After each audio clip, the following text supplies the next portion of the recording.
ꯑꯍꯥꯟꯕꯃꯛꯇꯗ diamond TV ꯃꯤꯠꯌꯦꯡ ꯇꯥꯕꯤꯔꯤꯕ ꯑꯃꯗꯤ ꯇꯥꯕꯤꯔꯤꯕꯁꯤꯡ ꯄꯨꯁꯄꯥꯔꯥꯅꯤ ꯂꯥꯏꯁ꯭ꯔꯝ ꯑꯃꯗꯤ ꯃꯣꯏꯔꯥꯡꯊꯦꯝ ꯑꯦꯗꯤꯁꯟ ꯑꯅꯤꯅ ꯈꯨꯔꯨꯝꯖꯔꯤ ꯄꯨꯡꯐꯝ ꯑꯁꯤꯗ ꯑꯃꯨꯛ ꯄꯨꯗꯨꯅ ꯂꯥꯛꯆꯔꯤ ꯏꯁꯩ ꯁꯛꯅꯁꯤ ꯊꯧꯔꯝ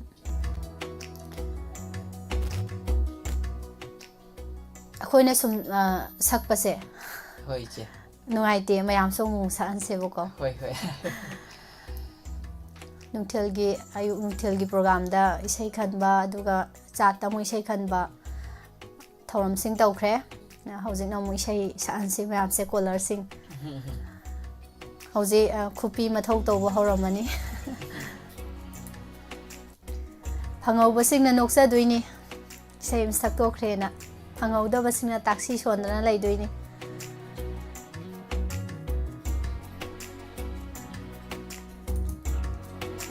ꯑꯗꯣ ꯆꯥꯠꯁꯤ ꯌꯥꯝ ꯇꯞꯄꯤ ꯆꯪꯉꯛꯄꯁꯦ ꯃꯌꯥꯝꯁꯦ ꯍꯣꯏ ꯏꯆꯦ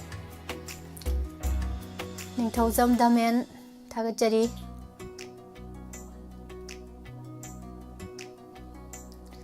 ꯇꯔꯥꯝ ꯅꯣꯛꯆꯔꯤ ꯑꯃꯨꯛꯇꯩ ꯆꯅꯨ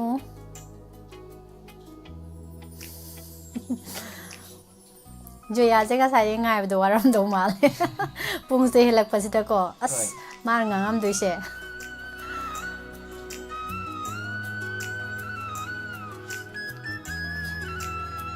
ꯑꯩꯗꯤ ꯎꯔꯕꯅꯤ ꯁꯨꯝ ꯂꯥꯏꯚꯇ ꯆꯪꯕꯤꯔꯛꯄ ꯁꯨꯝ ꯉꯥꯏꯍꯥꯛ ꯉꯥꯏꯕꯅꯤ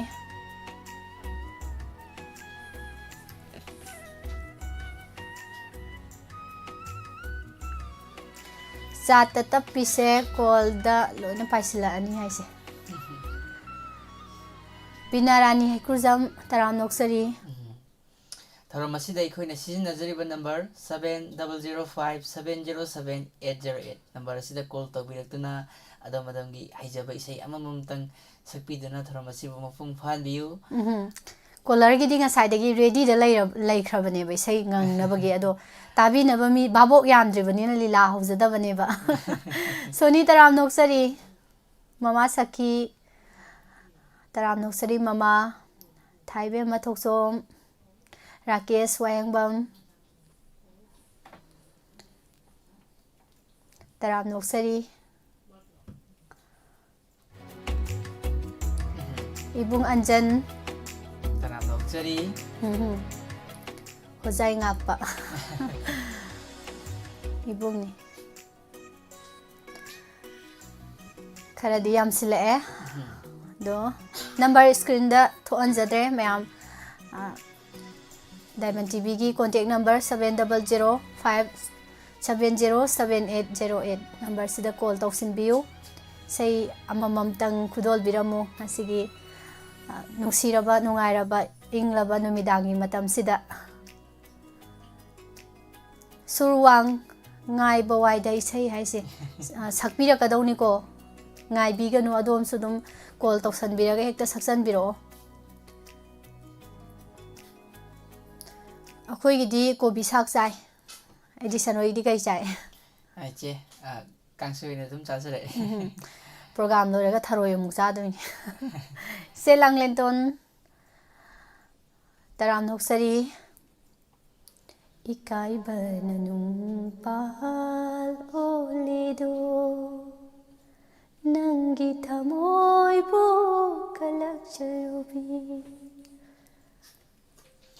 ꯑꯩꯒꯤ ꯄꯨꯟꯁꯤ ꯀꯜꯄꯅꯥꯅꯤ ꯑꯩꯕꯨ ꯅꯨꯡꯁꯤꯕꯤꯅꯨ ꯍꯦ ꯅꯨꯡꯁꯤꯕ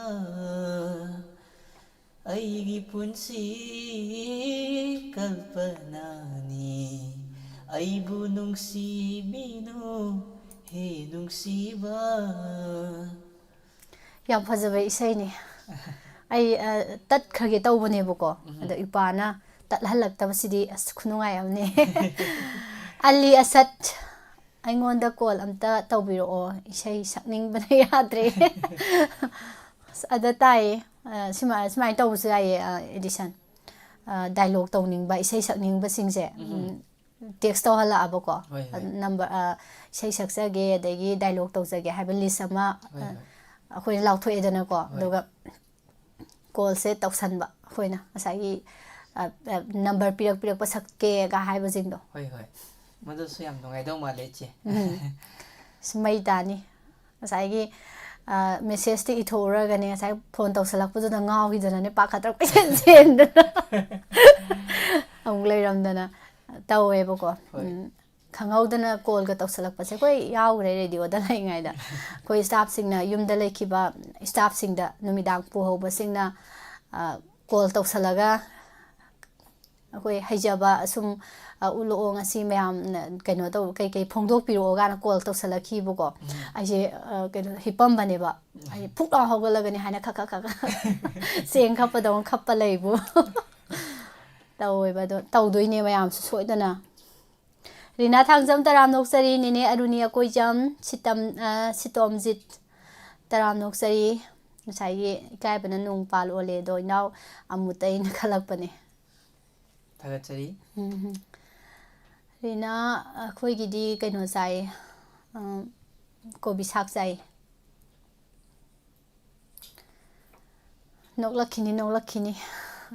ꯀꯣꯂꯔ ꯂꯧꯈꯠꯂꯁꯤꯀꯣ ꯑꯗꯨꯗꯤ ꯍꯣꯏ ꯐꯅꯁꯨ ꯏꯆꯦ ꯀꯨꯏꯔꯦ ꯃꯌꯥꯝꯁꯨ ꯌꯥꯝꯁꯤꯜꯂꯛꯑꯦ ꯃꯃꯥ ꯗꯩꯅ ꯇꯔꯥꯝ ꯅꯣꯛꯆꯔꯤ ꯂꯧꯈꯠꯁꯤ ꯑꯍꯥꯟꯕ ꯀꯣꯂꯔ ꯍꯜꯂꯣ ꯍꯜꯂꯣ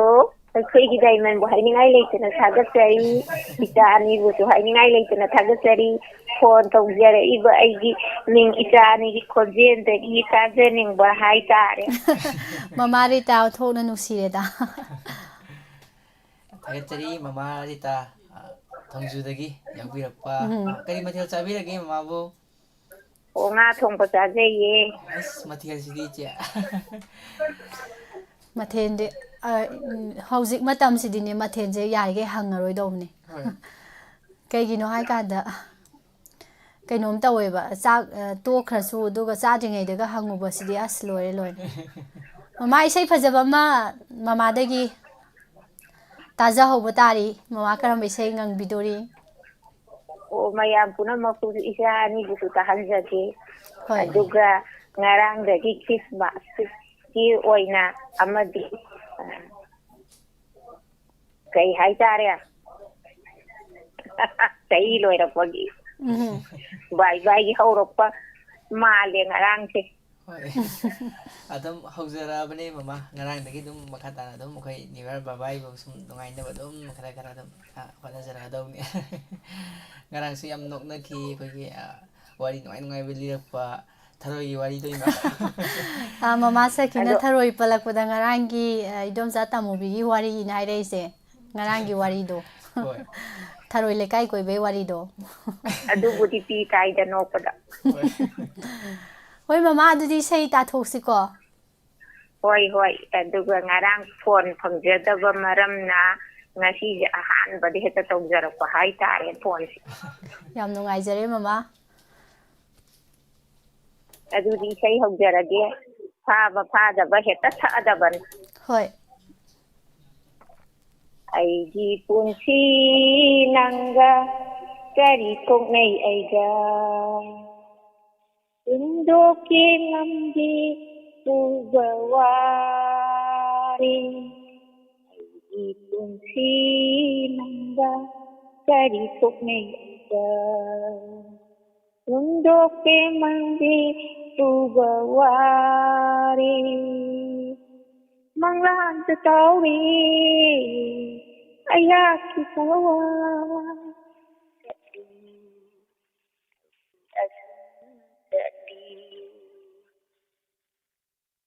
ꯆꯠꯂꯨꯅꯦ ꯄꯨꯛꯅꯤꯡ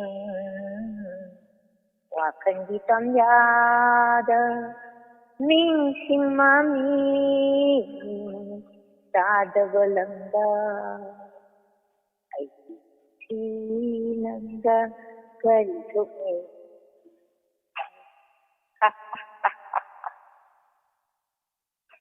ꯆꯠꯂꯨꯅꯦ ꯄꯨꯛꯅꯤꯡ ꯋꯥꯈꯜꯒꯤ ꯇꯝꯌꯥꯗ ꯅꯤꯡꯁꯤꯡ ꯃꯃꯤ ꯇꯥꯗꯕ ꯂꯝꯗ ꯑꯩꯒꯤ ꯅꯪꯒ ꯀꯔꯤ ꯊꯣꯛꯅꯩ ꯍꯨꯟꯗꯣꯛꯀꯦ ꯉꯝꯗꯦ ꯄꯨꯕ ꯋꯥꯔꯤ ꯍꯨꯟꯗꯣꯛꯀꯦ ꯉꯝꯗꯦ ꯄꯨꯕ ꯋꯥꯔꯤ ꯑꯩꯒꯤ pusi nangga kari thukne aiga aigi pusi nangga kari thukne aiga lojari hekta satyam jagunida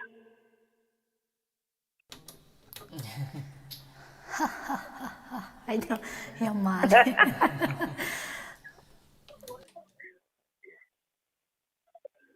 ꯑꯗꯣ ꯑꯝꯇ ꯍꯥꯏꯖꯍꯧꯒꯦ ꯐꯣꯟ ꯊꯝꯗ꯭ꯔꯤꯉꯩꯗ ꯍꯥꯏꯕꯤꯌꯨ ꯃꯃꯥ ꯑꯗꯨꯒ ꯑꯩꯈꯣꯏꯒꯤ ꯏꯆꯥ ꯅꯨꯄꯥ ꯏꯇꯣꯟ ꯇꯣꯟꯕ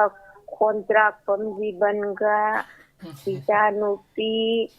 ꯄꯨꯁꯄꯥꯔꯥꯅꯤ ꯑꯁꯦꯡꯕ ꯏꯆꯥ ꯅꯨꯄꯤꯒ ꯑꯗꯨꯒ ꯆꯥꯟꯅꯕ ꯏꯁꯩ ꯐꯖꯅ ꯑꯔꯥꯡꯕ ꯏꯁꯩ ꯑꯃ ꯁꯛꯄꯤꯔꯛꯎ ꯍꯥꯏꯅ ꯃꯃꯥꯅ ꯍꯥꯏꯖꯔꯤ ꯊꯥꯒꯠꯆꯔꯤ ꯊꯦꯡꯛꯌꯨ ꯊꯥꯒꯠꯆꯔꯤ ꯃꯃꯥ ꯊꯥꯒꯠꯆꯔꯤ ꯁꯣꯏꯗꯅ ꯁꯛꯆꯔꯛꯀꯦ ꯍꯣꯏ ꯐꯖꯗꯕ ꯊꯥꯒꯠꯆꯔꯤ ꯃꯊꯪꯒꯤ ꯀꯣꯂꯔꯗ ꯑꯃꯨꯛ ꯈꯨꯗꯣꯡꯆꯥꯕ ꯄꯤꯖꯔꯤ ꯄꯨꯁꯄꯥ ꯊꯣꯛꯆꯣꯝ ꯒꯨꯗ ꯏꯚꯤꯅꯤꯡ ꯃꯃꯥ ꯕꯤꯃꯣꯂꯥ ꯀꯣꯟꯁꯝ ꯅꯦꯅꯦ ꯁꯣꯃꯣꯂꯥ ꯕꯦꯝꯕꯦꯝ ꯃꯣꯏꯔꯥꯡꯊꯦꯝ ꯏꯄꯥꯗ ꯍꯥꯏꯔꯛꯄꯅꯤ ꯔꯟꯕꯤꯔ ꯊꯧꯅꯥꯅ ꯁꯛꯄ ꯏꯆꯨꯝ ꯆꯨꯝꯅ ꯍꯥꯏꯕꯗꯣ ꯁꯛꯄꯤꯔꯛꯑꯣ ꯍꯥꯏꯌꯦ ꯉꯁꯤꯗꯤ ꯏꯆꯨꯝ ꯆꯨꯝꯅ ꯂꯥꯜꯍꯧꯔꯦ ꯍꯥꯏꯕꯗꯣ ꯑꯣꯏꯔꯝꯗꯧ ꯃꯥꯜꯂꯦ ꯍꯣꯏ ꯏꯆꯦ ꯑꯗꯨ ꯑꯣꯏꯗꯧ ꯃꯥꯜꯂꯦ ꯔꯟꯕꯤꯔ ꯊꯧꯅꯥꯒꯤꯁꯨ ꯑꯣꯏꯕꯅꯤꯅꯀꯣ ꯏꯆꯦ ꯅꯤꯡꯁꯤꯡꯉꯤꯉꯩ ꯍꯥꯏꯐꯦꯠ ꯍꯣꯏ ꯃꯇꯦꯛ ꯑꯁꯨꯝ ꯀꯔꯥꯀꯤ ꯃꯇꯦꯛ ꯑꯃ ꯊꯥꯔꯒ ꯀꯔꯥꯎꯀꯦꯗ ꯀꯔꯥꯀꯤ ꯃꯇꯦꯛ ꯑꯣꯀꯦ ꯑꯃ ꯊꯥꯁꯤ ꯑꯗꯨꯗꯤ ꯀꯣꯂꯔ ꯑꯃ ꯂꯧꯈꯠꯈꯤꯁꯦ ꯍꯣꯏ ꯀꯣꯂꯔ ꯏꯆꯦ ꯑꯃ ꯂꯧꯈꯠꯍꯧꯔꯁꯦ ꯑꯗꯨꯒ ꯍꯜꯂꯣ ꯍꯜꯂꯣ ꯍꯜꯂꯣ ꯍꯜꯂꯣ ꯇꯥꯖꯔꯦ ꯃꯤꯡ ꯂꯩꯐꯝ ꯍꯥꯏꯕꯤꯌꯨ ꯒꯨꯗ ꯏꯚꯤꯅꯤꯡ ꯑꯍꯥꯟꯕꯃꯛꯇꯗ ꯃꯤꯁ ꯄꯨꯁꯄꯥꯔꯥꯅꯤ ꯑꯃꯗꯤ ꯊꯥꯔꯒꯤ ꯁꯅꯝꯕꯨ ꯑꯩ ꯈꯨꯔꯨꯝꯖꯔꯤ ꯀꯣꯛꯅꯣꯅ ꯈꯨꯔꯨꯝꯖꯔꯤ ꯇꯔꯥꯝ ꯅꯣꯛꯆꯔꯤ ꯇꯔꯥꯝ ꯅꯣꯛꯆꯔꯤ ꯁꯥꯔꯕꯨꯁꯨ ꯌꯥꯝ ꯅꯨꯡꯉꯥꯏꯖꯩ ꯊꯧꯔꯝ ꯌꯥꯎꯕꯤꯔꯛꯄ ꯑꯩ ꯑꯍꯤꯕꯝ ꯖꯤꯇꯦꯟ ꯏꯔꯨꯝꯁꯥꯏꯗꯒꯤꯅꯤ ꯀꯥꯖꯤꯇꯦꯟ ꯌꯥꯝ ꯀꯨꯏꯔꯦ ꯁꯨꯝ ꯅꯨꯡꯉꯥꯏꯕ ꯊꯧꯔꯝꯁꯤꯅ ꯆꯤꯡꯗꯨꯅ ꯄꯨꯕꯁꯤꯗ ꯅꯣꯡꯃꯇ ꯑꯣꯏꯔꯁꯨ ꯑꯁꯪꯕ ꯃꯇꯝꯗ ꯁꯔꯨꯛ ꯌꯥꯗꯕ ꯅꯠꯇ꯭ꯔꯒꯅ ꯆꯪꯗꯕꯁꯨ ꯍꯦꯛꯇ ꯉꯝꯃꯛꯇꯕ ꯑꯗꯨꯅ ꯉꯁꯤꯁꯨ ꯁꯔꯨꯛ ꯌꯥꯖꯒꯦꯅ ꯍꯣꯏ ꯀꯣꯜ ꯇ꯭ꯔꯥꯏ ꯇꯧꯖꯕꯅꯤ ꯌꯥꯝ ꯅꯨꯡꯉꯥꯏ ꯌꯥꯝ ꯅꯨꯡꯉꯥꯏꯖꯩ ꯑꯩꯈꯣꯏꯒꯤ ꯁꯥꯔ ꯖꯤꯇꯦꯟ ꯁꯨꯝ ꯐꯖꯕ ꯃꯔꯛꯇ ꯏꯁꯩ ꯐꯖꯕ ꯌꯥꯝ ꯈꯨꯗꯣꯜ ꯇꯝꯕꯤꯔꯛꯄꯅꯤ ꯏꯆꯦ ꯍꯣꯏ ꯉꯁꯤꯁꯨ ꯑꯃꯨꯛ ꯁꯥꯔꯒ ꯊꯦꯡꯅꯖꯕꯁꯨ ꯑꯗꯨꯛꯀꯤ ꯃꯇꯤꯛ ꯅꯨꯡꯉꯥꯏꯖꯩ ꯁꯥꯔ ꯀꯔꯤ ꯃꯊꯦꯜ ꯆꯥꯕꯤꯔꯛꯑꯒꯦ ꯁꯥꯔꯒꯤ ꯏꯁꯩ ꯉꯁꯤꯁꯦ ꯀꯣꯕꯤ ꯂꯩ ꯑꯃ ꯊꯣꯡꯉꯦ ꯑꯗꯨꯒ ꯀꯣꯕꯤ ꯆꯅꯥꯒ ꯑꯂꯨꯒ ꯑꯃ ꯏꯔꯣꯜꯂꯒ ꯑꯩꯈꯣꯏ ꯒ꯭ꯔꯥꯁ ꯀꯞꯇꯣ ꯑꯗꯨꯗꯣ ꯉꯧꯕꯅꯦꯅ ꯇꯧꯋꯦ ꯑꯗꯣ ꯄꯥꯛꯅꯕ ꯑꯗꯨꯝ ꯍꯣꯠꯅꯖꯔꯦ ꯑꯩꯅ ꯍꯥꯏꯗ꯭ꯔꯥ ꯍꯧꯖꯤꯛꯇꯤ ꯃꯊꯦꯜꯁꯦ ꯍꯪꯗꯕꯅ ꯐꯔꯦꯅ ꯑꯗꯨꯗꯤ ꯀꯀꯥꯗꯒꯤ ꯏꯁꯩ ꯇꯥꯊꯣꯛꯁꯤ ꯑꯦꯗꯤꯁꯟ ꯀꯣ ꯍꯣꯏ ꯃꯊꯦꯜ ꯑꯍꯥꯎꯕꯁꯨ ꯆꯥꯕꯤꯔꯦ ꯑꯗꯣ ꯏꯁꯩꯁꯨ ꯉꯥꯏꯖꯔꯤ ꯃꯌꯥꯝ ꯄꯨꯟꯅ ꯇꯥꯃꯤꯟꯅꯖꯔꯒꯦ ꯈꯨꯗꯣꯜ ꯇꯝꯕꯤꯁꯤ ꯏꯁꯩꯁꯤ ꯍꯃꯣꯝ ꯅꯥꯕꯒꯤ ꯉꯥꯏꯔꯪꯒꯤ ꯑꯩꯅ ꯅꯪꯕꯨ ꯃꯄꯣꯛ ꯂꯥꯡꯑꯣꯜ ꯑꯃꯗ ꯍꯥꯏꯕꯗꯣ ꯁꯨꯔ ꯆꯥꯕꯩ ꯆꯥꯗꯕꯩꯁꯨ ꯇꯥꯕꯤꯔꯤꯕꯁꯤꯡꯅ ꯉꯥꯛꯄꯤꯒꯅꯤ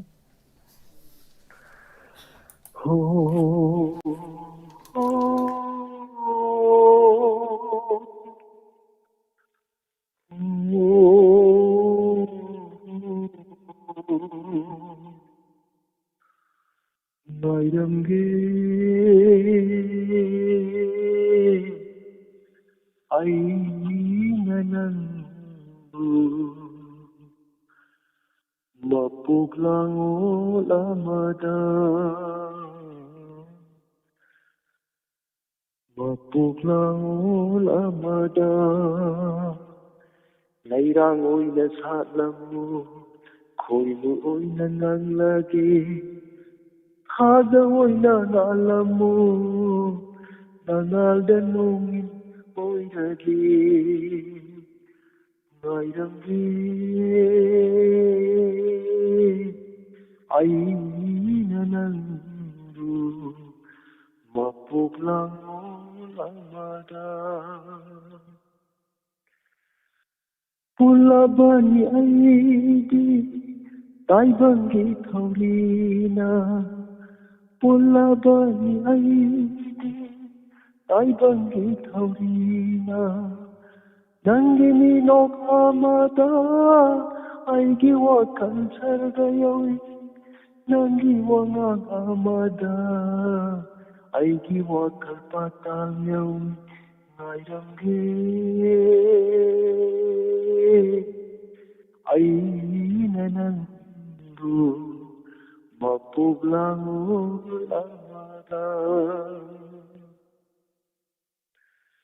ꯀꯔꯝꯅ ꯀꯥꯎꯒꯅꯤ ꯅꯪꯒꯤ ꯅꯨꯡꯁꯤꯕꯤ ꯅꯣꯛꯇꯣ karamna kaugani nangi nungsimi nokto mong manang na yengkiba lo na yeba miyendo thamoy na layri makai kauba ngamdoi ai hakti ngairamge ai na nangbu mapug langol amada lairang oy na salang koy mo oy na nanglagi thada oy na nalang nangalan oy umdagi ngairamge ay na nangbu mapug langol amada. Thank you, Miss. Hi, teacher. ꯊꯥꯒꯠꯆꯔꯤ ꯁꯥꯔ ꯌꯥꯝ ꯐꯖꯕ ꯏꯁꯩ ꯑꯃ ꯈꯨꯗꯣꯜ ꯇꯝꯕꯤꯔꯝꯃꯤꯀꯣ ꯏꯆꯦ ꯌꯥꯝ ꯐꯖꯩ ꯏꯁꯩꯁꯦ ꯊꯥꯒꯠꯄꯗꯅ ꯋꯥꯠꯂꯅꯤꯀꯣ ꯍꯣꯏ ꯌꯥꯝ Thank you. ꯅꯨꯡꯁꯤꯕ ꯐꯖꯕ ꯏꯁꯩꯅꯤ ꯀꯀꯥꯅꯁꯨ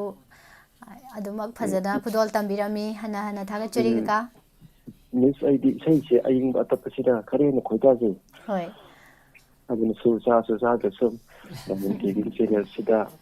ꯁꯨꯝ ꯉꯥꯡꯊꯣꯛꯑꯒ ꯑꯋꯥꯕ ꯋꯥꯈꯜꯁꯤꯡ ꯉꯥꯏꯍꯥꯛꯇꯁꯨ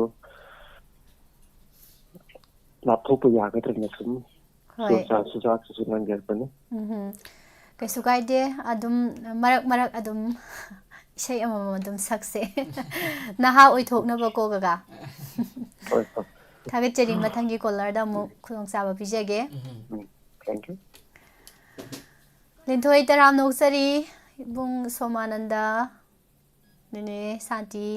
ꯇꯔꯥꯝ ꯅꯣꯛꯆꯔꯤ ꯁꯥꯔ ꯑꯦꯗꯤꯁꯟ ꯐꯖꯕ ꯏꯁꯩ ꯑꯃꯈꯛ ꯁꯛꯄꯤꯔꯛꯑꯣ ꯑꯃꯈꯛꯇꯅꯤꯀꯣ ꯍꯥꯏꯔꯛꯏꯁꯦ ꯖꯣꯌꯥꯅ ꯍꯣꯏ ꯏꯆꯦ ꯑꯃꯈꯛꯇꯪ ꯁꯛꯑꯒ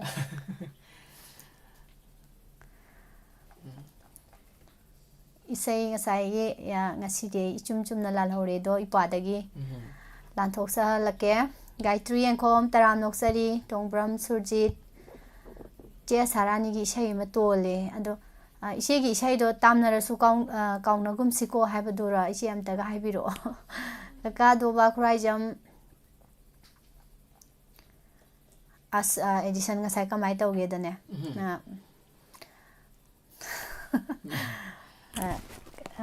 ꯆꯥꯎꯕꯤꯗ ꯃꯃꯥ ꯀꯧꯁꯜꯂꯨꯗꯅꯅꯦ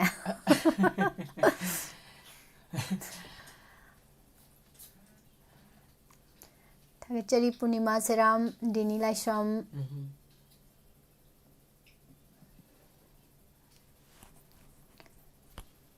ꯆꯦ ꯏꯕꯦꯆꯥ ꯈꯣꯏꯁꯅꯥꯝ ꯃꯪꯒꯣꯜ ꯉꯥꯟꯕꯤ ꯇꯔꯥꯝ ꯅꯣꯛꯆꯔꯤ ꯆꯦ ꯃꯕꯦꯝ ꯀꯛꯆꯤꯡ ꯏꯆꯦ ꯁꯅꯥꯇꯣꯝꯕꯤ ꯇꯔꯥꯝ ꯅꯣꯛꯆꯔꯤ ꯃꯣꯍꯦꯟꯕꯨꯁꯨ ꯊꯥꯒꯠꯆꯔꯤ ꯏꯆꯦ ꯄꯥꯌꯜ ꯃꯟꯁꯝ ꯃꯟꯗꯤꯅꯥ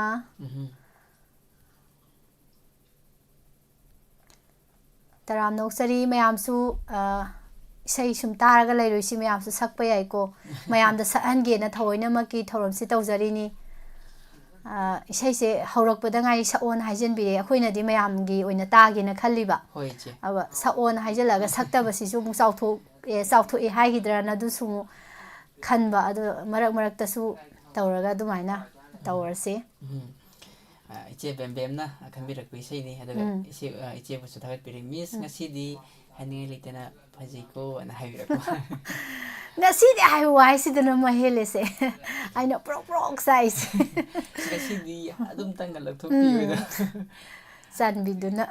ꯏꯁꯩ ꯍꯧꯔꯁꯤꯀꯣ ꯑꯗꯨꯗꯤ ꯍꯣꯏ ꯏꯆꯦ ꯏꯄꯥꯒꯤ ꯈꯣꯟꯖꯦꯜꯗꯩ ꯇꯥꯊꯣꯛꯁꯤ ꯌꯥꯝ ꯐꯖꯕ ꯏꯁꯩꯅꯤ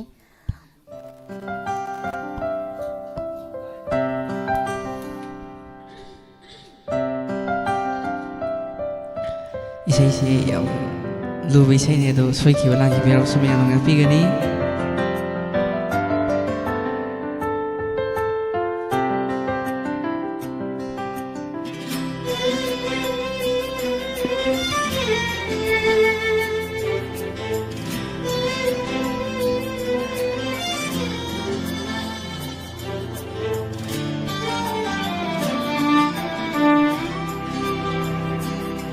Ngasidi ay ichum-chum na lalhore Sinahodra ba punsigi kong thang amana Iralay ba misat ama oy halle Kok payaroy da bawari na machu sangkre Ira laiba misak ama oy hale Kok payaroy da bawari na machu sangkre Tai na fam khang da ba thamoy gi may chakni nang bunong siru bagi irali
Mapal thongi saktam na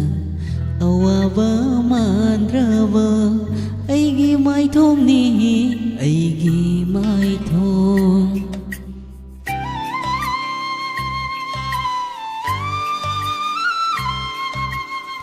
Mapal thongi saktam na awaba mandraba Aigi mai thong ni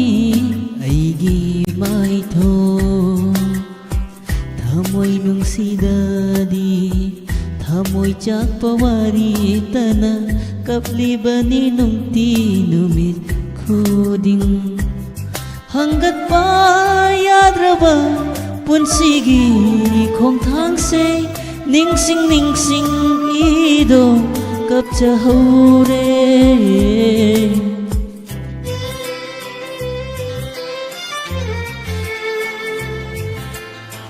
ꯏꯁꯩꯁꯦ ꯑꯩꯉꯣꯟꯗꯒ ꯁꯛꯎ ꯍꯥꯏꯔꯛꯑꯗꯤ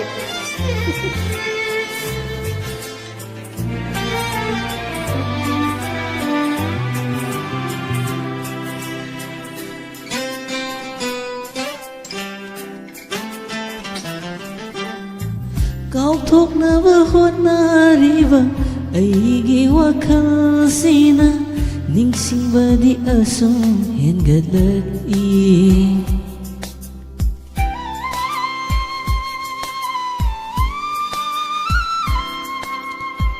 Ningsingbadi asum asum hengalai Ay tagi mangnaba nangna silasu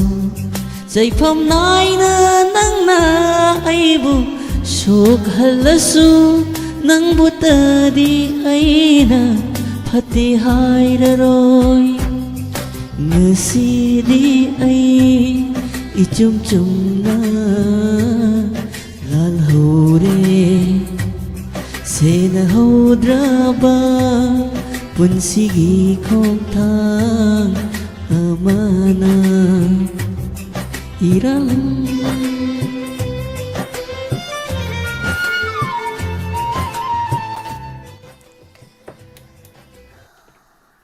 ꯑꯩꯗꯤ ꯏꯁꯩꯁꯦ ꯑꯁ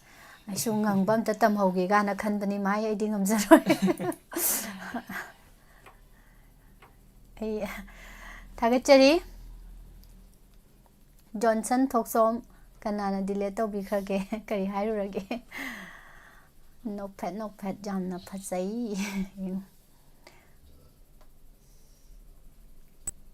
ꯁꯥꯔ ꯎꯔꯤꯔꯩ ꯃꯥꯙꯕꯤꯒꯤ ꯏꯁꯩ ꯑꯃ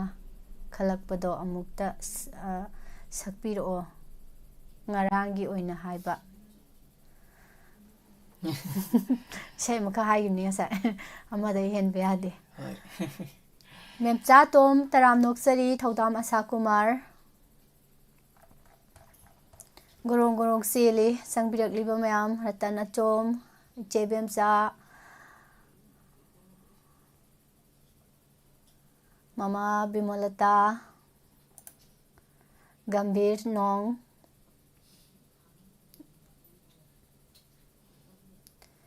ꯊꯥꯒꯠꯆꯔꯤ ꯀꯣꯂꯔꯁꯨ ꯉꯁꯥꯏꯗꯒꯤ hall ꯇꯧꯔꯒ ꯂꯩꯕꯅꯤ ꯖꯦꯅꯤꯠ ꯗꯦꯕꯤ ꯒꯨꯗ ꯏꯚꯤꯅꯤꯡ ꯇꯔꯥꯝ ꯅꯣꯛꯆꯔꯤ ꯏꯁꯩ ꯑꯃꯇꯪ ꯁꯛꯂꯛꯎ ꯎꯔꯤꯔꯩ ꯃꯥꯙꯕꯤꯒꯤ ꯀꯔꯤ ꯈꯜꯂꯤ ꯑꯣ ꯍꯣꯏ ꯍꯣꯔꯦꯟ ꯃꯔꯛꯇ ꯁꯛꯆꯔꯛꯀꯦ ꯍꯣꯏ ꯍꯣꯏ ꯁꯛꯆꯔꯛꯀꯦ ꯏꯁꯩꯗꯣ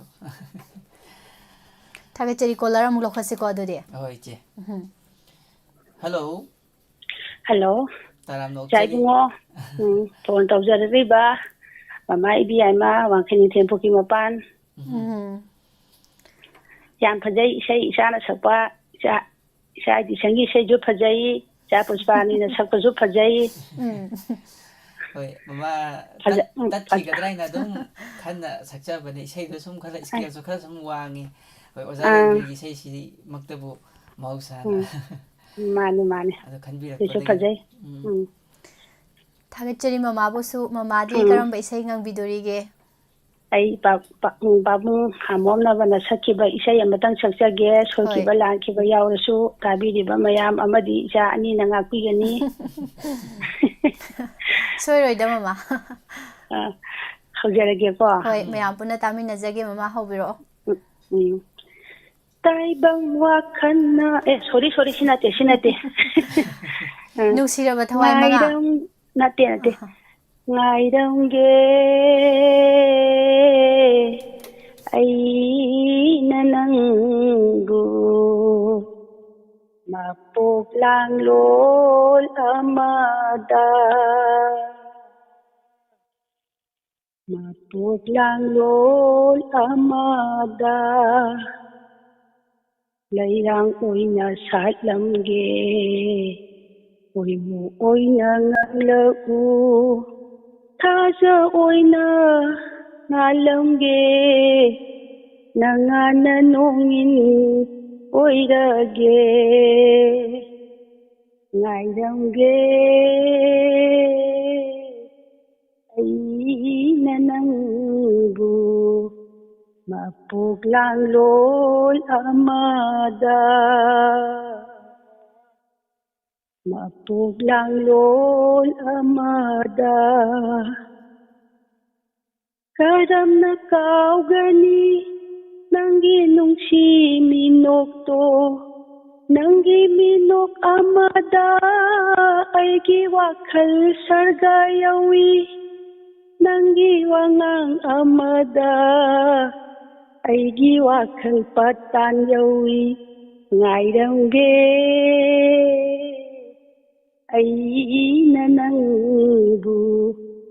ꯃꯄꯣꯛꯂꯥꯡꯂꯣꯜ ꯑꯃꯗ ꯃꯄꯣꯛꯂꯥꯡꯂꯣꯜ ꯑꯃꯗ ꯄꯨꯜꯂꯕꯅꯤ ꯑꯩꯗꯤ ꯇꯥꯏꯕꯪꯒꯤ ꯊꯧꯔꯤꯅ ꯅꯪꯅ ꯅꯣꯡꯃ ꯌꯦꯡꯈꯤꯕ ꯂꯣꯟꯅ ꯌꯦꯡꯕ ꯃꯤꯠꯌꯦꯡꯗꯣ ꯀꯔꯝꯅ ꯀꯥꯎꯒꯅꯤ ꯅꯪꯒꯤ ꯅꯨꯡꯁꯤ ꯃꯤꯅꯣꯛꯇꯣ ꯅꯪꯅ ꯅꯣꯡꯃ ꯌꯦꯡꯈꯤꯕ ꯂꯣꯟꯅ ꯌꯦꯡꯕ ꯃꯤꯠꯌꯦꯡꯗꯣ ꯊꯃꯣꯏꯅ ꯂꯩꯔꯤ ꯃꯈꯩ ꯀꯥꯎꯕ ꯉꯝꯂꯣꯏ ꯅꯪꯕꯨ ꯉꯥꯏꯔꯝꯒꯦ ꯑꯩ ꯑꯩꯅ ꯅꯪꯕꯨ ꯃꯄꯣꯛꯂꯥꯡꯂꯣꯟ ꯑꯃꯗ ꯃꯄꯣꯛꯂꯥꯡꯂꯣꯟ ꯑꯃꯗ ꯏꯁꯟꯖꯔꯒꯦ ꯏꯆꯥ ꯑꯅꯤ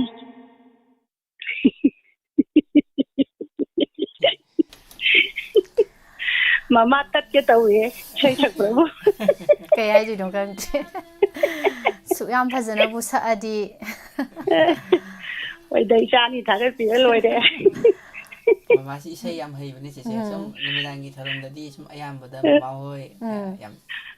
ꯇꯣꯏꯅ ꯁꯔꯨꯛ ꯌꯥꯕꯤꯔꯛꯏ ꯏꯁꯩꯁꯨ ꯐꯖ ꯐꯖꯕ ꯈꯨꯇꯣꯜ ꯇꯝꯕꯤꯔꯛꯄꯅꯤ ꯑꯗꯣ ꯅꯨꯡꯊꯤꯜꯒꯤ ꯊꯧꯔꯝꯗꯗꯤ ꯀꯃꯥꯏꯅ ꯇꯧꯒꯦ ꯏꯆꯦ ꯅꯨꯡꯊꯤꯜ ꯃꯃꯥꯁꯤ ꯌꯥꯎꯕꯤꯔꯛꯄ꯭ꯔꯣ ꯀꯃꯥꯏꯅ ꯇꯧꯒꯦ ꯑꯗꯨꯝ ꯃꯔꯛ ꯑꯗꯨꯝ ꯊꯦꯡꯅꯕ ꯌꯥꯎꯋꯦ ꯑꯗꯣ ꯂꯥꯏꯚ ꯐꯣꯅꯤꯡ ꯄ꯭ꯔꯣꯒꯥꯝꯒꯨꯝꯕꯗ ꯇꯥꯔꯦ ꯅꯨꯡꯊꯤꯜꯒꯤ ꯃꯇꯝꯗꯗꯤ ꯀꯣꯜ ꯄ꯭ꯔꯣꯒꯥꯝꯁꯦ ꯑꯌꯥꯝꯕ ꯂꯩꯇꯕꯅꯤꯅꯀꯣ ꯍꯣꯏ ꯍꯣꯏ ꯏꯁꯩ ꯈꯟꯖꯩ ꯂꯥꯛꯆꯥꯗꯁꯨ ꯉꯁꯥꯏ ꯊꯥꯕꯤꯔꯛꯇꯔꯦ ꯊꯥꯔꯛꯇꯕꯁꯤꯡꯁꯤꯅꯅꯦ ꯃꯃꯥ ꯑꯩꯈꯣꯏ ꯍꯣꯏ ꯍꯣꯏ ꯀꯩꯁꯨꯝ ꯊꯥꯕ ꯀꯥꯏꯗꯦ ꯀꯩꯁꯨꯝ ꯀꯥꯏꯗꯦ ꯊꯥꯍꯧꯗꯕꯁꯤꯡꯗꯨꯗꯤꯅꯦ ꯃꯃꯥ ꯀꯣꯜ ꯎꯝ ꯇꯧꯁꯜꯂꯒꯅꯦ ꯊꯣꯛ ꯊꯣꯛ ꯁꯛꯆꯜꯂꯛꯄ ꯃꯁꯤꯅ ꯐꯔꯕꯖꯥꯠꯅꯤ ꯍꯣꯏ ꯍꯣꯏ ꯊꯥꯒꯠꯆꯔꯤ ꯃꯃꯥ ꯍꯣꯏ ꯍꯣꯏ ꯊꯝꯖꯔꯦ ꯀꯨꯏꯅ ꯁꯥꯡꯅ ꯑꯅꯥ ꯑꯌꯦꯛ ꯌꯥꯎꯗꯅ ꯅꯨꯡꯉꯥꯏꯅ ꯂꯩꯕꯤꯌꯨ ꯏꯆꯥꯁꯤꯡꯁꯨ ꯅꯨꯡꯉꯥꯏꯅ ꯃꯇꯝ ꯁꯥꯡꯅ ꯃꯌꯥꯝꯒꯤ ꯁꯦꯕꯥ ꯇꯧꯕ ꯉꯝꯕ ꯑꯣꯏꯕꯤꯌꯨ ꯄꯨꯟꯁꯤ ꯅꯨꯡꯁꯥꯡꯕ ꯅꯥꯗ ꯌꯦꯛꯇꯕ ꯑꯣꯏꯕꯤꯌꯨ ꯊꯥꯒꯠꯆꯔꯤ ꯊꯥꯒꯠꯆꯔꯤ ꯃꯃꯥ ꯃꯊꯪꯒꯤ ꯀꯣꯂꯔꯗ ꯑꯃꯨꯛ ꯈꯨꯗꯣꯡꯆꯥꯕ ꯄꯤꯖꯔꯤ ꯑꯣꯖꯤꯜ ꯊꯣꯛꯆꯣꯝ ꯆꯩꯅꯥ ꯐꯤꯂꯝꯒꯤ ꯊꯧꯕꯥꯜ ꯐꯔꯕ ꯑꯍꯤꯡꯁꯤꯗ ꯑꯃꯨꯛꯇ ꯁꯛꯄꯤꯔꯛꯑꯣ ꯍꯥꯏꯕꯤꯔꯛꯑꯦ ꯃꯃꯥ ꯁꯅꯥꯇꯣꯝꯕꯤ ꯇꯔꯥꯝ ꯅꯣꯛꯆꯔꯤ ꯆꯦ ꯃꯥꯔꯤꯌꯥ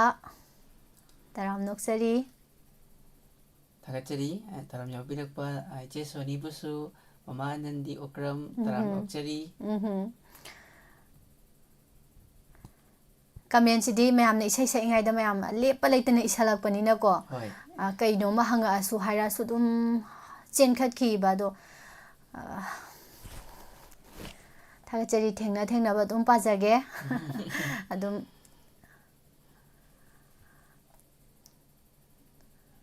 ꯕꯕꯤꯇꯥ ꯀꯣꯏꯖꯝ ꯇꯔꯥꯝ ꯅꯣꯛꯆꯔꯤ ꯃꯤꯡ ꯍꯦꯛꯇ ꯁꯦꯠꯇꯠꯆꯔꯦ ꯇꯥꯃꯣꯆꯧ ꯑꯃꯨꯖꯥꯎ ꯅꯥꯉꯣꯝ ꯊꯥꯡꯃꯩꯕꯟ ꯇꯔꯥꯝ ꯅꯣꯛꯆꯔꯤ ꯔꯇꯅꯆꯣꯝ ꯁꯣꯅꯤ ꯑꯗꯨꯗꯤ ꯏꯅꯥꯎ ꯀꯣꯂꯔ ꯑꯃꯃꯨꯛ ꯂꯧꯈꯠꯁꯦ ꯍꯣꯏ ꯏꯆꯦ ꯑꯝꯇꯪ ꯄꯥꯏꯈꯠꯄꯤꯁꯤ ꯏꯆꯦ ꯀꯅꯥ ꯑꯣꯏꯕꯅꯣꯗꯣ ꯑꯝꯇꯪ ꯍꯪꯕꯤꯌꯨ ꯍꯜꯂꯣ ꯍꯜꯂꯣ ꯇꯔꯥꯝ ꯅꯣꯛꯆꯔꯤ ꯏꯆꯦ ꯏꯅꯥꯎ ꯑꯅꯤꯕꯨꯁꯨ ꯊꯥꯒꯠꯆꯔꯤ ꯇꯔꯥꯝ ꯅꯣꯛꯆꯔꯤ ꯏꯆꯦꯕꯨꯁꯨ ꯅꯨꯄꯥ ꯑꯃꯗꯤ ꯏꯆꯦꯒ ꯀꯔꯤ ꯐꯣꯟ ꯃꯊꯦꯜ ꯆꯥꯕꯤꯔꯒꯦ ꯇꯧꯖꯔꯛꯏꯕ ꯍꯥꯏꯕꯤꯌꯨ ꯏꯆꯦ ꯐꯣꯟ ꯇꯧꯖꯔꯛꯏꯕ ꯑꯩꯍꯥꯛ ꯈꯦꯛꯃꯟꯗꯒꯤ ꯂꯥꯡꯂꯦꯟ ꯇꯣꯂꯥꯁꯦꯝ ꯏꯟꯖꯥꯡꯁꯦ ꯌꯥꯝ ꯍꯥꯎꯈ꯭ꯔꯦ ꯏꯅꯥꯎ ꯏꯗꯤꯁꯟ ꯉꯁꯤꯗꯤ ꯐꯣꯟ ꯍꯥꯏꯕꯤꯌꯨ ꯐꯪꯗꯣꯏ ꯇꯧꯔꯤꯔꯥ ꯈꯪꯗꯦ ꯏꯟꯖꯥꯡ ꯑꯍꯥꯎꯕ ꯆꯥꯕ ꯍꯥꯎꯈ꯭ꯔꯦ ꯌꯥꯝ ꯐꯪꯉꯤ ꯉꯁꯤ ꯀꯣꯜꯁꯦ ꯍꯣꯏ ꯌꯦꯟ ꯑꯣꯏꯅ ꯆꯥꯖꯔꯦ ꯉꯁꯤꯗꯤ ꯍꯣꯏ ꯍꯌꯦꯡ ꯂꯥꯏꯚ ꯁꯨꯃꯥꯏꯅ ꯀꯣꯜ ꯄ꯭ꯔꯣꯒꯥꯝꯒ ꯂꯩꯕ ꯅꯨꯃꯤꯠꯇꯣ ꯌꯦꯟ ꯂꯩ ꯆꯥ ꯂꯩꯔꯝꯒꯅꯤ ꯀꯣꯜ ꯐꯪꯅꯕꯅ ꯀꯣꯜ ꯐꯪꯍꯧꯗꯕꯁꯤꯡ ꯍꯣꯏ ꯉꯁꯤꯁꯤ ꯌꯥꯝ ꯊꯥꯖꯗꯅ ꯐꯪꯕ ꯋꯥꯅꯤꯗ ꯐꯣꯟꯁꯦ ꯉꯁꯥꯏ ꯍꯧꯔꯛꯄꯗꯩ ꯅꯝꯕꯅꯦꯕꯀꯣ ꯍꯣꯏ ꯆꯥꯠ ꯌꯥꯎꯅ ꯃꯔꯛꯇ ꯁꯨꯝ ꯑꯃꯨꯛ ꯂꯦꯞ ꯑꯃꯨꯛ ꯑꯗꯨꯒ ꯌꯥꯝ ꯊꯥꯖꯗꯅ ꯍꯟꯗꯛꯀꯤꯁꯦ ꯐꯪꯉꯤꯕ ꯋꯥꯅꯤ ꯗꯥꯎ ꯌꯥꯕꯁꯦ ꯏꯆꯦ ꯍꯦꯛꯇ ꯌꯥꯗꯦꯀꯣ ꯁꯣꯝꯗꯅ ꯌꯥ ꯍꯣꯔꯦꯟ ꯊꯧꯔꯝꯁꯦ ꯂꯣꯏꯔꯛꯄꯗ ꯉꯁꯥꯏꯗꯒꯤ ꯑꯣꯠꯄꯅꯤ ꯐꯪꯗꯦ ꯈꯨꯄꯤ ꯅꯥꯔꯦꯅ ꯇꯧꯔꯛꯇꯣꯏꯅꯦ ꯑꯗꯨꯕꯨ ꯉꯁꯥꯏ ꯂꯥꯏꯚ ꯐꯣꯅꯤꯡ ꯄ꯭ꯔꯣꯒꯥꯝꯗꯗꯤ ꯑꯩꯁꯨ ꯈꯨꯄꯤꯒ ꯇꯠꯂꯤ ꯄꯣꯠꯅꯤꯗ ꯍꯣꯏ ꯑꯗꯣ ꯉꯁꯥꯏꯒꯤ ꯑꯋꯥꯕꯗꯣ ꯀꯣꯛꯅꯕ ꯏꯁꯩ ꯑꯥ ꯐꯖꯕ ꯑꯃ ꯉꯪꯊꯕꯤꯔꯛꯑꯣ ꯏꯆꯦ ꯈꯨꯄꯤ ꯑꯝꯇ ꯁꯝꯁꯦ ꯁꯂꯥꯝ ꯏꯆꯦ ꯍꯣꯏ ꯏꯁꯩꯁꯦ ꯁꯣꯐꯤꯌꯥꯒꯤ ꯏꯁꯩ ꯑꯃ ꯉꯪꯉꯛꯑꯒꯦ ꯍꯣꯏ ꯍꯣꯏ ꯀꯨꯏꯔꯕ ꯏꯁꯩꯅꯤꯅ ꯁꯣꯏꯈꯤꯕ ꯂꯥꯟꯈꯤꯕ ꯌꯥꯎꯔꯁꯨ ꯃꯌꯥꯝꯅ ꯉꯥꯛꯄꯤꯒꯅꯤ ꯍꯣꯏ ꯑꯩꯈꯣꯏ ꯗꯥꯏꯃꯟ ꯐꯦꯃꯤꯂꯤꯗꯤ ꯌꯥꯝ ꯐꯕꯅꯤꯗ ꯈꯨꯕꯥꯛ ꯊꯥꯡꯒꯠꯇꯅ ꯂꯩꯔꯄꯣꯠꯅꯤꯗ ꯏꯆꯦ ꯑꯣ ꯍꯧꯖꯔꯛꯑꯒꯦ ꯏꯁꯩꯁꯦꯀꯣ ꯍꯧꯕꯤꯔꯛꯑꯣ ꯏꯆꯦ ꯉꯥꯎꯏ ꯁꯣꯅꯔꯤꯕ ꯕꯤꯔꯥꯒꯤ ꯄꯨꯔꯅꯤꯃꯥ ꯁꯨꯝꯃꯠꯂꯤ ꯍꯥꯏꯅꯔꯤꯕ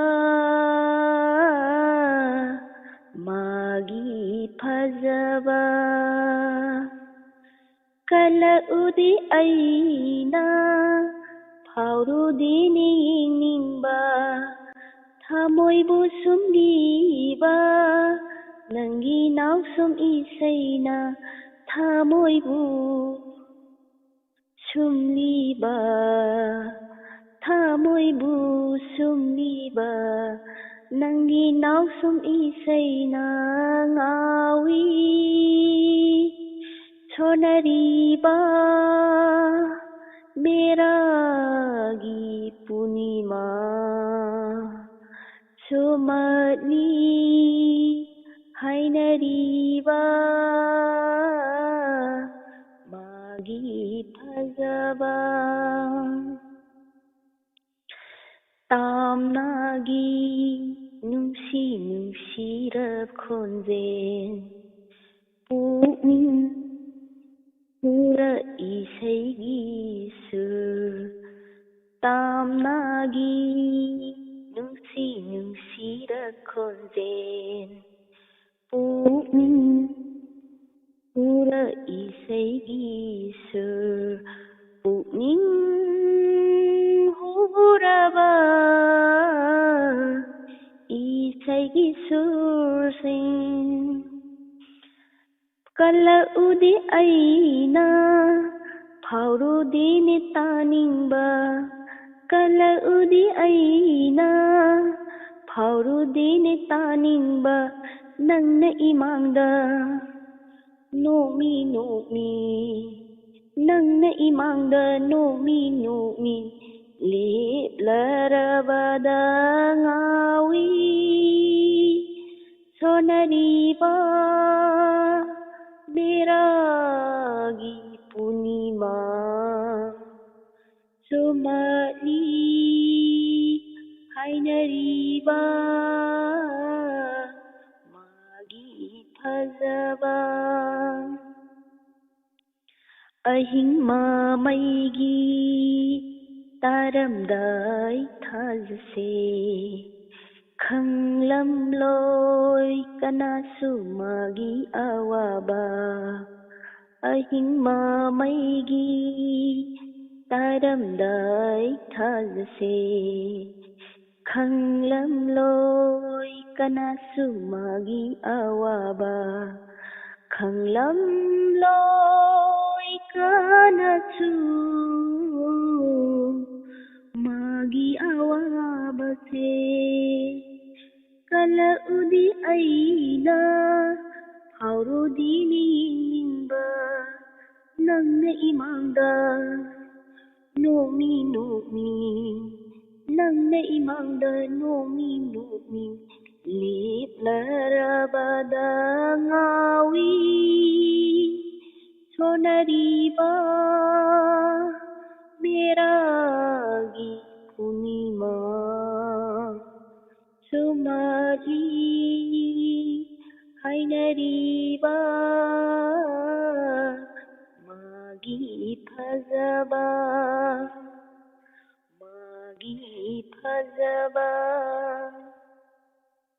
loisinjarage idawani tang saida Sophia gal oi lehoge tawida Sophia taradi amuk saugini isai se ichena sai sakpi moiramadi Sophia phauroiduine aduna ai sakja haudraban Tagachari che thagattari fazai yam nuai tabikre thamjara thank you थागतचरी इचे थोड़ा मपुंग फान बिरमगे thank you Edison isai bu numit mangani sotle haisi chumbro होय चुमे हाय तरे चे अदो तरुक नि तरे नि तगा सचखि गे चे taruk ni taret ni होय chahi su loira nawboi gi chatliba chahi ge roiba tha sakpio numit mangani sure sotliba ipwana haise अच्छा ही लोइद्रिङै सिदा इचे अहुंबिगी इसै सोइदना खुदो तमजरकनी होय खरबदि सot क्रेचे कोइचे mm wizard wari amata lijage yagadro haibire ꯂꯤꯊꯔꯛꯑꯣ ꯈꯔ ꯅꯣꯛꯄ ꯌꯥꯕ ꯂꯤꯊꯔꯛꯑꯣ ꯊꯥꯒꯠꯆꯔꯤ ꯏꯁꯩꯁꯦ ꯑꯣꯟꯊꯣꯛꯅ ꯈꯟꯕꯤꯔꯛꯈ꯭ꯔꯦ ꯃꯌꯥꯝ ꯑꯗꯣ ꯀꯣꯂꯔꯁꯤꯡꯒꯤ ꯀꯩꯅꯣ ꯃꯔꯛ ꯍꯨꯔꯒ ꯇꯟꯖꯥ ꯍꯨꯔꯒ ꯇꯧꯔꯛꯇꯣꯏꯅꯦ ꯉꯥꯏꯍꯥꯛ ꯁꯨꯝ ꯉꯥꯏꯃꯤꯟꯅꯈꯤꯁꯤ ꯔꯥꯖꯦꯁꯣꯔꯤ ꯅꯣꯡꯃꯥꯏꯊꯦꯝ ꯇꯔꯥꯝ ꯅꯣꯛꯆꯔꯤ ꯏꯆꯦ ꯑꯟꯖꯅꯥ ꯁꯣꯅꯤꯌꯥ ꯂꯥꯡꯒꯣꯜꯖꯝ ꯇꯔꯥꯝ ꯅꯣꯛꯆꯔꯤ ꯏꯕꯨꯡꯖꯣꯏ ꯃꯣꯏꯔꯥꯡꯊꯦꯝ ꯚꯨꯃꯦꯁꯣꯔ ꯀꯥꯉꯥꯕꯝ ꯇꯔꯥꯝ ꯅꯣꯛꯆꯔꯤ ꯏꯁꯩ ꯇꯥꯁꯤ ꯇꯥꯃꯤꯟꯅꯁꯤ ꯃꯌꯥꯝꯒꯤ ꯔꯥꯙꯥ ꯊꯣꯏꯕꯤ ꯇꯔꯥꯝ ꯅꯣꯛꯆꯔꯤ ꯏꯆꯦ ꯗꯦꯕꯖꯥꯅꯤ ꯀꯁꯥꯔ ꯑꯗꯣ ꯃꯌꯥꯝꯅ ꯂꯥꯏꯞꯇ ꯈꯟꯕꯤꯔꯛꯏꯕ ꯏꯁꯩꯁꯤꯡꯁꯦ ꯀꯣꯜ ꯐꯪꯕ ꯃꯌꯥꯝꯅ ꯁꯛꯄꯤꯔꯛꯑꯁꯨ ꯌꯥꯝ ꯅꯨꯡꯉꯥꯏꯅꯤꯌꯦ ꯍꯣꯏ ꯑꯗꯨꯝ ꯑꯩꯈꯣꯏ ꯃꯁꯦꯟ ꯑꯗꯨꯝ ꯁꯛꯃꯤꯟꯅꯁꯦ ꯍꯥꯏꯕ ꯑꯩꯈꯣꯏꯗ ꯍꯥꯏꯔꯛꯑꯒꯁꯨ ꯑꯗꯣ ꯀꯣꯜꯕꯨ ꯐꯪꯉꯗꯤ ꯑꯗꯨꯝ ꯑꯐꯥꯕ ꯏꯁꯩ ꯑꯣꯏꯔꯗꯤ ꯍꯦꯛꯇ ꯉꯪꯊꯣꯛꯄꯤꯔꯛꯑꯣꯕ ꯃꯃꯥ ꯕꯂꯥ ꯇꯔꯥꯝ ꯅꯣꯛꯆꯔꯤ ꯃꯃꯥ ꯃꯦꯘꯆꯟꯗ꯭ꯔ ꯀꯩꯔꯛ ꯋꯥꯍꯪ ꯑꯃꯇ ꯍꯪꯖꯒꯦ ꯅꯨꯡꯁꯤꯕꯗꯤ ꯑꯃꯤꯇ꯭ꯔꯅꯤ ꯍꯥꯏꯕꯗ ꯂꯥꯟꯒꯗ꯭ꯔꯥ ꯍꯥꯏꯕꯤꯔꯛꯑꯦ ꯀꯩꯅꯣ ꯅꯨꯡꯁꯤꯕꯗꯤ ꯍꯨꯅꯦꯅ ꯍꯥꯏꯅꯗꯥꯏꯅꯦ ꯍꯨꯅꯦꯁꯨ ꯍꯥꯏꯅꯩ ꯑꯃꯤꯇ꯭ꯔꯅꯦꯁꯨ ꯍꯥꯏꯅꯩ ꯑꯗꯣ ꯍꯣꯏ ꯏꯆꯦ ꯁꯨꯃꯥꯏꯅ ꯍꯥꯏꯅꯕꯁꯦ ꯑꯗꯨꯝ ꯍꯥꯏꯅꯔꯁꯤ ꯑꯩ ꯂꯦꯞꯄꯗꯤ ꯉꯝꯖꯔꯔꯣꯏ ꯅꯨꯡꯁꯤꯕꯁꯦ ꯑꯃꯤꯇ꯭ꯔꯅꯦꯅꯁꯨ ꯍꯥꯏꯅꯩ ꯑꯗꯨꯒ ꯅꯨꯡꯁꯤꯕꯁꯦ ꯄꯣꯏꯖꯟꯅꯦꯅꯁꯨ ꯍꯥꯏꯅꯩꯕ ꯊꯥꯒꯠꯆꯔꯤ ꯏꯃꯥꯂꯇꯥ ꯌꯦꯡꯈꯣꯝ ꯀꯣꯂꯔ ꯑꯃꯨꯛ ꯂꯧꯈꯠꯆꯒꯦ ꯃꯤꯁ ꯉꯁꯥꯏ ꯎꯕꯗꯒꯤ ꯍꯧꯖꯤꯛꯅ ꯍꯦꯟꯅ ꯅꯥꯞ ꯅꯥꯞ ꯂꯥꯎꯅ ꯂꯩꯔꯝꯃꯦ ꯉꯁꯥꯏ ꯑꯩꯅ ꯀꯧꯍꯧꯗꯕꯩ ꯆꯔꯥ ꯍꯦꯜꯂꯤ ꯖꯥꯠꯂ ꯈꯪꯗꯦ ꯏꯁꯤꯇꯥꯁꯦ ꯏꯁꯩꯁꯦ ꯏꯁꯤꯇꯥꯅ ꯈꯜꯂꯛꯄꯅꯦꯕ ꯏꯁꯩ ꯑꯔꯣꯏꯕꯗ ꯉꯁꯥꯏ ꯊꯥꯕ ꯑꯗꯣ ꯑꯩꯅ ꯂꯥꯎꯊꯣꯛꯇꯕ ꯅꯤꯡꯉꯥꯏ ꯌꯥꯝ ꯇꯧꯕꯒꯤ ꯀꯣꯂꯔ ꯂꯧꯈꯠꯂꯁꯤꯀꯣ ꯑꯗꯨꯗꯤ hello Hello, good evening, Miss. Good evening Miss, ꯀꯨꯏꯔꯦ I, ꯁꯥꯔ Miss, I, ꯁꯅꯥꯇꯣꯝꯕ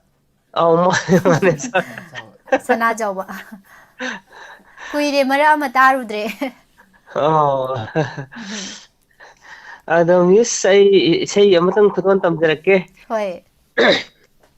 ꯑꯩꯈꯣꯏꯒꯤ ꯗꯥꯏꯃꯟ ꯇꯤꯚꯤꯒꯤ ꯏꯁꯇꯥꯔ ꯌꯧꯕꯤꯔꯛꯈ꯭ꯔꯦ ꯁꯥꯔ ꯆꯜ ꯏꯀꯥꯏ ꯈꯨꯝꯅꯧ ꯎꯠꯆꯔꯤ ꯃꯤꯁꯀ ꯍꯣꯏ ꯇꯔꯥꯝ ꯅꯣꯛꯆꯔꯤ ꯁꯥꯔꯕꯨꯁꯨ ꯌꯥꯝ ꯅꯨꯡꯉꯥꯏꯖꯩ ꯑꯗꯨꯝ ꯌꯥꯎꯕꯤꯔꯛꯄ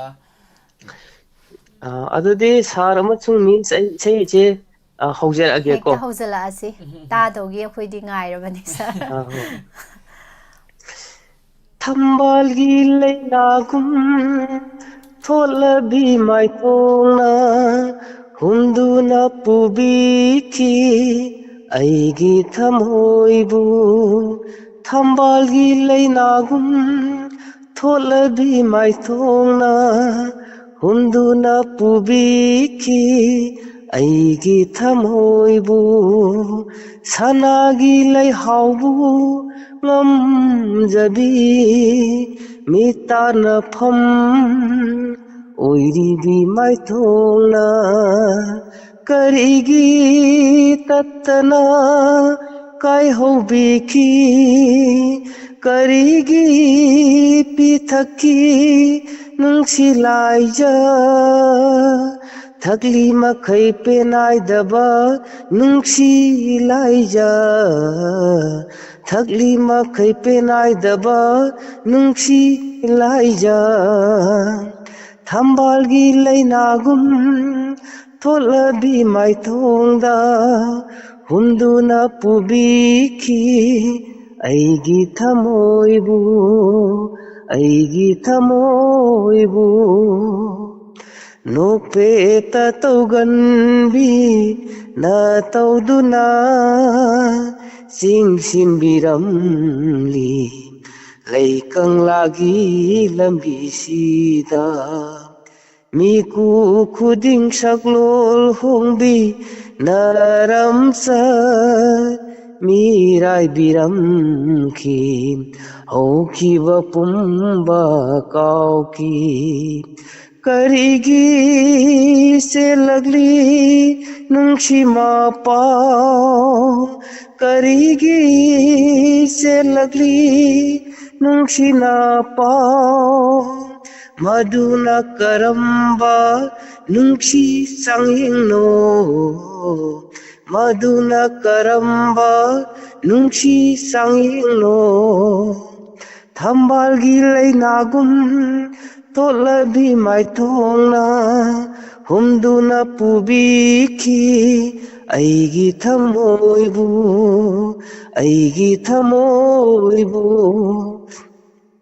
mase tana kairaba soglaba thamoida kari kanari nangi nungshi wahina nungshi ise leplaba soglaba thamoida tamlaglanu nangi na pao kaukharo pumnama haukhrawari kaukharo pumnama haukhrawari ningshingba thoktana mapok shimagi ningshingba thoktana mapok shimagi thambalgi leinagum tolabi maithongda humduna pubiki aigi thamoibu sanagi leihaubu ngamjabi mitana pham oiri bimaithon karigi tattana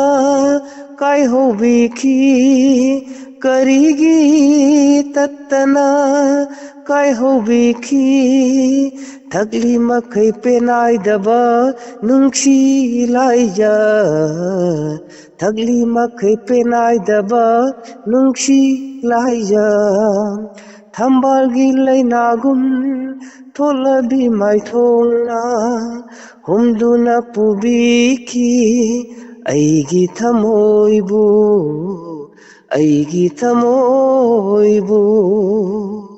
lojarage miss stage daga music kai haraga saadi edition paisa se joy na sai bim lai dai ne oi che yam phasana ko jol ado isai se tagrabra si isai se edition ai che tadribo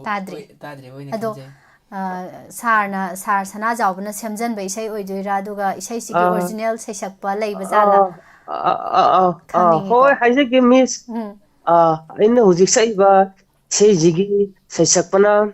warepam kumar kuman sa oenga redo imphal gi approved singer ni aduga seijigi sereng bana angom sa singkhai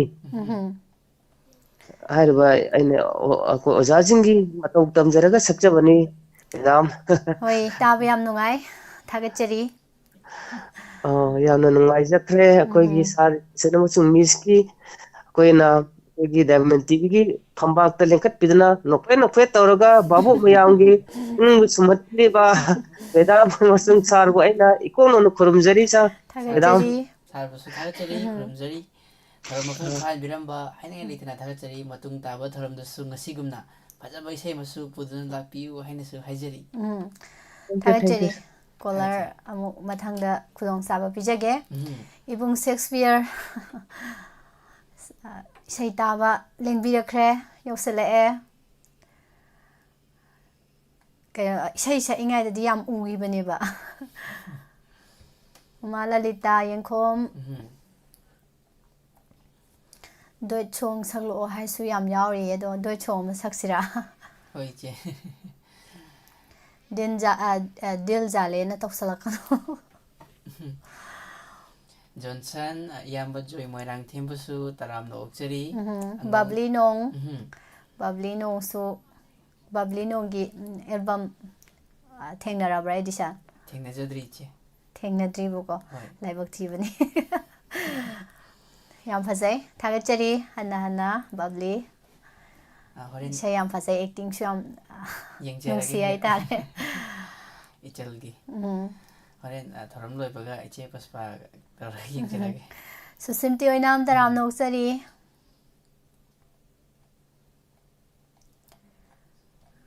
ꯏꯌꯥꯝꯕ ꯆꯥꯟꯁꯨ ꯌꯧꯕꯤꯔꯛꯈ꯭ꯔꯦ ꯇꯔꯥꯝꯅ ꯑꯣꯛꯆꯔꯤ ꯏꯌꯥꯝꯕ ꯄꯨꯟꯁꯤꯕꯁꯨ ꯌꯧꯁꯜꯂꯛꯈ꯭ꯔꯦ ꯎꯝ ꯁꯥꯔ ꯉꯔꯥꯡꯁꯨ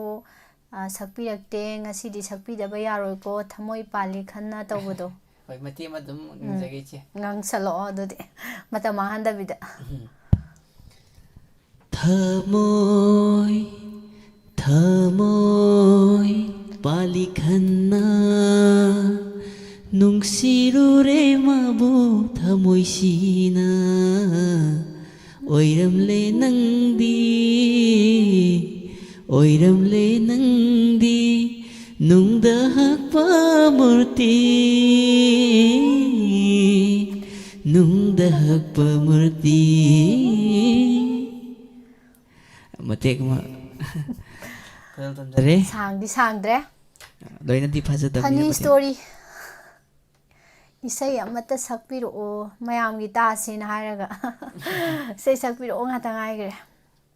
ꯂꯩꯇꯕ ꯑꯃ ꯁꯛꯂꯛꯑꯣ ꯃꯤꯁ ꯏꯁꯩ ꯂꯩꯇꯕ ꯑꯃ ꯁꯛꯂꯛꯑꯣ ꯏꯁꯩ ꯂꯩꯇꯕ ꯑꯃ ꯁꯛꯂꯛꯀꯅꯤ ꯑꯗꯨꯗꯤ ꯈꯨꯐꯖ ꯑꯃ ꯇꯧꯗꯣꯏꯖꯥꯠꯅꯤ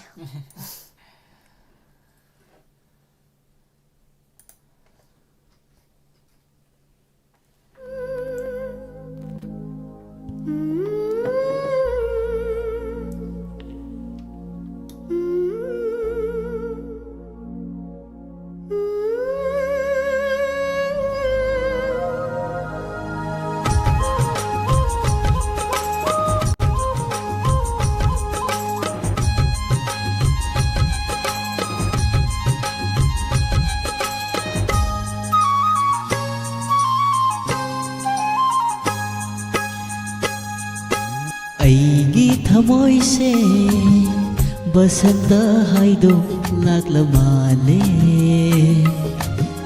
ꯅꯨꯡꯁꯤ ꯂꯩꯅꯝꯅ ꯊꯜꯂꯦ ꯑꯩꯒꯤ ꯊꯃꯣꯏꯁꯨ ꯅꯨꯡꯁꯤ ꯅꯪꯒꯤ ꯆꯦꯡꯂꯧ ꯑꯩꯗꯤ ꯁꯛꯇ꯭ꯔꯁꯨ ꯌꯥꯔꯦ ꯁꯤꯗꯤ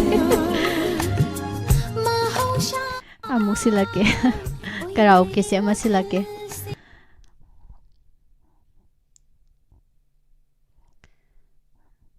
ꯑꯣꯟꯊꯣꯛꯄꯅꯤꯗ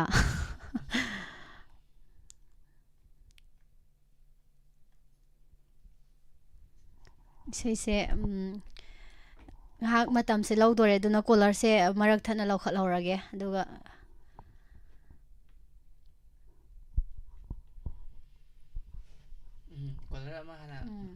ꯀꯣꯂꯔ ꯑꯃ ꯍꯥꯟꯅ ꯏꯆꯦ ꯄꯥꯏꯈꯠꯁꯤ ꯑꯗꯨꯒ ꯍꯣꯏ ꯃꯇꯨꯡ ꯇꯥꯕꯗ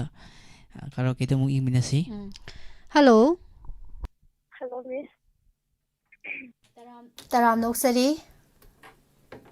ꯑꯩ ꯃꯤꯁ ꯄꯊꯕꯤꯒꯤ ꯏꯁꯩ ꯇꯥꯒꯦ ꯇꯧꯔꯒ ꯀꯣꯂꯔ ꯍꯥꯟꯅ ꯂꯧꯈꯠꯂꯦ ꯏꯆꯜ ꯖꯣꯌꯥ ꯃꯥꯜꯂꯤ ꯏꯆꯦ ꯀꯃꯦꯟꯗ ꯉꯁꯥꯏꯗꯩꯅꯦ ꯃꯥꯅꯤ ꯀꯃꯦꯟ ꯂꯠꯂꯤꯁꯦ ꯀꯃꯦꯟ ꯂꯠꯂꯤꯁꯦ ꯑꯇꯩꯒꯤ ꯅꯠꯇꯦꯕ ꯀꯩ ꯏꯁꯩ ꯉꯪꯗꯣꯏꯅꯣ ꯑꯩ ꯏꯁꯩꯁꯦ ꯈꯪꯗꯦꯅꯦ ꯇꯥꯔꯝꯈꯤꯔꯣꯏꯗ꯭ꯔꯥ ꯀꯩꯅꯣꯅꯤꯗ ꯏꯁꯩꯁꯦ ꯑꯩꯈꯣꯏꯒꯤ ꯆꯤꯆꯦ ꯑꯃꯅ ꯁꯨꯝ ꯈꯜꯂꯛꯄꯅꯦꯕꯀꯣ ꯗꯤꯃꯥꯄꯨꯔꯗ ꯂꯩꯕ ꯑꯗꯣ ꯉꯔꯥꯡꯁꯨ ꯑꯃ ꯁꯛꯄꯅꯦ ꯑꯗꯣ ꯉꯁꯤꯁꯨ ꯃꯥ ꯑꯃꯒ ꯁꯛꯑꯦ ꯑꯗꯨꯒ ꯁꯥꯔꯒ ꯃꯤꯁꯀꯗꯁꯨ ꯁꯛꯄꯤꯔꯛꯑꯣꯅ ꯉꯁꯥꯏ ꯀꯨꯏꯔꯦ ꯃꯥꯙꯕꯤꯒꯤ ꯍꯥꯏꯔꯛꯄꯗꯣ ꯑꯗꯨ ꯆꯤꯆꯦꯗꯨꯅ ꯍꯥꯏꯔꯛꯄꯅꯦ ꯍꯣꯔꯦꯟ ꯃꯇꯦꯛ ꯈꯛꯇ ꯑꯣꯏꯔꯁꯨ ꯁꯛꯄꯤꯔꯛꯑꯣ ꯍꯣꯏ ꯍꯣꯏ ꯑꯧ ꯀꯔꯤ ꯈꯜꯂꯤꯗꯣ ꯍꯣꯏ ꯁꯛꯅꯤꯡꯕꯅꯕꯨ ꯂꯣꯏꯔꯦꯗ ꯍꯧꯖꯤꯛꯇꯨ ꯑꯗꯨ ꯌꯥꯏꯌꯦ ꯖꯣꯌꯥꯒꯤ ꯍꯥꯟꯅ ꯇꯥꯈꯤꯒꯦ ꯑꯗꯨꯗꯤ ꯍꯧꯖꯔꯛꯑꯒꯦꯀꯣ ꯍꯧꯊꯔꯛꯑꯣ ꯇꯥꯔꯀꯥꯟꯗ ꯇꯥꯏ ꯇꯥꯗꯦꯗꯣ ꯍꯥꯏꯕꯤꯔꯣ ꯍꯣꯏ ꯍꯧꯖꯔꯒꯦ ꯍꯧꯖꯜꯂꯛꯑꯣ ꯊꯤꯕ ꯆꯤꯡꯗ ꯑꯍꯥꯟꯕ ꯎꯅꯈꯤꯕ ꯃꯃꯣꯟꯇ ꯅꯣꯛꯄ ꯑꯆꯦꯟꯕ ꯋꯥꯈꯜꯗꯣ ꯃꯃꯣꯟꯇ ꯅꯣꯛꯄ ꯇꯈꯦꯟꯕ ꯋꯥꯈꯜꯗꯣ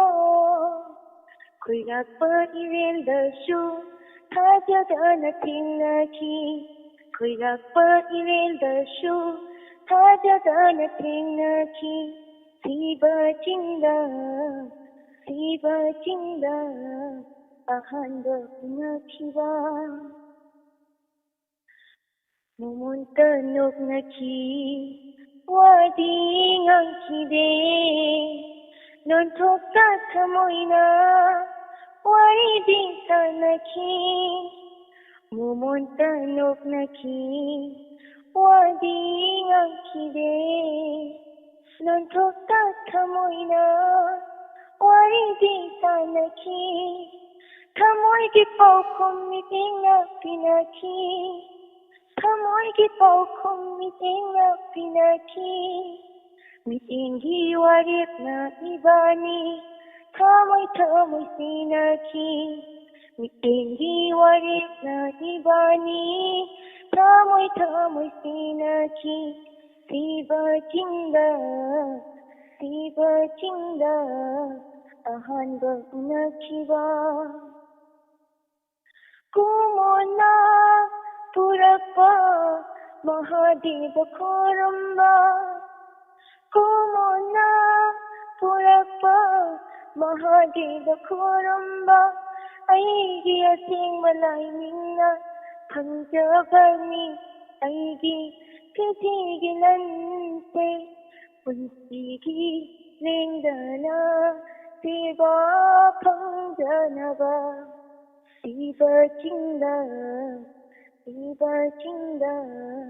Ahanda Nakiva Alita Isayse ngasi di tare ngahangay di tadri. Tadra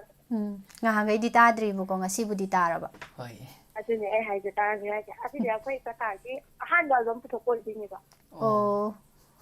andida andida yaubadi manipuri sa dum yaubini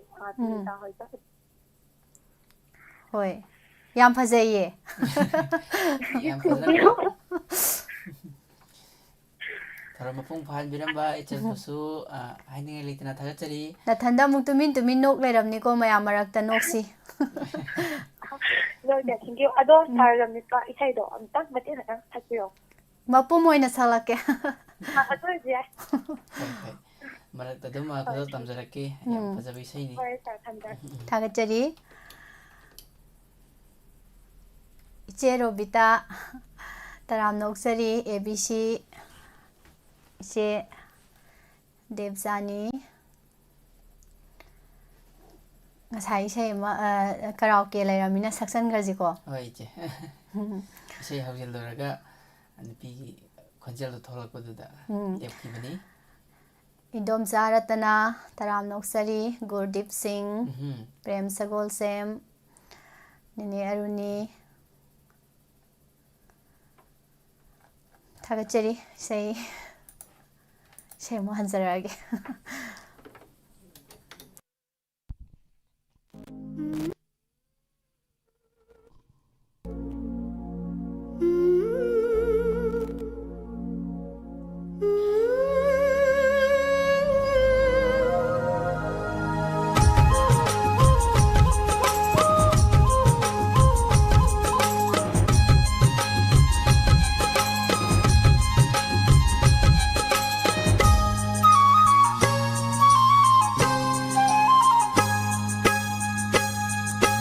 ꯑꯩꯒꯤ ꯊꯃꯣꯏꯁꯦ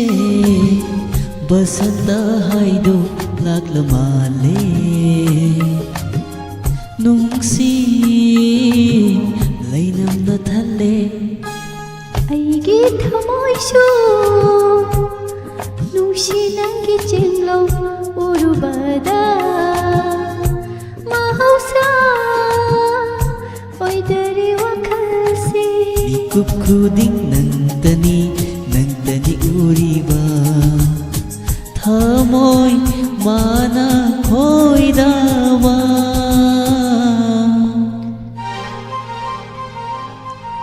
ꯑꯩꯒꯤ ꯊꯃꯣꯏꯁꯤ ꯅꯨꯡꯁꯤ ꯅꯪꯒꯤ ꯆꯦꯡꯂꯧ ꯎꯔꯨꯕꯗ ꯃꯍꯧꯁꯥ ꯑꯣꯏꯗꯔꯤ ꯋꯥꯈꯜꯁꯤ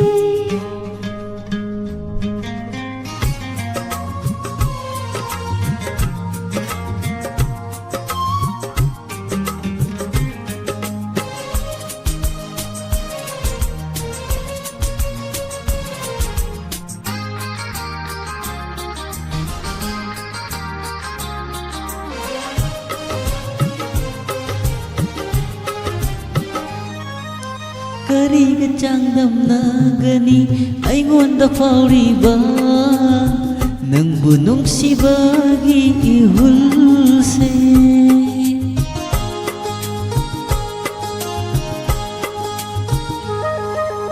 그리가 장담나가니 아이곤다 파우리바 능부 농시바기 이hul세 람라바디 장담나바 농시바세 아와바 칭나 카이도로니 아깡바 호라이드 소필로이다 비로네 타모이도 아이곤다 오이르로 타자 타완 리싱락다 오이르로 타자 타완 리싱락다 아이기 타모이세 농시난게 찔러 우루바다 마호사 오이다리와 칼시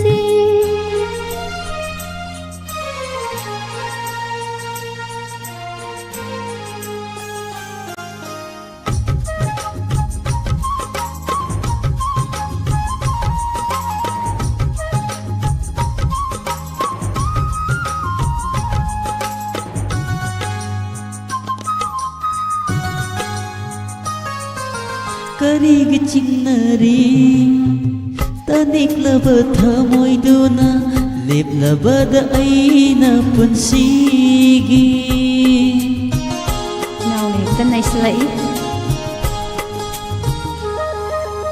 करीग चिन्नरी तनिक्लब थमोइदुना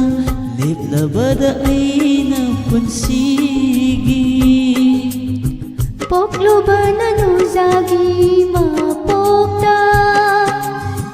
पिथोक्पा सुंgamdari thamoise aigini haibadu khaktana लेप्लबनी नंगिदमा पुन्सिसे नुंगसी समाय लेररोय लेररोय नुंगसी समाय लेररोय लेररोय aigi thamoise nungsinanggi chinlo urubada mahausa oidari wakhalse Kup khuding nangtani nangtani uriba thamoy mana khoidama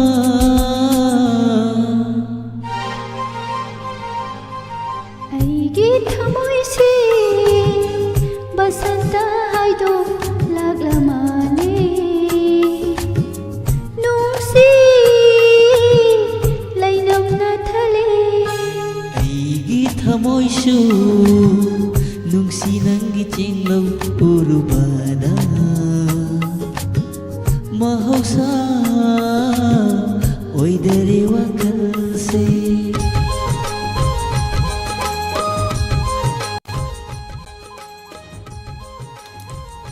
Edison isai sum sala akandane aina soira abago sakpase ai warakpani khangde kainom tawsalaba ain sum khalak tuine bugo koigi lambi phatabda gari thawbuda adu oina khalak pai wanida ipana nai sale yam nungare sai phajakre thagachari mayam थागतचरी कोलर अमदी याम वाना ngairamani कोल बुतात खिद्रा नत्रगा अमु कइनो फंगोइद्रा नबको किमापति मिंगसे याम हाइना थोली किमापति हैबा थागतचरी तराम नोक्सरी डायमंड टीवी दा शांत सिंह हिंगलिबा पुंसिसे नुंसिबगी दमकनी चुमे नुंसिबा मयामगी दमकतनी कोलर अमु लखसिको अदुदे चे अमतंग लखत पिसी कोलर कना नोय दो अमतंग खमिनस हेलो 이제 양 퍼져그래. विश 건도 드라이버가 상당히 섹시해. 위시. ꯈꯨꯍꯥꯏꯗꯤ ꯏꯁꯩ ꯁꯛꯄ ꯍꯩꯇꯦꯗꯤ ꯍꯥꯏꯅꯤꯡꯗꯦ ꯈꯤꯇꯪ ꯇꯧꯔꯀꯥꯟꯗ ꯒꯥꯔꯤ ꯖꯛ ꯖꯛ ꯖꯛ ꯂꯝꯕꯤ ꯐꯠꯇꯕ ꯇꯥꯏꯁꯟꯅ ꯌꯥꯕ꯭ꯔꯕ ꯑꯩ ꯑꯗꯨꯃꯥꯏꯅ ꯈꯜꯂꯦ ꯍꯥꯏꯕ ꯏꯕꯨꯡ ꯂꯝꯕꯤ ꯐꯠꯇꯕꯗ ꯒꯥꯔꯤ ꯊꯧꯕꯗꯣ ꯑꯗꯨꯃꯥꯏꯅ ꯈꯜꯂꯦ ꯍꯥꯏꯕ ꯋꯥꯈꯜꯁꯤꯗ ꯍꯣꯏꯕ ꯑꯗꯨ ꯇꯥꯏꯁꯟꯅꯕ ꯌꯥꯗꯦ ꯏꯁꯩ ꯐꯖꯩꯗ ꯀꯩꯝꯇ ꯁꯣꯏꯗꯦ ꯌꯥꯝ ꯐꯖꯩ ꯌꯥꯝ ꯐꯖꯅ ꯈꯨꯗꯣꯜ ꯇꯝꯕꯤꯔꯛꯈꯤ ꯏꯆꯦꯁꯨ ꯉꯁꯤꯗꯤ ꯌꯥꯝ ꯅꯨꯡꯉꯥꯏꯅ ꯁꯣꯏꯔꯁꯨ ꯁꯣꯏꯅ ꯏꯁꯩꯁꯦ ꯑꯩ ꯃꯌꯥꯝ ꯁꯛꯄ ꯉꯝꯖꯕꯅ ꯑꯩꯅ ꯈꯨꯔꯨꯝꯃꯤꯁꯦ ꯏꯕꯨꯡ ꯁꯛꯀꯗꯧꯅꯤ ꯏꯀꯥꯏ ꯆꯥꯛ ꯏꯁꯤꯡꯗꯤ ꯈꯨꯝꯅꯖꯔꯤ ꯀꯩꯅꯣ ꯆꯥꯕꯤꯔꯕ꯭ꯔꯣ ꯏꯕꯨꯡ ꯆꯥꯔꯦ ꯆꯥꯔꯦ ꯀꯩ ꯃꯊꯦꯜ ꯃꯊꯦꯜꯁꯦ ꯏꯔꯣꯝꯕ ꯑꯣꯏꯅ ꯆꯥꯏ ꯌꯥꯝ ꯅꯨꯡꯉꯥꯏꯔꯦ ꯏꯕꯨꯡ ꯏꯁꯩ ꯁꯛꯅꯁꯤꯗꯒ ꯊꯦꯡꯅꯈꯤꯗꯕꯗꯣ ꯌꯥꯝ ꯀꯨꯏꯔꯦ ꯌꯥꯝ ꯏꯕꯨꯡ ꯀꯨꯏꯗ꯭ꯔꯤꯗ ꯊꯥ ꯃꯨꯛꯇꯅꯤ ꯉꯔꯥꯡ ꯅꯍꯥꯟꯗꯩ ꯁꯛꯄ ꯍꯧꯔꯛꯑꯁꯤꯗꯤ ꯀꯩꯅꯣꯅꯦ ꯑꯣꯏꯃꯥ ꯊꯥꯗꯨꯕꯨ ꯌꯥꯝꯗ꯭ꯔꯤꯕꯣ ꯍꯥꯏꯁꯤꯕꯣ ꯌꯥꯝꯗ꯭ꯔꯤ ꯑꯩꯒꯤ ꯏꯊꯧ ꯆꯤꯟꯕꯩꯅꯤ ꯌꯥꯗ ꯇꯧꯏꯅꯤ ꯉꯔꯥꯡꯒꯗꯤ ꯃꯩ ꯇꯥꯈ꯭ꯔꯦ ꯑꯩꯈꯣꯏ ꯌꯥꯝꯅ ꯊꯥꯒꯠꯆꯔꯤ ꯏꯅꯥꯎ ꯑꯦꯗꯤꯁꯟ ꯕꯦꯁ ꯁꯦꯝꯃꯣ ꯏꯅꯥꯎ ꯑꯣꯂꯦꯟꯅ ꯇꯝꯕꯤꯔꯝꯕꯗꯣ ꯅꯉꯣꯟꯗ ꯍꯣꯏ ꯍꯣꯏ ꯑꯗꯣ ꯑꯩ ꯍꯧꯖꯔꯛꯑꯒꯦ ꯍꯣꯏ ꯏꯕꯨꯡꯒꯤ ꯍꯧꯖꯜꯂꯛꯑꯣ ꯊꯥꯒꯠꯆꯔꯤ ꯍꯧꯖꯔꯛꯑꯒꯦ ꯊꯥꯒꯠꯆꯔꯤ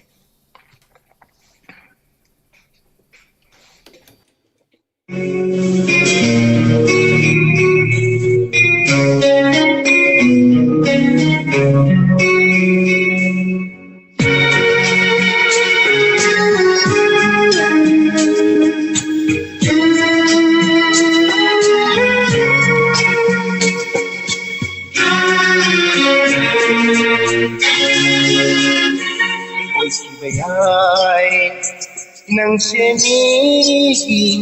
ꯆꯠꯈꯤꯕ ꯌꯥꯏ ꯑꯩꯕꯨ ꯊꯥꯗꯣꯛꯇꯨꯅ ꯑꯣꯏꯈꯤꯕ ꯌꯥꯏ ꯅꯪꯁꯦ ꯃꯤꯒꯤ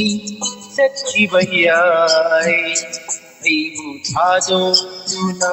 ꯍꯣꯡꯈꯤꯕ ꯌꯥꯏ ꯊꯥꯒꯩ ꯂꯩꯐꯝ ꯑꯗꯨꯕꯨ ꯏꯐꯝꯗ ꯀꯥꯏꯅꯔꯁꯤ ꯑꯁꯤꯃꯇꯪꯗꯤ ꯅꯪꯅ ꯍꯥꯏꯕꯤꯅꯨꯀꯣ ꯑꯣꯏꯈꯤꯕ ꯌꯥꯏ ꯅꯪꯁꯦ ꯃꯤꯒꯤ ꯆꯠꯈꯤꯕ ꯌꯥꯏ ꯑꯩꯕꯨ ꯊꯥꯗꯣꯛꯇꯨꯅ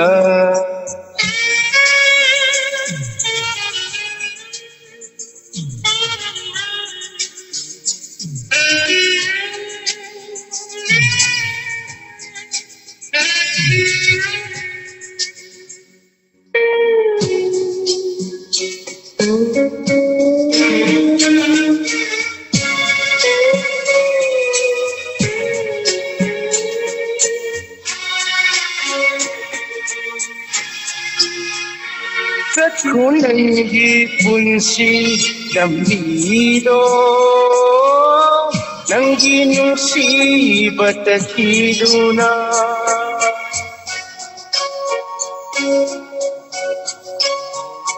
ꯆꯠꯈꯣꯅꯪꯒꯤ ꯄꯨꯟꯁꯤ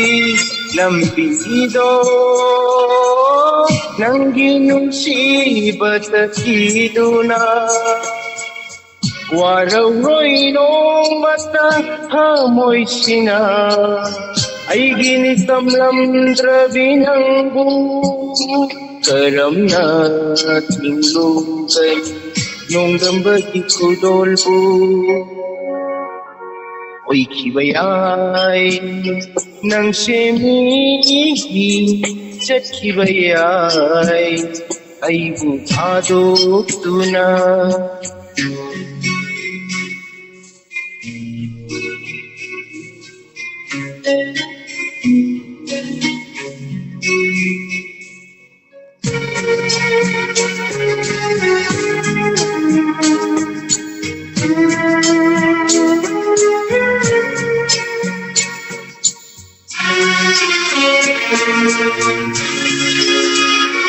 ꯅꯨꯡꯁꯤꯅꯕ ꯈꯨꯗꯤꯡꯃꯛ ꯊꯨꯡꯅꯒꯅꯤ ꯂꯩꯇꯦ ꯂꯥꯞꯅꯈꯤꯕꯗꯨꯕꯨ ꯅꯨꯡꯁꯤꯅꯗꯦ ꯍꯥꯏꯁꯤꯔꯥ ꯅꯨꯡꯁꯤꯅꯕ ꯈꯨꯗꯤꯡꯃꯛ ꯊꯨꯡꯅꯒꯅꯤ ꯂꯩꯇꯦ ꯂꯥꯞꯅꯈꯤꯕ ꯈꯨꯗꯤꯡꯗꯨꯕꯨ ꯅꯨꯡꯁꯤꯅꯗꯦ ꯍꯥꯏꯁꯤꯔꯥ ꯅꯪꯕꯨ ꯊꯃꯣꯏ ꯁꯦꯡꯅ ꯅꯨꯡꯁꯤꯕꯗꯤ ꯂꯩꯁꯅꯨ ꯊꯃꯣꯏ ꯅꯨꯡꯗ ꯂꯦꯡꯗꯅ मचू होंबा यादवा सकलोन गुमना ओई खिबयाई नंसे मीगी चटखिबयाई अइबु थादो दुना ओई खिबयाई नंसे मीगी चटखिबयाई अइबु थादो दुना होंखिबयाई सागै लैफम अदुबु इफमदा काइनरसी असीमतंगी नन्ना हाइबिनुको ओइखिबयाई नंसे मीगी चटखिबयाई अइबु थादोक्तुना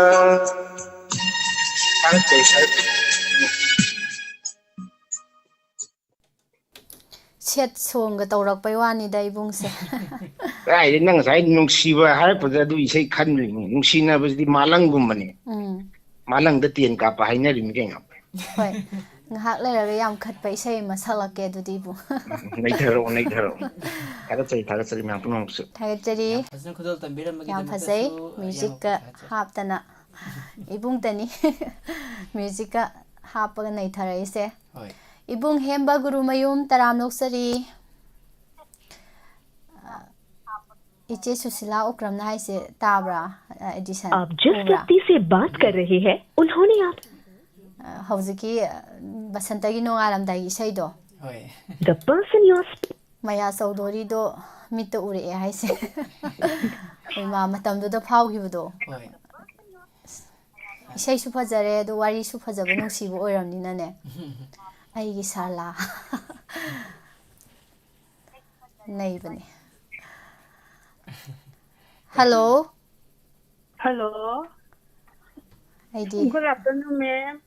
गुड आफ्टरनून मिस थागतरी सोनिया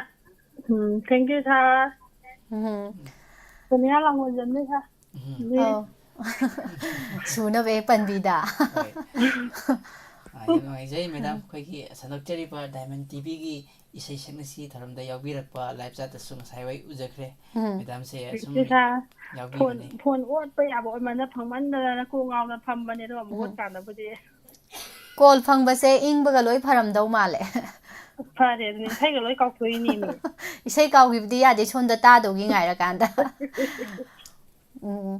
ꯑꯗꯣ ꯍꯥꯏꯐꯦꯠ ꯍꯥꯏꯐꯦꯠ ꯁꯨꯝ ꯅꯤꯡꯁꯤꯡꯉꯛꯑꯣ ꯑꯗꯨꯒ ꯍꯥꯏꯐꯦꯠ ꯁꯨꯝ ꯍꯧꯔꯝꯃꯣ ꯑꯗꯩꯗꯤ ꯃꯊꯟꯇ ꯑꯗꯨꯝ ꯂꯥꯛꯈ꯭ꯔꯗꯧꯅꯤ ꯉꯁꯥꯏꯒꯤ ꯂꯩꯈꯤꯕ ꯄꯣꯠꯇꯣ ꯑꯗꯨꯝ ꯊꯣꯛꯂꯛꯑꯗꯧꯅꯤ ꯏꯁꯩ ꯃꯤꯁ ꯑꯗꯨꯗꯤ ꯑꯔꯕꯤꯟ ꯁꯨꯔꯪꯒꯤ ꯏꯁꯩ ꯑꯣꯏꯅ ꯁꯛꯂꯛꯑꯒꯦ ꯌꯥꯏꯌꯦ ꯍꯧꯕ ꯌꯥꯔꯕꯣ ꯍꯧꯕꯤꯔꯛꯑꯣ ꯑꯣ ꯊꯦꯝꯖꯤꯟꯕꯤꯅꯕ ꯂꯩꯇ꯭ꯔꯕ ꯊꯃꯣꯏꯁꯤꯅ ꯀꯌꯥꯔꯛ ꯇꯦꯡꯊꯥꯈꯤꯒꯅꯤ ꯅꯪꯒꯤꯗꯃꯛꯇ ꯀꯔꯤꯒꯤ ꯑꯗꯨ ꯊꯃꯣꯏ ꯀꯜꯂꯤꯕ ꯅꯪꯒꯤꯗꯃꯛ ꯂꯦꯞꯆꯈꯤꯕ ꯑꯩꯉꯣꯟꯗ ꯀꯔꯤꯒꯤ ꯑꯗꯨ ꯊꯃꯣꯏ ꯀꯜꯂꯤꯕ ꯅꯪꯒꯤꯗꯃꯛ ꯈꯟꯖꯈꯤꯕ ꯑꯩꯉꯣꯟꯗ ꯍꯣ ꯅꯣꯡꯗꯝꯕ ꯀꯔꯤꯅꯣ ꯇꯧꯔꯤꯁꯦ ꯑꯩꯉꯣꯟꯗ ꯍꯣ ꯅꯣꯡꯗꯝꯕ ꯀꯔꯤꯅꯣ ꯇꯧꯔꯤꯁꯦ ꯑꯩꯉꯣꯟꯗ ꯃꯇꯝꯒꯤ ꯁꯥꯐꯨꯅ ꯍꯨꯝꯈ꯭ꯔꯕ ꯅꯪꯒꯤ ꯊꯃꯣꯏꯕꯨ ꯀꯅꯥꯗ ꯇꯥꯏꯅꯔꯨꯒꯅꯤ ꯋꯥꯀꯠꯐꯝ ꯂꯩꯇ꯭ꯔꯕꯗ ꯅꯪꯒꯤ ꯄꯨꯟꯁꯤꯅꯕꯨ ꯌꯥꯏꯐꯒꯅꯤ ꯈꯜꯂꯕ ꯆꯠꯈ꯭ꯔꯣ ꯂꯥꯞꯅ ꯅꯤꯡꯖꯕ ꯃꯥꯒꯤ ꯃꯅꯥꯛꯇ ꯅꯨꯡꯁꯤꯒꯤ ꯀꯜꯂ irayna nahalasu Khanglagi sanglaba punsise nangi nikhanna Nungsigi kallaba irayna Khanglagi sanglaba punsise nangi nikhanna Nangi sakana ngawhalaba aise Ningsingbaba oyo nungsiba nangna aibu Ho nongtamba karino taurise aingonda Ho nongtamba karino taurise aingonda Miss loisalage Wow. Yang lu bisa ni tu okay, madam na. Ai sum khalamine sum tana ne ai su sakpa ngamgadra na khalamine. Male. Asingbai ne hajan banate. Ite yam pamjaba ko adu dum thani la sakpanida. Thank you Ko phajado later. Thank you miss. Thagachari. Thagachari tharam phung phan biramba isai se sakchadri che koi tharam sida su ko isai se lui na sum sakta bi thamjabi adune ekdam kala na saktarak pani mi Yam pamjaba gi sum sakpani hai bagi na te ni. Thagachari mayam na syam nungai tabi khre. Thank you. Thagachari Bindu soibam taram noksari domza tamubi chirom Tharoi ningsinge sanaton chanu kai kaugani pai nene kauba yabra ekta kaurag kausilage sahani taram noksari che gangarani se nasai de kausaba ngamdre mirai bibanate ko Tanza menja da bai to Sanjoi pangabam che mutum promila taram noksari che mabem kaksing indigenous maitei Isai sakpiro tumningi gai chale tumdribok sakiroi adoidi tumdribok sakiroi jo yai isai se ko sakiroi je ba tumdribok Sitana nanakta nungsi hai horo nanakta lei cho he adu isai ne Isai do promolai som taramna oksari sila case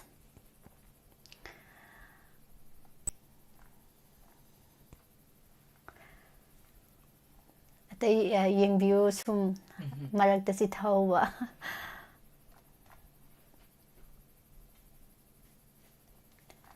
Thagachari collar ama mulokha se aduga isai akhat pa isai ma muksakse Ipanam ta collar se kana or dom teng biu marak sida mama meri mama thokso meri kui rabagi mamang to ugrabani Hoi isai ga yang thagat pirakibni mama se Ibung Robi su yoksan khre Aing bi alangbam iche aing bi alangbam Thagachari mathagi collar se hello taram noksari minglefam habiu Pondo Jerisi Bisnupur Ngaksu Pukpi Wayangbam Robinda Mayai Sarta Mayai Yawi Kre Yam Noise I think I get Pajaru the Banero could have been same calling young up Channel Kroga try to get some of the Yam Noai Isai Pajabama delay Kamai Tuxiga Pazabam delayed Tatoxi Tatoxi The man put a taminazerake Sargi say man local tamirasi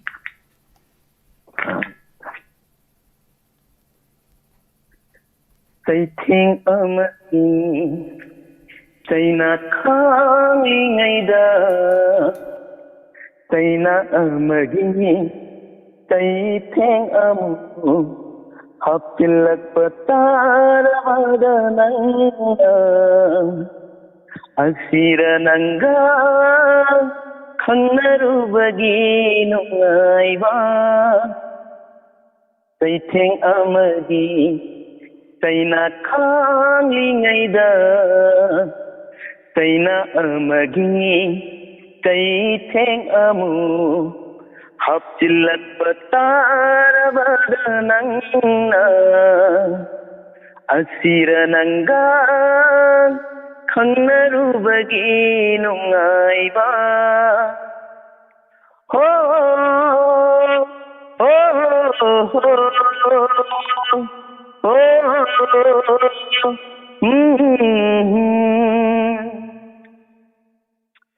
Semjin sajin haijin ba Haijadraba aingonda Hanjin hanjin nangna Aran badita hanbinu Semjin sajin haijin ba Haijadraba aingonda Hanjin hanjin nangna Aran badita hanbinu Kappa haijadraba aibu nangna Hanjin hanjin ngaside Kapalle aibu Oh oh oh oh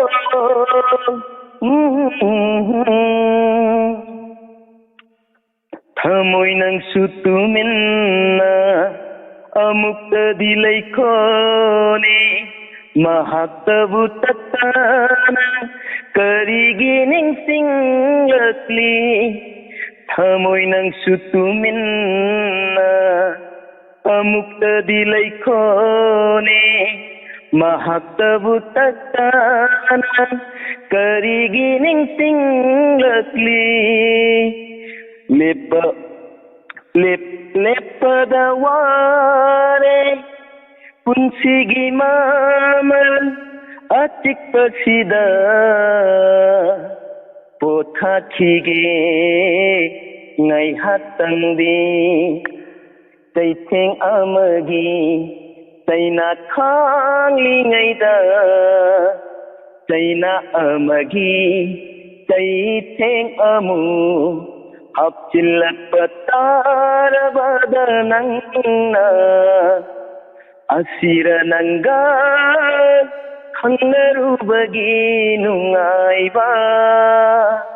Nasinjage Miss Samadi sir Isaji Pudak Ningshangaga Budi Tokshara Chaktarapane Mayekta Aduga Shuda Akaibi Awa Mokacho Tabi Iba Mayam Putak Tabagi di pel hodre Tabagi di pel hodre Loi thokibana hale Yang fazana ngangbire Thagachari damayai Thank you Thagachari Isai mayek tu ni hai se sita Isai mayek tu Khatpara arangba hayuko haji akhatpani bung arangba nate akhatpo oidoini akhatpo oibagini akhatpa isai haisina ni bung sana khatpa isai akhatpo oinida ado sala kana khangani khatli khatte do mayamna kamme loi biro aidi akhatpa isai rana khalleba do ngangjarake Isai se mamang da sungang kredo sumayam tabda nungai ni na khalle duna Iswarabo haisini kaino asukana noktana ngai su warabo tawslai su zoyana waba yade ko waba yade Tudi isai masaksalage ko Hoi che Pasu tum yausala su yai Taram noksari Abdullah Priyo Uba hekta panjadoini Marub Ambika Taram noksari Ima Angaubi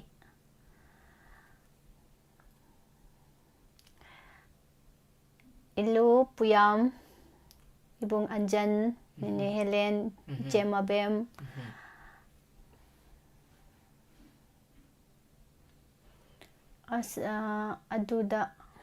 ꯑꯗꯨꯗꯤ ꯍꯥꯏꯃꯟꯗ꯭ꯔꯣ ꯍꯥꯏꯕꯅꯦꯕꯀꯣ. Abdullah Busu Thagatsari, Nene Ratna Gurumayung, Sarpriyo, Aribam Kanasyam Sarma Taram Naksari.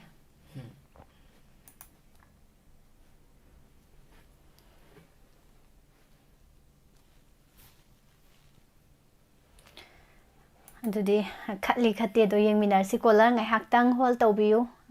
ꯇꯦꯟꯇꯛ ꯇꯧꯕ ꯏꯁꯩꯅꯤ. ꯃꯇꯝ ꯌꯥꯝ ꯂꯧꯖꯔꯣꯏ.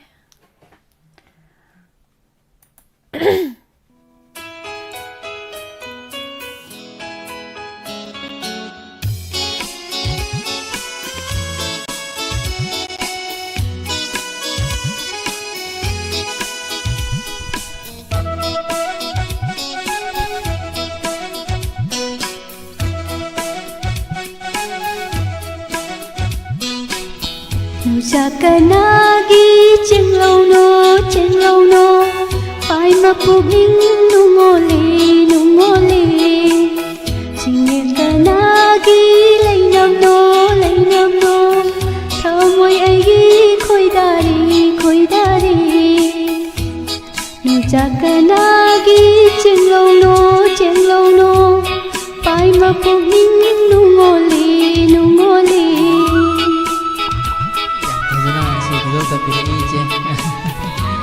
시부 컷번 어떠냐?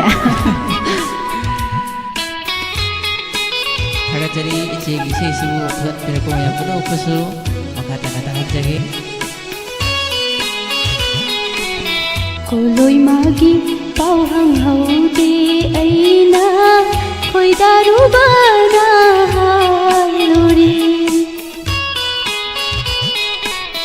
thamoi magi sakhang haude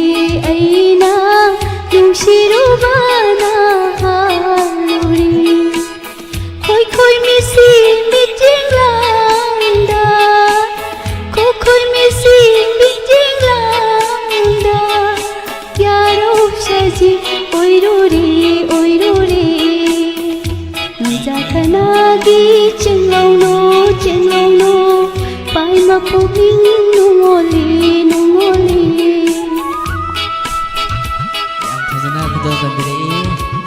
mengai wisai deh mayam so dance kombinasi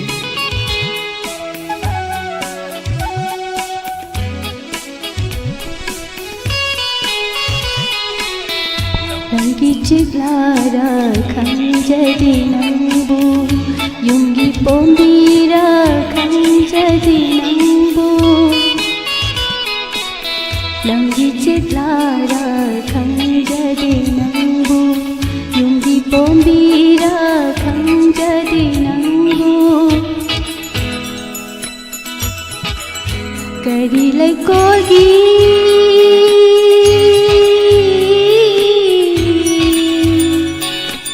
Lairano Lambi ciklara kanjadi nambu Yungi pombira kanjadi nambu Lolo gani lairang kaida Lolo gani lairang kaida Lainam na laikai palali palali Nujakanagi chenglauno chenglauno pai mapuging nungole nungole singekanagi lainamno lainamno thamoy aigi khoidari khoidari Nujakanagi chenglauno chenglauno pai mapuging nungole nungole pai mapuging nungole nungole pai mapuging nungole nungole Kamdoba. Yang khazana kadal tambiram kreche. Yam kanna khattaba ngausanadaba na sakpanibako. Hoi. Yam kanna ngausanadaba pakhangna haitare ne. Hoi hoi. Yam lemna sakpa isai ne. ꯆꯤꯡꯅ ꯂꯦꯝꯅ ꯏꯔꯥꯡ ꯇꯧꯕ ꯏꯁꯩꯅꯤ ꯀꯩꯀꯦ ꯌꯥꯏ ꯌꯥꯏ ꯑꯗꯨ ꯍꯥꯏꯕ ꯌꯥꯏ ꯍꯣꯏ ꯌꯥꯝ ꯐꯖꯕ ꯏꯁꯩꯅꯤ ꯑꯗꯨꯒ ꯂꯥꯏꯞ ꯆꯥꯠꯇ ꯂꯩꯕꯤꯔꯤꯕꯁꯤꯡꯒꯁꯨ ꯏꯁꯩꯁꯤꯕꯨ ꯊꯥꯒꯠꯄꯤꯔꯛꯄ ꯃꯌꯥꯝꯕꯨꯁꯨ ꯊꯥꯒꯠꯆꯔꯤ ꯊꯥꯒꯠꯆꯔꯤ ꯀꯣꯂꯔ ꯑꯃꯨꯛ ꯂꯧꯈꯠꯁꯤ ꯃꯌꯥꯝ ꯊꯥꯒꯠꯄꯤꯔꯛꯄ ꯃꯌꯥꯝ ꯄꯥꯊꯣꯛꯄꯒꯤꯗꯤ ꯂꯣꯏꯕ ꯅꯥꯏꯔꯣꯏ ꯑꯗꯨꯅ ꯀꯣꯂꯔ ꯑꯣꯏꯅ ꯂꯧꯈꯠꯁꯦ ꯀꯣꯂꯔꯒꯤ ꯑꯃꯨꯛ ꯇꯥꯁꯦ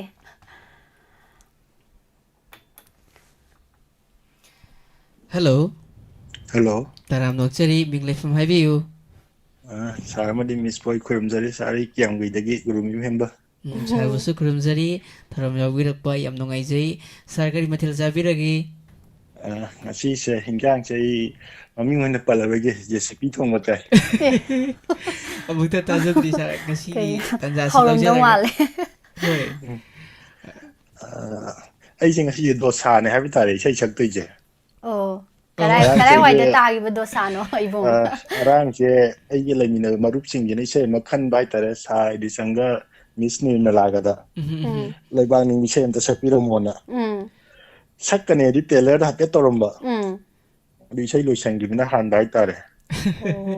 ꯑꯗꯨꯗ ꯉꯁꯤꯁꯦ ꯃꯔꯨꯞ ꯃꯌꯥꯝꯁꯤꯅ ꯍꯥꯏꯁꯦ ꯏꯁꯩ ꯑꯃ ꯑꯩꯅ ꯏꯁꯥꯅ ꯃꯌꯦꯛ ꯏꯖꯕ ꯏꯁꯩ ꯑꯃ ꯁꯛꯀꯗꯕꯅꯤ ꯐꯥꯁ ꯑꯟꯇꯔꯥꯁꯇ ꯑꯗꯨꯒ ꯑꯇꯣꯞꯄꯒꯤ ꯏꯁꯩ ꯑꯃꯃꯨꯛ ꯁꯛꯇꯣꯏꯅꯤ ꯍꯣꯏ ꯍꯣꯏ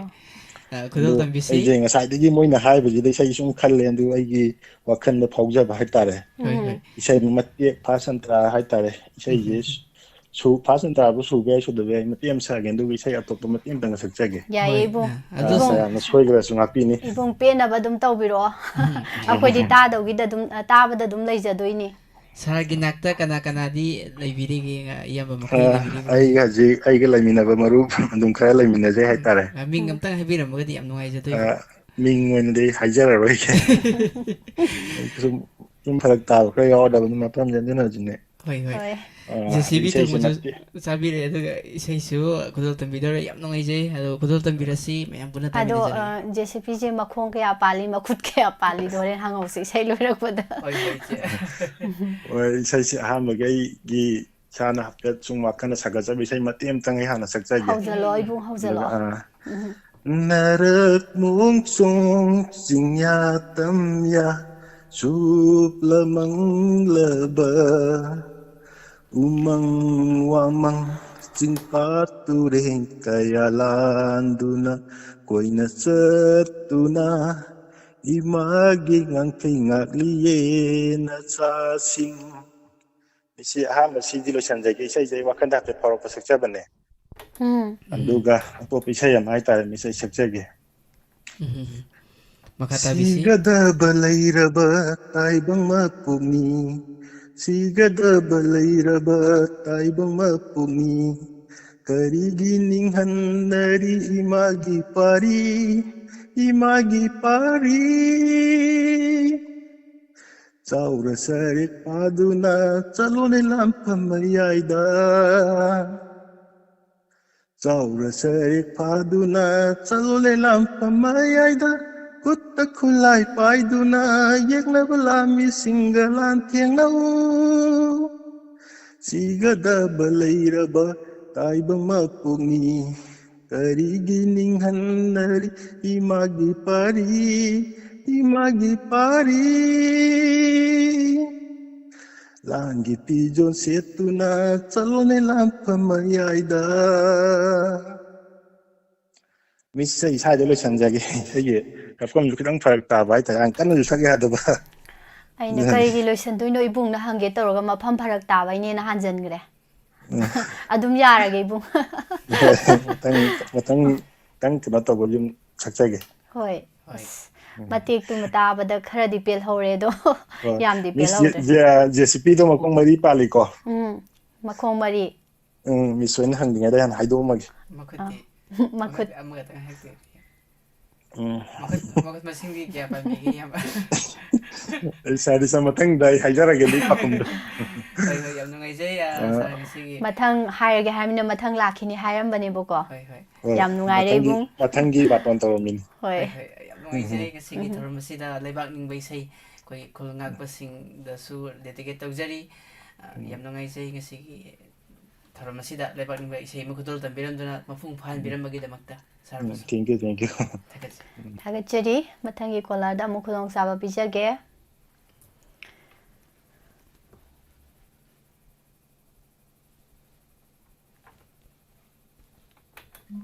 Hello. Hello, good evening, Miss. Good evening, ise. I talk to you from bit. Ise Pusparani gi isai saktuiro. Ngasi Nandeswari gi oitoro. Nandeswari adusu yai adum iche khonja adum hairap adum manani. Isai yam haibani iche ise.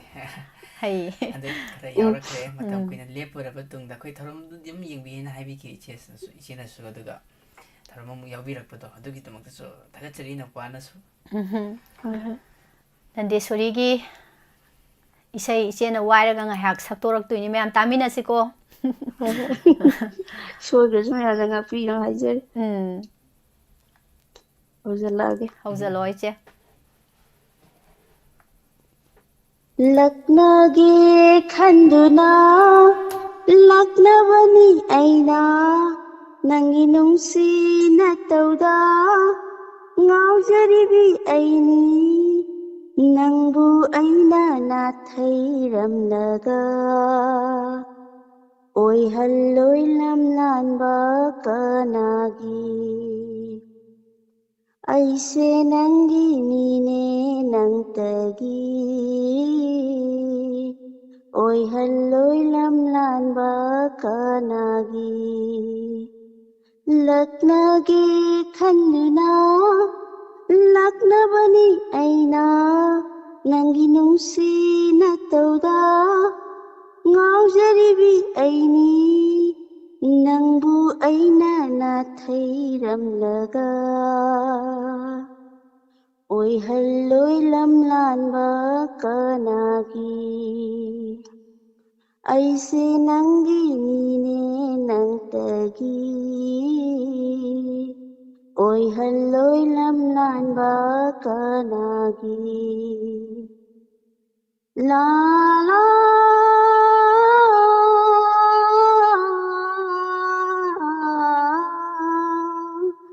nangi nungsi wakhalda ngangnari miyamna lamhenbini mikup khuding kau ngamdana jamlabi thamoida lotlibani la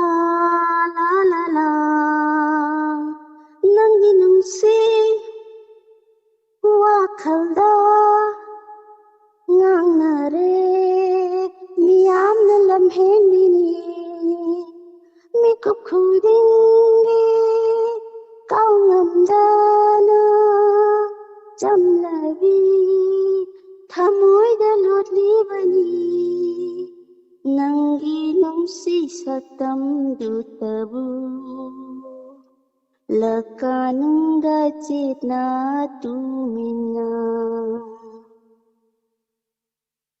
yenglak aingonda sauranu thamoida nungsi thamoi huba nungsiba yenglak aingonda sauranu thamoi huba nungsiba oinabani nafamda yengjani nangi nataudu la yenglak aingonda sauranu thamoi huba nungsiba oinabani nafamda yengjani nangi nataudu oinararoi amuk lakleduna warauganba nangi thamoido ꯂꯛꯅꯒꯦ ꯈꯟꯗꯨꯅ ꯂꯛꯅꯕꯅꯤ ꯑꯩꯅ ꯅꯪꯒꯤ ꯅꯨꯡꯁꯤ ꯅꯇꯧꯗ ꯉꯥꯎꯖꯔꯤꯕꯤ ꯑꯩꯅꯤ ꯅꯪꯕꯨ ꯑꯩꯅ ꯅꯥꯊꯩꯔꯝꯂꯒ ꯑꯣꯏꯍꯜꯂꯣꯏ ꯂꯝꯂꯥꯟꯕ ꯀꯅꯥꯒꯤ ꯑꯩꯁꯦ ꯅꯪꯒꯤꯅꯤꯅꯦ ꯅꯪꯇꯒꯤ ꯑꯣꯏꯍꯜꯂꯣꯏ ꯂꯝꯂꯥꯟꯕ ꯀꯅꯥꯒꯤ ꯑꯣꯏꯍꯜꯂꯣꯏ ꯂꯝꯂꯥꯟꯕ ꯀꯅꯥꯒꯤ ꯁ꯭ꯋꯥꯏꯗ ꯂꯣꯏꯁꯤꯟꯖꯔꯒꯦ ꯀꯌꯥꯗ ꯐꯖꯔꯕ म्यूजिक याउदबई वाने अदो म्यूजिक का हप्सलदी अदुम ngसाई मफमदुदा अदुम ताखरदौनी पॉप लाउना थागचरी से थौंगंबी मिस्टर थागचरी मिस्टर सागा ड्यूट सॉन्ग अमा थौरांग नंगाइजेरी होय इचे लेजेरी अदुम इचे होय मयांगी पेनबा अदुम दो तमजरखीगे साथ याउजरो मिस्टर दो लोइबोक ताजदिनको होय थागचरी चे तमजरे तमजरे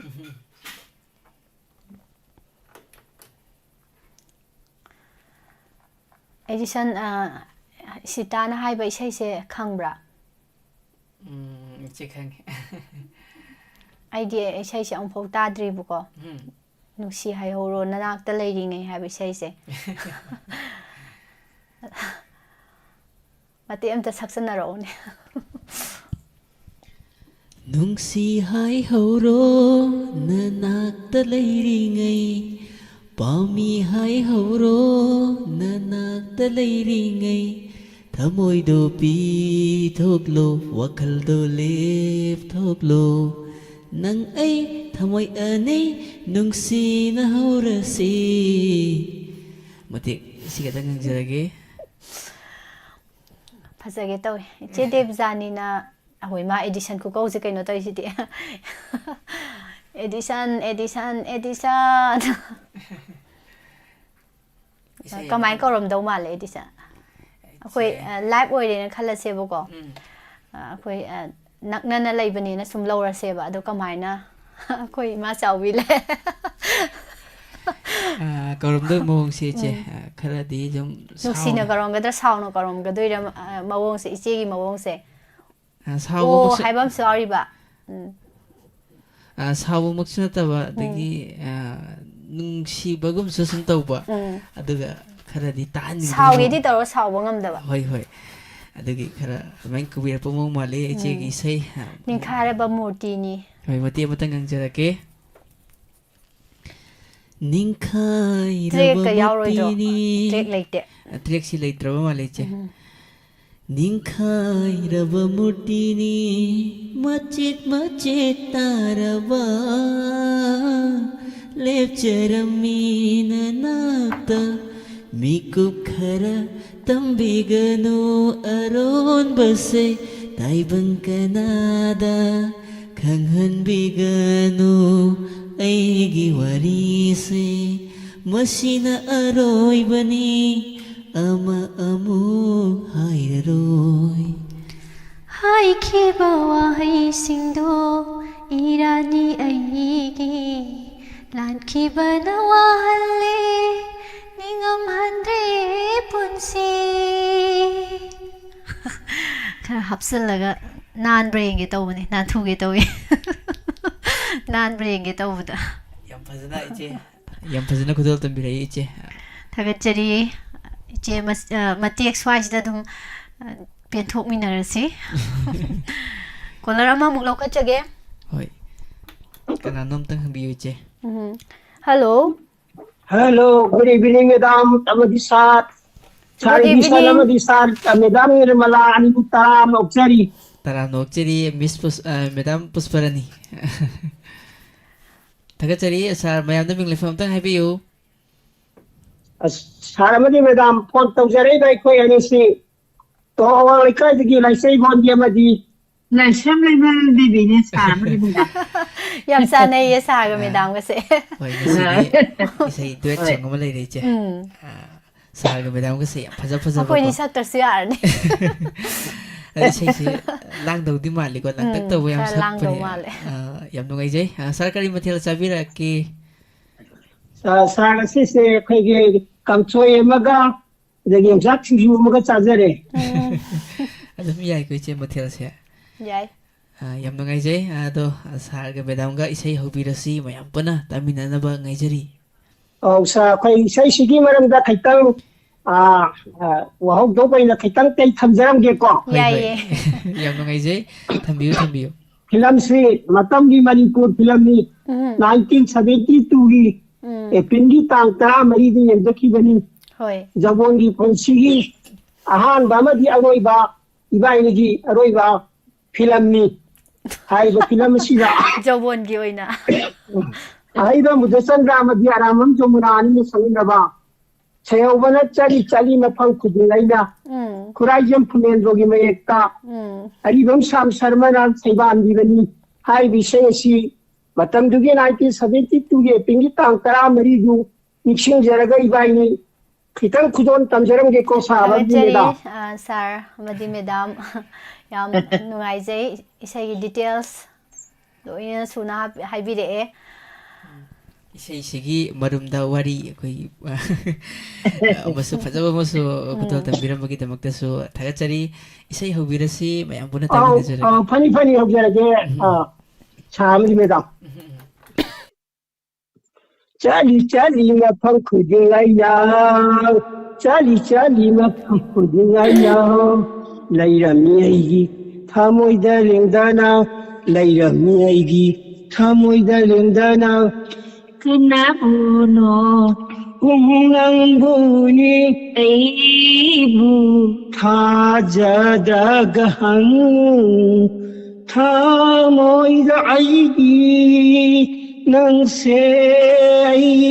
아이기 까나노 하이나 젤리 마펑 쿠딩 아이나 젤리 마펑 쿠딩 아이나 닌자바디 꾸이레 하이자바디 남데 캉나 낭나 캉비제 낭나 닌자바디 남자데 티자키바 꾸이레 아이기 니칸자바 아이기 오이람다레 아이기 오이람다레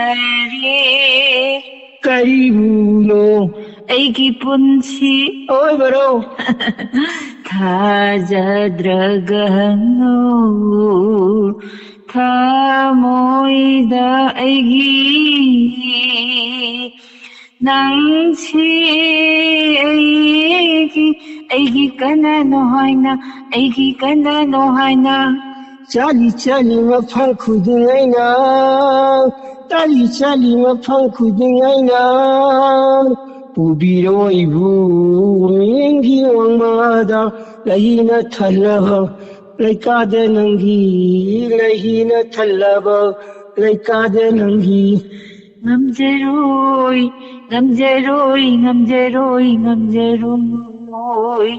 나타나탈레 아이기 타모이 짜리 마팡 쿠딩아이나 짜리 마팡 쿠딩아이나 Thank you Sarah madam 다같이 사 아두가 시기 필름 시 yengubugi halakpaduda sar hoiramda sar tabiriko 까자리 사르다 필름 시 yenguba halakpada sar hoiramda madamga sar punna chatkibai wari oibadi mali 이게 또 맞다니 또 좋기제 hojiki madam ne sai gang pagido sardaga haifet ngadharap ka tawgiba jala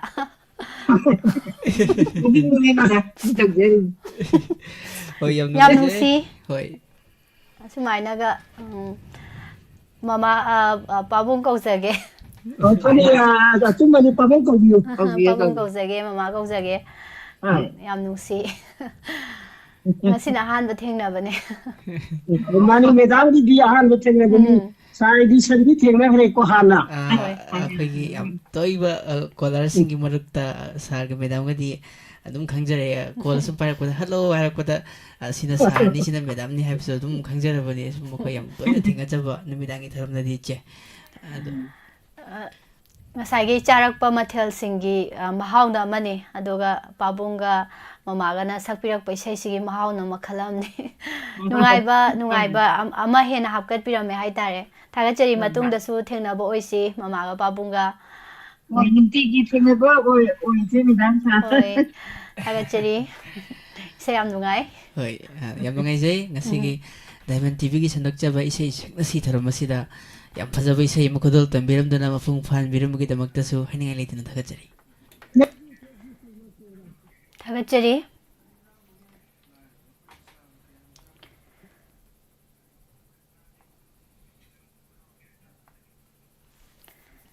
ꯏꯁꯩꯁꯦ ꯌꯥꯝ ꯅꯨꯡꯉꯥꯏꯅ ꯇꯥꯈ꯭ꯔꯦ ꯃꯌꯥꯝꯁꯦ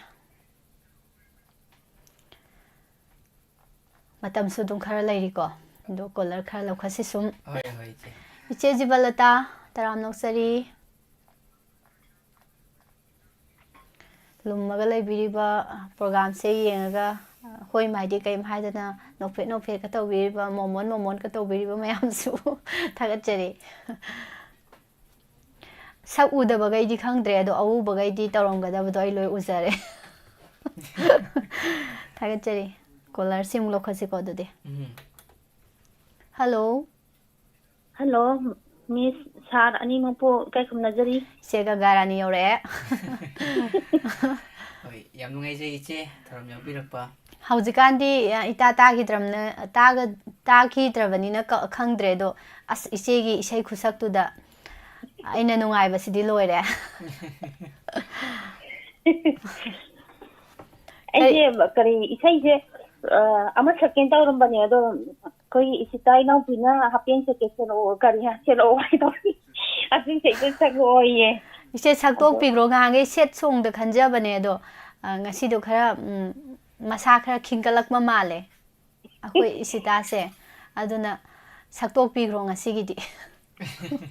ꯑꯗꯣ ꯑꯩꯁꯦ ꯍꯥꯏꯐꯦꯠꯇꯁꯨ ꯌꯦꯡꯍꯧꯗꯕꯅꯦꯕꯀꯣ ꯑꯗꯨ ꯂꯥꯜꯂꯁꯨ ꯃꯌꯥꯝꯅꯁꯨ ꯉꯥꯛꯄꯤꯔꯣ ꯑꯗꯨ ꯑꯗꯨꯝ ꯑꯩ ꯁꯛꯆꯔꯒꯦ ꯍꯧꯖꯔꯒꯦ ꯃꯤꯁ ꯑꯩꯗꯤ ꯏꯀꯣꯗꯣ ꯁꯦꯝꯕꯤꯌꯨꯀꯣ ꯍꯣꯏ ꯍꯧꯔꯒꯦꯀꯣ ꯃꯤꯁ ꯍꯧꯖꯜꯂꯣ ꯑꯩꯁꯦ happen ꯁꯦꯠꯀꯦ ꯁꯦꯠꯆꯧ ꯃꯦꯗꯤ ꯁꯦꯠꯀꯦ ꯁꯦꯠꯆꯧ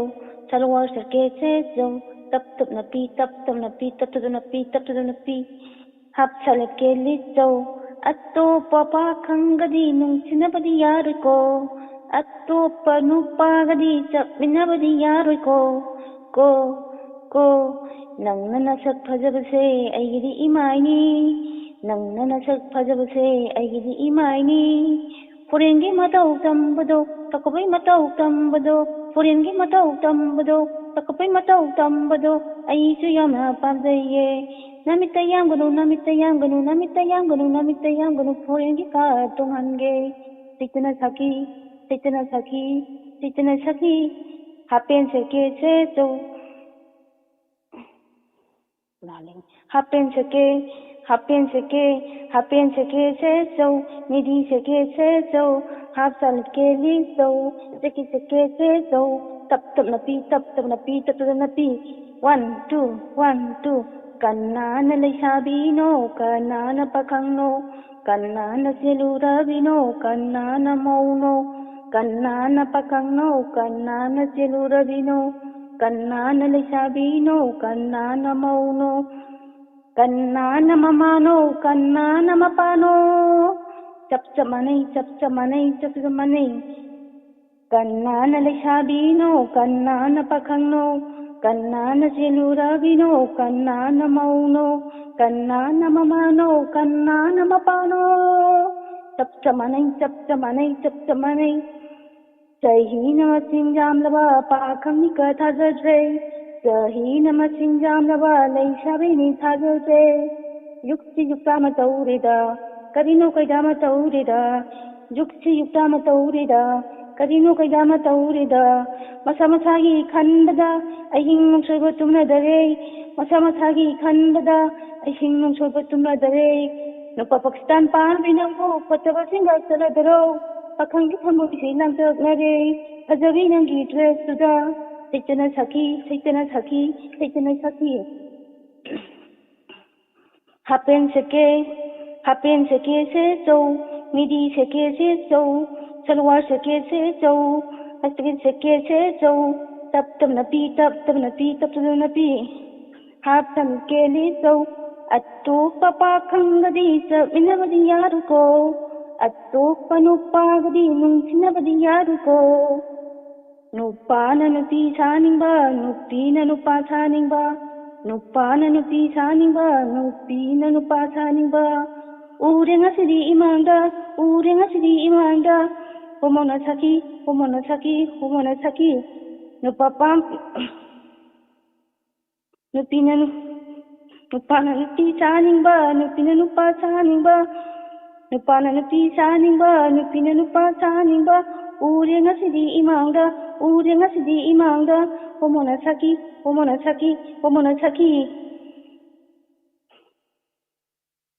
Nupasabi nang budi nung sirure ay hana, nupasabi nang budi pamjarure ay hana, kamoyda sitra sepiyu, pakanda lang pangkambino, kamoyda sitra sepiyu, pakanda lang pangkambino, pakang kamin na kise, koibaga sa min na kise, kuringi babu tunghange. Sejana Saki,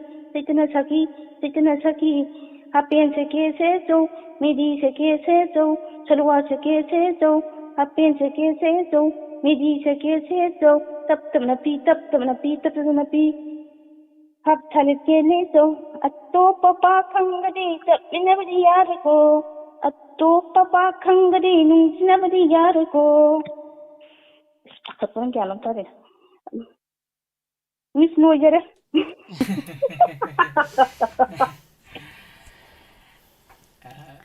Takatun Yaman Baga, the Pay Sang Baga, who Baga go out and Gam Tare.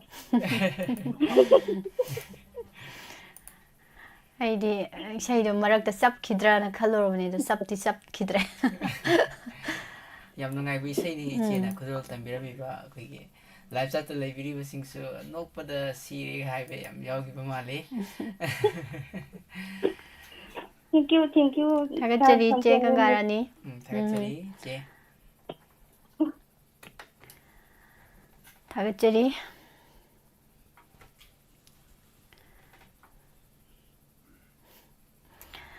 Colour ꯑꯃꯁꯨ ꯐꯥꯎꯖꯜꯂꯛꯑꯦ ꯍꯦꯛꯇ ꯂꯧꯈꯠꯂꯒꯦ hello call ꯀꯌꯥꯔꯛ try ꯇꯧꯈ꯭ꯔꯒꯦ ꯉꯁꯤꯒꯤ call ꯌꯥꯝꯃꯦ ꯃꯤꯁ ꯏꯟꯁꯥꯡ ꯃꯊꯦꯜ ꯑꯍꯥꯎꯕ ꯆꯥꯍꯧꯗ꯭ꯔꯕ꯭ꯔꯣ ꯗꯥꯎ ꯊꯨꯅ ꯌꯥꯗ꯭ꯔꯤꯁꯤꯕꯣ ꯆꯝꯊꯣꯡ ꯆꯥꯔꯦ ꯑꯗꯨꯅ ꯗꯥꯎ ꯈꯔ ꯊꯦꯡꯅ ꯌꯥꯈ꯭ꯔꯦ ꯍꯣꯏꯅꯦ ꯌꯦꯟ ꯊꯣꯡꯕ ꯉꯥ ꯊꯣꯡꯕ ꯉꯥꯛꯇ ꯃꯔꯛꯁꯤꯗ ꯆꯝꯊꯣꯡ ꯆꯥꯔꯗꯤ ꯀꯥꯏꯗꯒꯤ ꯀꯣꯜ ꯇꯧꯔꯛꯏꯁꯦ ꯕꯕ꯭ꯂꯤ ꯑꯣꯏꯅ ꯍꯦꯛꯇ ꯇꯥꯛꯂꯛꯑꯣ ꯁꯛꯇꯣ ꯑꯩꯒꯤ ꯃꯤꯡ ꯕꯣꯕꯤ ꯅꯪ ꯊꯧꯕꯥꯜ ꯈꯦꯠꯆ ꯂꯩꯀꯥꯏꯗꯒꯤ ꯊꯥꯒꯠꯆꯔꯤꯌꯦ ꯏꯆꯜ ꯀꯣꯜ ꯐꯪꯕꯤꯔꯛꯄꯒꯤꯁꯨ ꯅꯨꯡꯉꯥꯏꯖꯩ ꯉꯁꯥꯏ ꯀꯣꯜ ꯐꯪꯗꯦ ꯍꯥꯏꯕꯤꯈꯤꯕꯅꯤ ꯏꯆꯜꯁꯦ ꯍꯣꯏ ꯌꯥꯝ ꯅꯨꯡꯉꯥꯏꯖꯩ ꯀꯔꯤ ꯏꯁꯩ ꯉꯪꯗꯣꯏꯅꯣ ꯉꯁꯤꯗꯤ ꯃꯤꯁ ꯔꯣꯖꯤ ꯏꯁꯅꯥꯝꯒꯤ ꯋꯥꯡꯃꯩ ꯄꯥꯈꯪ ꯈꯪꯖꯔꯛꯀꯦ ꯌꯥꯝ ꯐꯖꯅꯤ ꯍꯟꯗꯛ ꯑꯦꯜꯕꯝ ꯑꯃ ꯇꯧꯔꯨꯕꯗꯩ ꯈꯣꯟꯖꯦꯜꯒꯥꯁꯤ ꯂꯣꯏ ꯑꯣꯜ ꯂꯩꯔꯝꯃꯦ ꯅꯠꯇꯦ ꯃꯤꯁ ꯅꯠꯇꯕ ꯇꯨꯝꯃꯨꯕꯗꯒꯤ ꯑꯣꯜꯂꯛꯄꯒꯤꯅꯤ ꯑꯩꯗꯤ ꯂꯩꯁꯥꯕꯤ ꯍꯦꯛꯇ ꯗꯕꯜ ꯐꯥꯈ꯭ꯔꯕ꯭ꯔꯥ ꯁꯤꯅꯤ ꯈꯣꯟꯖꯦꯜꯁꯦ ꯏꯆꯜꯒꯤ ꯑꯦꯜꯕꯝ ꯚꯤꯗꯤꯑꯣ ꯌꯦꯡꯖꯗ꯭ꯔꯤ ꯑꯗꯣ ꯊꯧꯔꯝꯁꯦ ꯍꯦꯛ ꯂꯣꯏꯕꯒ ꯌꯦꯡꯖꯗꯣꯏꯅꯤ ꯏꯆꯜꯒꯤ ꯏꯆꯦ ꯄꯨꯁꯄꯥꯅꯁꯨ ꯍꯥꯏꯕꯤꯗꯅ ꯈꯪꯖꯔꯦ ꯑꯗꯣ ꯃꯌꯥꯝꯁꯨ ꯌꯦꯡꯕꯤꯌꯨ ꯑꯗꯨꯗꯤ ꯏꯁꯩ ꯇꯥꯁꯤ ꯍꯧꯖꯔꯒꯦ ꯃꯤꯁ ꯍꯧꯕꯤꯔꯛꯑꯣ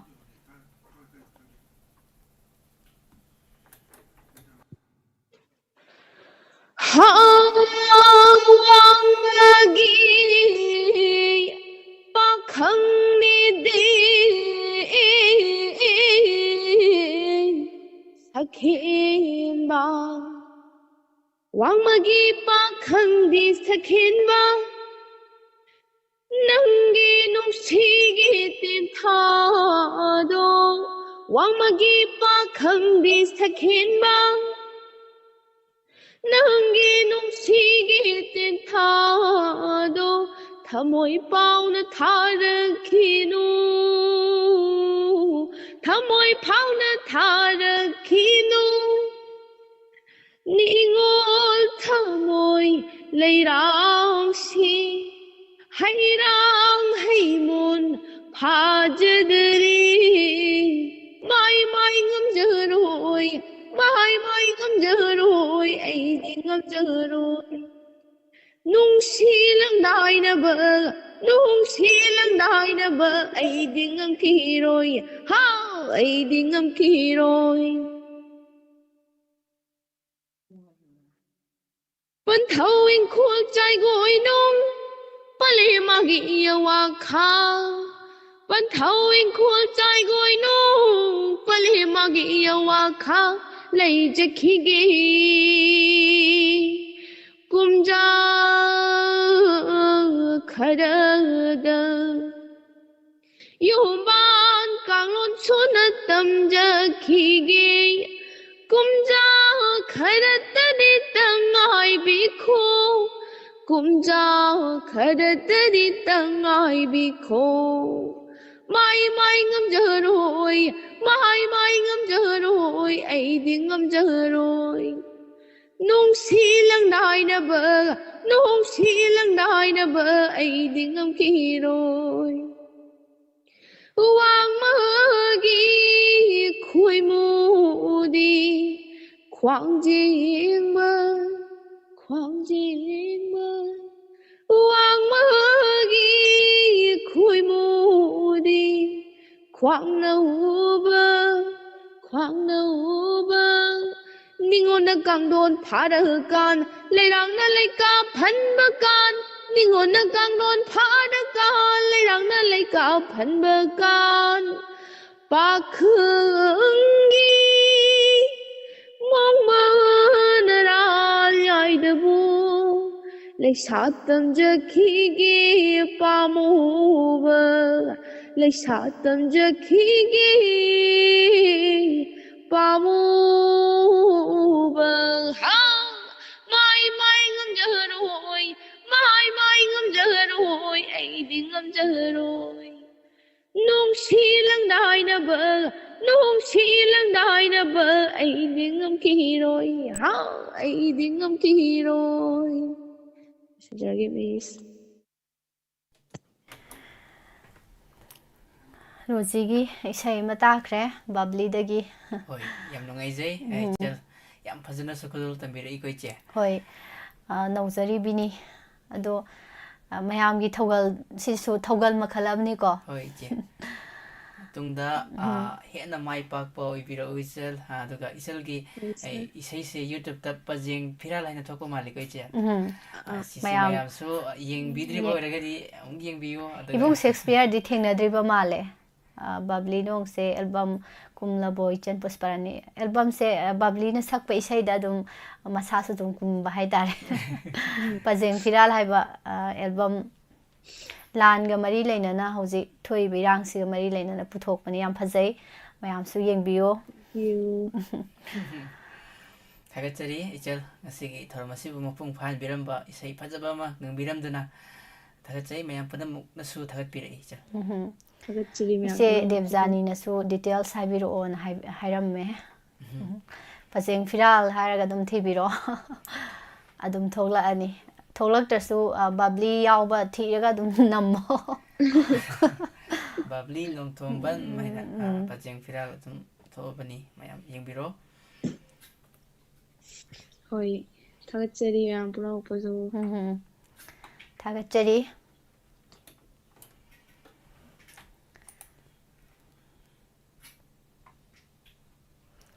atang bani edition aina mayam gi thogal toriba sei tammi ba or sakpo ro smaina saruka yarak pase ko pakna yaude hajari ba ko sei tamba naujari ba mayam ama le degi sakpada sei mayam ama phong ba su mayam le ado kol ga try torak tana saru yarak pasidi pakna leite hajari ba do ꯏꯅꯥꯎꯁꯤꯗꯤ ꯑꯗꯨꯝ ꯍꯦꯛ ꯊꯦꯡꯅꯔꯛꯄꯗꯒꯤ ꯈꯪꯉꯛꯄꯗꯒꯤ ꯍꯧꯖꯤꯛ ꯐꯥꯎꯗ ꯑꯗꯨꯝ call ꯇꯧꯕꯤꯔꯛꯇꯅ ꯑꯗꯨꯝ ꯁꯔꯨꯛ ꯌꯥꯕꯤꯔꯛꯑꯦ ꯏꯁꯩ ꯐꯖꯕ ꯑꯃ ꯑꯗꯨꯝ ꯃꯌꯥꯝꯗ ꯈꯨꯗꯣꯜ ꯇꯝꯕꯤ ꯄ꯭ꯔꯣꯒ꯭ꯔꯥꯝ ꯌꯥꯝ ꯅꯨꯡꯉꯥꯏ ꯁꯨꯡꯂꯣꯏ ꯍꯦꯛ ꯂꯣꯏꯍꯟꯅꯤꯡꯗꯦ ꯍꯥꯏꯔꯛꯑꯦ ꯖꯣꯌꯥꯅ ꯉꯁꯤꯗꯣ ꯁꯨꯝ ꯂꯣꯏꯗ꯭ꯔꯗꯤ ꯍꯌꯦꯡ ꯍꯥꯏꯗꯣ ꯂꯥꯛꯈꯤꯗ꯭ꯔꯥ ꯏꯕ ꯀꯣꯂꯔ ꯑꯃꯃꯨꯛ ꯂꯧꯈꯠꯀꯦ ꯍꯜꯂꯣ ꯍꯜꯂꯣ ꯇꯔꯥꯝ ꯅꯣꯛꯆꯔꯤ ꯃꯤꯡ ꯂꯩꯐꯝ ꯑꯩ ꯍꯥꯏꯕꯤꯌꯨ ꯆꯩꯔꯥꯎꯗꯒꯤ ꯑꯍꯣꯡꯕꯤꯅꯦ ꯇꯔꯥꯝ ꯅꯣꯛꯆꯔꯤ ꯏꯆꯦ ꯃꯌꯥꯝꯒꯤ ꯁꯨꯝ ꯏꯁꯩ ꯇꯥꯔꯝꯕꯗꯒꯤ ꯏꯆꯦꯁꯨ ꯏꯁꯩ ꯑꯃ ꯈꯪꯁꯛ ꯁꯛꯅꯤꯡꯉꯛꯄ ꯃꯥꯜꯂꯦ ꯈꯪꯁꯛ ꯁꯛꯅꯤꯡꯉꯛꯄ ꯗꯣꯡ ꯂꯥꯎꯅ ꯐꯪꯇꯣꯛꯈꯤꯕ ꯋꯥꯅꯤ ꯐꯣꯟꯁꯦ ꯏꯁꯩꯁꯤ ꯅꯩꯔꯛꯇꯣꯏꯅꯤꯀꯣ ꯏꯆꯦ ꯅꯩꯔꯛꯇꯣꯏꯅꯤ ꯏꯁꯩꯁꯤ ꯅꯩꯔꯛꯇꯣꯏꯅꯤ ꯁꯨꯝ ꯃꯌꯥꯝ ꯐꯖ ꯐꯖꯕ ꯁꯛꯄꯅꯤ ꯏꯆꯦꯁꯦ ꯉꯁꯤ ꯁꯨꯝ ꯌꯥꯎꯕꯤꯔꯛꯄ ꯌꯥꯝ ꯅꯨꯡꯉꯥꯏꯖꯩ ꯂꯥꯏꯞ ꯆꯥꯠꯇ ꯑꯍꯣꯡꯕꯤ ꯍꯥꯏꯅ ꯊꯣꯛꯏꯁꯦ ꯏꯆꯦ ꯁꯨꯝ ꯑꯣꯏꯗꯣꯏꯔꯥ ꯃꯥꯅꯦ ꯑꯣ ꯏꯆꯦꯒꯤ ꯏꯁꯩꯁꯤ ꯇꯣꯟꯗꯤ ꯇꯣꯜꯂꯤ ꯑꯗꯣ ꯑꯩꯈꯣꯏ ꯆꯍꯤꯁꯤꯅ ꯂꯣꯏꯗ꯭ꯔꯤꯉꯩ ꯃꯃꯥꯡꯁꯤꯗ ꯑꯗꯨꯝ ꯈꯨꯗꯣꯜ ꯇꯝꯖꯔꯛꯀꯦꯅꯀꯣ ꯑꯗꯣ ꯏꯆꯦꯅ ꯁꯛꯇꯣꯏꯁꯤꯗꯤ ꯏꯁꯩ ꯑꯇꯣꯞꯄꯔꯣ ꯑꯇꯣꯞꯄ ꯁꯛꯂꯛꯀꯦ ꯑꯩꯗꯤ ꯅꯣꯏꯗꯤ ꯀꯔꯥꯎꯀꯦ ꯌꯥꯎꯕꯅꯤꯅ ꯌꯥꯝ ꯌꯥꯡꯅ ꯁꯛꯈꯤꯕ ꯑꯗꯨꯏꯗꯣ ꯍꯣꯏ ꯑꯗꯨꯗꯤ ꯀꯔꯝꯕ ꯏꯁꯩꯅꯣ ꯇꯥꯖꯔꯒꯦ ꯏꯆꯦ ꯍꯧꯕꯤꯔꯛꯑꯣ ꯑꯍꯤꯡꯁꯤꯗ ꯁ꯭ꯋꯥꯃꯤ ꯀꯨꯃꯥꯔꯒꯤ ꯏꯁꯩ ꯑꯃ ꯁꯛꯂꯛꯑꯒꯦ ꯌꯥꯏꯌꯦ ꯑꯒꯟꯕ ꯏꯁꯩ ꯑꯃ ꯑꯌꯨꯛꯀꯤ ꯂꯤꯛꯂꯥ ꯃꯔꯤꯛ ꯃꯔꯤꯛ ꯇꯧꯔꯛꯇꯣꯏꯔꯣ ꯏꯆꯦ ꯑꯗꯨꯇ ꯈꯛꯇꯤ ꯍꯩꯕ꯭ꯔꯥ ꯌꯦꯡꯒꯦ ꯍꯧꯖꯤꯜꯂꯛꯑꯣ ꯏꯆꯦ ꯊꯥꯒꯠꯆꯔꯤ ꯍꯧꯕꯤꯔꯁꯤ ꯏꯪꯂꯕ ꯑꯌꯨꯛꯀꯤ ꯂꯤꯛꯂꯥ ꯃꯔꯤꯛ ꯃꯔꯤꯛꯅ ꯏꯪꯂꯕ ꯑꯌꯨꯛꯀꯤ ꯂꯤꯛꯂꯥ ꯃꯔꯤꯛ ꯃꯔꯤꯛꯅ ꯊꯃꯣꯏꯕꯨ ꯏꯪꯍꯟꯕ ꯉꯝꯂꯕꯗꯤ ꯈꯥꯡꯖꯒꯦꯅꯦ ꯅꯨꯡꯁꯤꯕ ꯆꯥꯝꯃ ꯆꯥꯝꯃ ꯀꯥꯏꯅꯕꯒꯤ ꯑꯋꯥꯕ ꯃꯩ ꯆꯥꯛꯇꯣ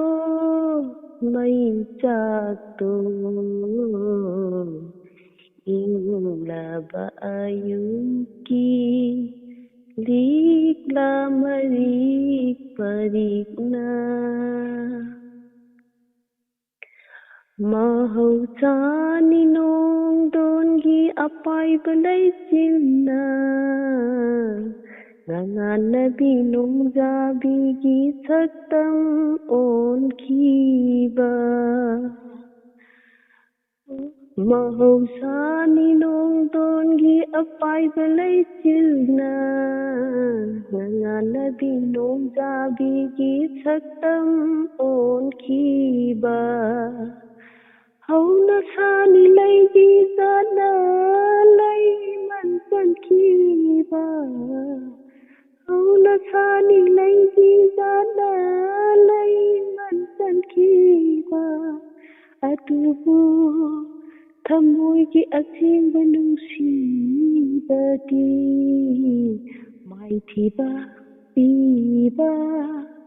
ꯃꯥꯏꯊꯤꯕ ꯄꯤꯕ ꯉꯝꯂꯣꯏ ꯇꯥꯏꯕꯪ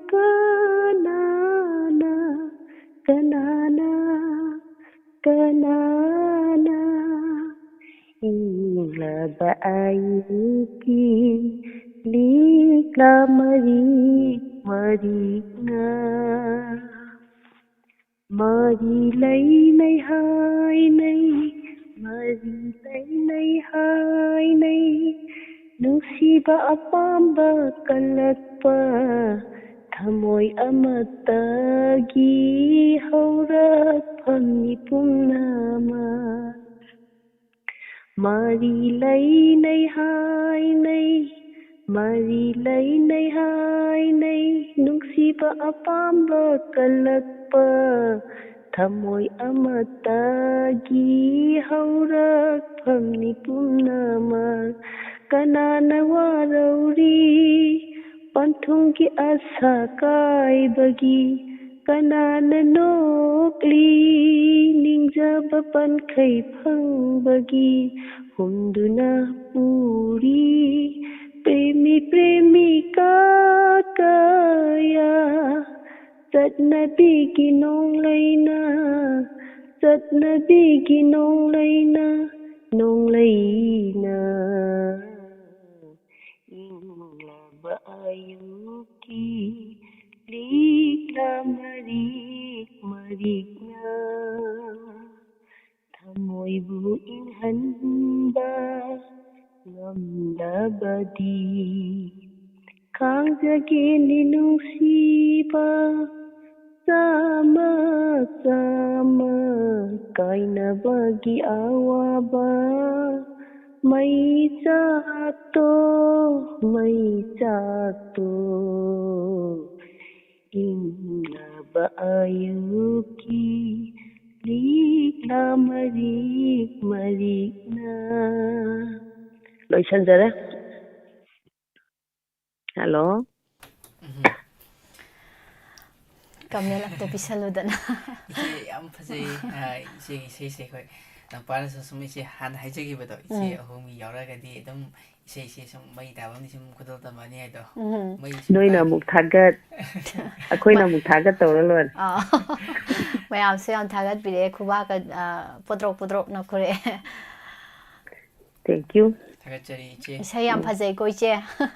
ꯐꯥꯒꯤ ꯅꯠꯇꯦ ꯑꯁꯦꯡꯕꯩ ꯐꯖꯩ. ꯑꯗꯨꯅꯦ ꯅꯣꯏꯅ ꯑꯃꯨꯛ ꯊꯥꯒꯠ ꯑꯩꯈꯣꯏꯅ ꯑꯃꯨꯛ ꯊꯥꯒꯠ ꯇꯧꯔꯁꯤ ꯍꯥꯏꯁꯦ. ꯃꯊꯪꯒꯤ ꯀꯣꯂꯔꯗ ꯆꯥꯟꯁ ꯄꯤꯖꯔꯦ ꯊꯝꯖꯔꯒꯦ. ꯍꯣꯏ. ꯃꯊꯪꯒꯤ ꯀꯣꯂꯔꯗ ꯆꯥꯟꯁ ꯄꯤꯖꯒꯦ.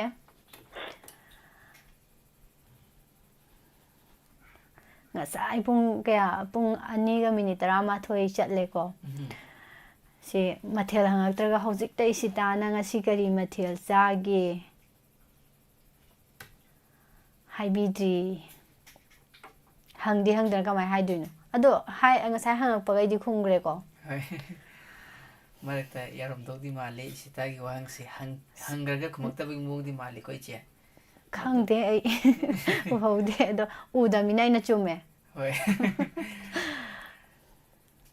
ꯍꯣꯔꯦꯟ ꯂꯣꯏꯁꯤꯜꯂꯛꯄꯗ ꯑꯣꯏꯅ ꯈꯨꯝꯃꯒꯦ.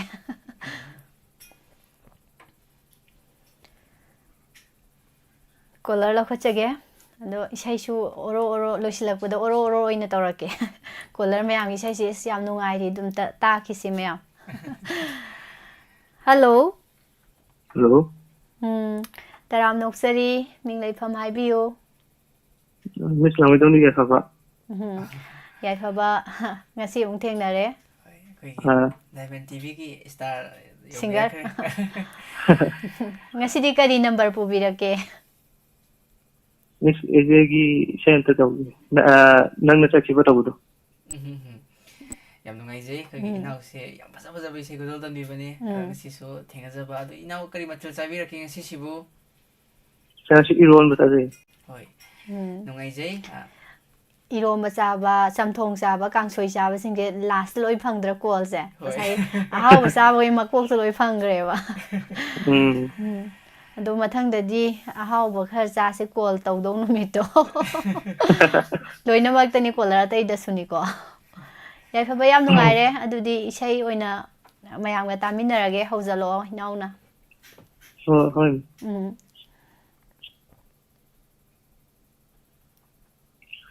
ꯅꯪꯅ ꯆꯠꯈꯤꯕ ꯃꯥꯏꯀꯩꯕꯨ ꯌꯦꯡꯅ ꯂꯦꯞꯂꯤ ꯉꯁꯤꯁꯨ ꯈꯣꯡꯐꯝ ꯆꯦꯠꯅ.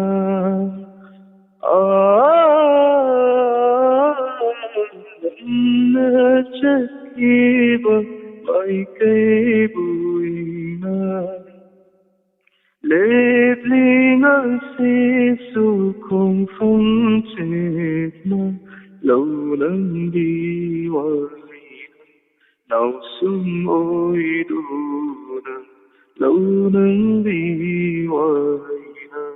ꯅꯥꯎꯁꯨꯝ ꯑꯣꯏꯗꯨꯅ. ꯁꯨꯝꯗꯨꯅ ꯊꯝꯕꯤꯔꯝꯂꯦ ꯄꯪꯂ ꯊꯃꯣꯏ ꯑꯁꯦ. ꯁꯨꯝꯗꯨꯅ ꯊꯝꯕꯤꯔꯝꯂꯦ ꯄꯪꯂ ꯊꯃꯣꯏ ꯑꯁꯦ.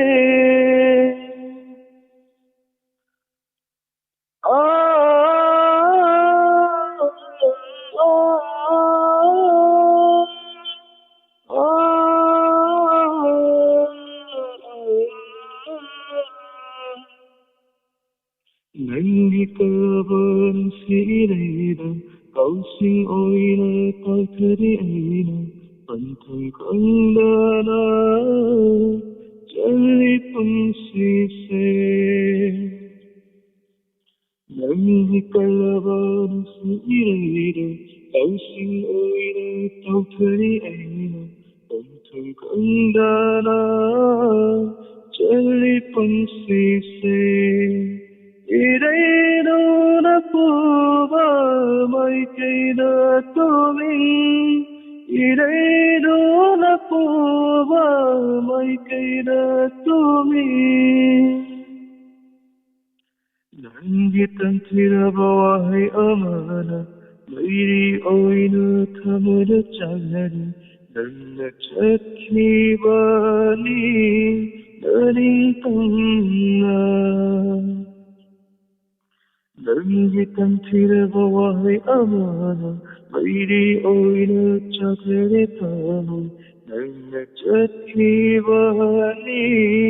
Nani tamna Kahoda bananam si samaldo chena Kahoda bananam si samaldo chena Nana chakhi balmai kai bunai Lebling al si su khung phong chedne Lâu nắng đi hoài nắng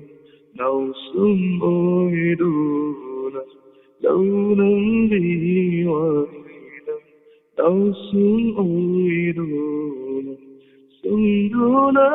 thầm đi nắng ngay bằng là tha môi ân say Sương đu na thầm đi nắng ngay bằng là tha môi ân say Insulti sasaga. Thagachari afaba isai yam phajai. Isai di sum inauna sadi sum phajabni se. Adaga dar bingi salaga zo da eje gi salaga sum phajaba sum channel singer daga manaba sum sakle haitre inauna se. Arbin selagan Arbin dum malba Arbin adum malhanba eje gi organ eje dum malhanba te te gi suko hoi hoi sum yam hai hai tare ko inau se tong da mai pak poi biu hoi hotna bagi tanja mayam leiri ha leiri duna hotna se soidana mai pakani thagachari ya baba thagachari miss kai gi nokli no ai se simtin Chupu chupu chupu chupu tharoi chupu chupu chupu chupu chupu tharoi chupu do ding singak pa adu inoi ni ado matam se loisil lakpagi matam no naksile ado colors amani sum marakta lokhalaga ko isai mayamna khanbirakpa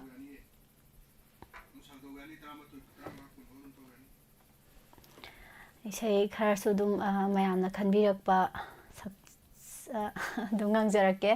langlen kangabam tumage ai tumage dudi haibire sei khara sabmina kisi sei khara tamina kisi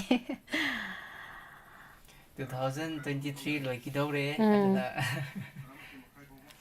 aina hujik khali se 23 je loi badane lan je pur sa khro je ne hujik khali se khangaude matamgi khonglei ni kanana su tingoba ngamde ngasi si thoramasi su adu mangai dum ngatang chatha jakhini makha adumak aduga matamna sum poraga mathangi inspector tayai muk mayam da sanok chadini adu mayamuk kol tawira o sum color amani sim pakha jakhigani aduga thoramakha tana sum tawmina kisi masi joya se mathel se haido khrijong aina hore wai haige tawraga haido khibai wani Thagachari PS Amir Khan Ithoi da ngau chabi Radha Thoibi Puspa Kongbrai Latbam Holam hen ba pakhang sakpiro oi Holam hen ba pakhang o kanana hui nungsiba Thamoy hubi lay sao nang nahawi nungsiba O lamhenba pakhango kanana hui nungsiba Thamoy hubi lay sao nang nahawi nungsiba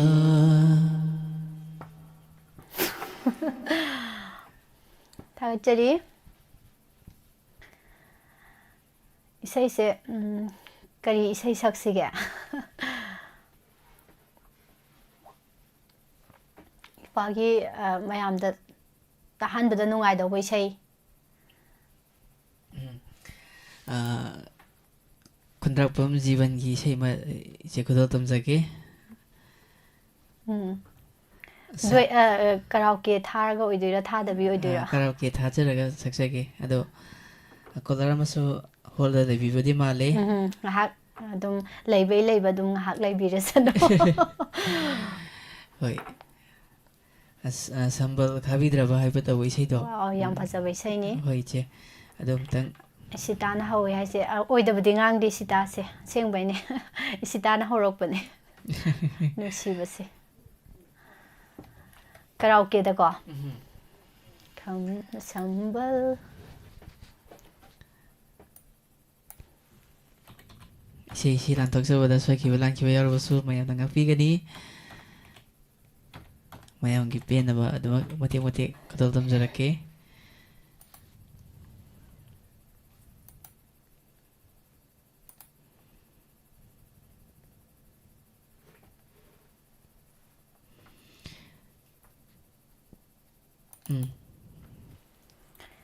Tathokse naudagi sei phajaba ma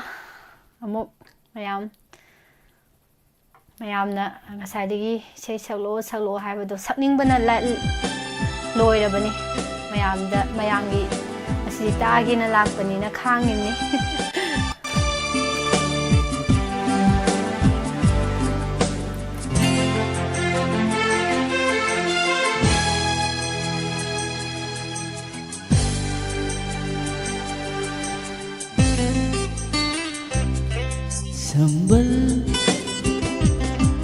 Sambal khabidraba lay kolda nang nalay sa tambay mahuta inakta thamlage khankida nang bunong siruba thamoyna nang bunong siruba thamoyna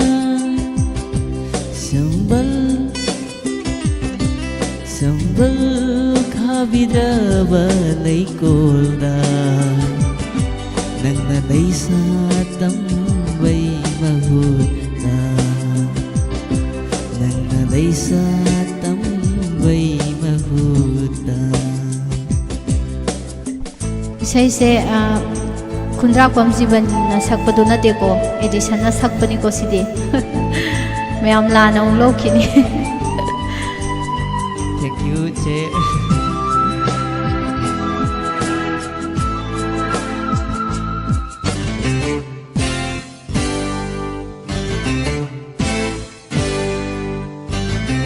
Mathot karak pai hau nasa hayeng gi pirang di ningsing lubalay Mathot karak pai hau nasa hayeng gi pirang di ningsing lubalay Pamukoy mo kayagi nung si Chirolda ngauraki nang di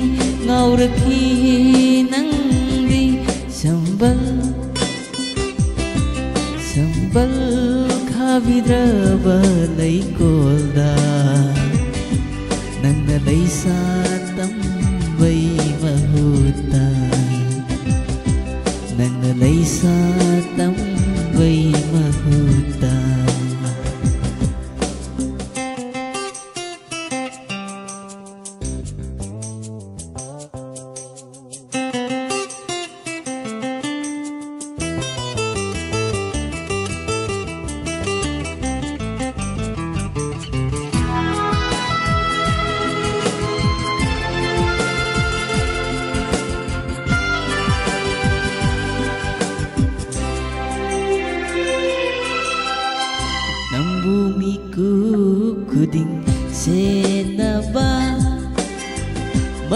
ꯆꯥꯍꯧꯗ꯭ꯔꯕ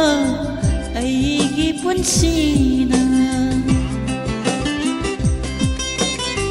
ꯅꯪꯕꯨ ꯃꯤꯀꯨꯞ ꯈꯨꯗꯤꯡ ꯁꯦꯟꯅꯕ ꯃꯇꯤꯛ ꯆꯥꯍꯧꯗ꯭ꯔꯕ ꯑꯩꯒꯤ ꯄꯨꯟꯁꯤꯅ ꯄꯨꯔꯛꯈꯤ ꯅꯪꯕꯨ ꯏꯅꯥꯛꯇ ꯄꯜꯂꯦꯞ ꯄꯟꯊꯧꯒꯤ ꯃꯤꯆꯩ ꯈꯥꯡꯈꯤ ꯃꯤꯆꯩ ꯈꯥꯡꯈꯤ ꯁꯝꯕꯜ ꯈꯥꯕꯤꯗ꯭ꯔꯕ ꯂꯩꯀꯣꯜꯅ ꯅꯪꯅ ꯂꯩꯁꯥ ꯇꯝꯕꯩ ꯃꯍꯨꯠꯇ ꯏꯅꯥꯛꯇ ꯊꯝꯂꯒꯦ ꯈꯟꯈꯤꯅ ꯅꯪꯕꯨ ꯅꯨꯡꯁꯤꯔꯨꯕ ꯊꯃꯣꯏꯅ ꯅꯪꯕꯨ ꯅꯨꯡꯁꯤꯔꯨꯕ ꯊꯃꯣꯏꯅ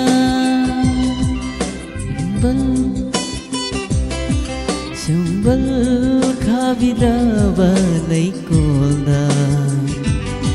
ꯅꯪꯅ ꯂꯩꯁꯥ ꯇꯝꯕꯩ ꯃꯍꯨꯠꯇ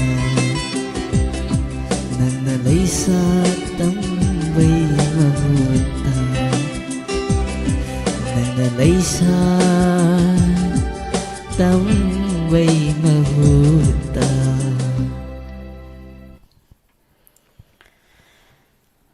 ꯀꯣꯂꯔꯁꯤꯡꯅꯁꯨ ꯇꯥꯗꯦ ꯏꯄꯥꯅꯁꯨ ꯍꯦꯟꯗꯦ ꯏꯁꯩ ꯄ꯭ꯔꯣꯒ꯭ꯔꯥꯝ ꯑꯃ ꯇꯧꯕꯒ ꯆꯞ ꯍꯦꯛ ꯃꯥꯟꯅꯔꯦ ꯊꯦꯡꯛ ꯌꯨ ꯆꯦ ꯑꯃꯗꯤ ꯂꯥꯏꯚ ꯆꯥꯠꯇ ꯂꯩꯕꯤꯔꯤꯕ ꯇꯣꯉꯥꯟ ꯇꯣꯉꯥꯟꯕ ꯑꯩꯈꯣꯏꯒꯤ ꯆꯦꯅꯦꯜ ꯑꯁꯤꯕꯨ ꯌꯦꯡꯕꯤꯔꯤꯕ ꯁꯤꯡꯕꯨꯁꯨ ꯊꯥꯒꯠꯆꯔꯤ ꯃꯌꯥꯝ ꯀꯣꯂꯔꯁꯦ ꯌꯥꯝ ꯀꯨꯏꯅ ꯍꯣꯜ ꯇꯧꯔꯦ ꯇꯨꯝ ꯂꯩꯔꯝꯗꯅ ꯑꯃꯨꯛ ꯂꯧꯈꯠꯆꯒꯦ ꯍꯜꯂꯣ ꯍꯜꯂꯣ ꯇꯔꯥꯝ ꯅꯣꯛꯆꯔꯤ ꯏꯁꯩ ꯅꯨꯡꯉꯥꯏꯕ꯭ꯔꯣ ꯏꯁꯩ ꯅꯨꯡꯉꯥꯏ ꯍꯥꯏꯒꯦ ꯇꯧꯔ ꯃꯤꯁ ꯅꯍꯥꯟ ꯍꯥꯏꯗꯣꯔꯛꯑꯦ ꯍꯣꯏ ꯃꯤꯡ ꯂꯩꯐꯝ ꯃꯌꯥꯝꯗ ꯑꯝꯇ ꯇꯥꯛꯊꯣꯛꯁꯤꯀꯣ ꯀꯁꯥꯔꯗꯩ ꯗꯦꯕꯖꯥꯅꯤ ꯎꯏꯁ ꯌꯥꯝ ꯊꯥꯖꯗꯦ ꯌꯥꯝ ꯅꯨꯡꯉꯥꯏꯖꯩ ꯏꯆꯦ ꯑꯁꯨꯛ ꯌꯥꯝ ꯂꯥꯞꯅ ꯂꯥꯛꯄꯁꯦ ꯀꯌꯥ ꯀꯨꯏꯅ ꯍꯣꯜ ꯊꯝꯕꯤꯔꯕꯅꯣ ꯀꯥꯏꯗꯦ ꯀꯩ ꯃꯊꯦꯜ ꯆꯥꯒꯦ ꯏꯆꯦ ꯃꯤꯁ ꯉꯥ ꯊꯣꯡꯕ ꯑꯣꯏꯅ ꯆꯥꯔꯦ ꯀꯩꯅꯣ ꯉꯥ ꯊꯣꯡꯕ ꯆꯥꯔꯒ ꯃꯅꯤꯡꯈꯣꯝ ꯂꯩꯁꯦ ꯍꯥ ꯌꯥꯝ ꯍꯥꯎꯕ ꯃꯊꯦꯜꯅꯦ ꯍꯥꯏꯕ ꯏꯆꯦ ꯑꯗꯣ ꯃꯌꯥꯝ ꯑꯍꯥꯎꯕ ꯆꯥꯕ ꯃꯌꯥꯝꯗꯤ ꯉꯟꯅ ꯉꯟꯅ ꯀꯣꯜ ꯐꯪꯉꯦ ꯏꯆꯦꯅ ꯀꯝꯗꯧꯍꯧꯔꯤꯅꯣꯕ ꯑꯩꯁꯦ ꯑꯗꯨꯝ ꯊꯛꯁꯤꯔ ꯊꯣꯛꯑꯣꯏꯁꯤꯔꯦ ꯑꯗꯨꯝ ꯈꯟꯖꯥꯟꯅꯕꯗꯤ ꯑꯝꯇꯪꯗꯤ ꯇꯧꯅꯤꯡꯉꯕ ꯑꯗꯨꯒꯨꯝꯕ ꯑꯃ ꯂꯩꯔꯝꯗꯧ ꯃꯥꯜꯂꯦꯕ ꯆꯨꯝꯃꯦ ꯏꯆꯦ ꯀꯔꯤ ꯏꯁꯩꯅꯣ ꯏꯆꯦ ꯉꯪꯉꯛꯇꯣꯏꯁꯤꯕꯣ ꯃꯤꯁ ꯏꯁꯩꯁꯦ ꯑꯅꯧꯕꯒꯗꯤ ꯑꯩꯁꯦ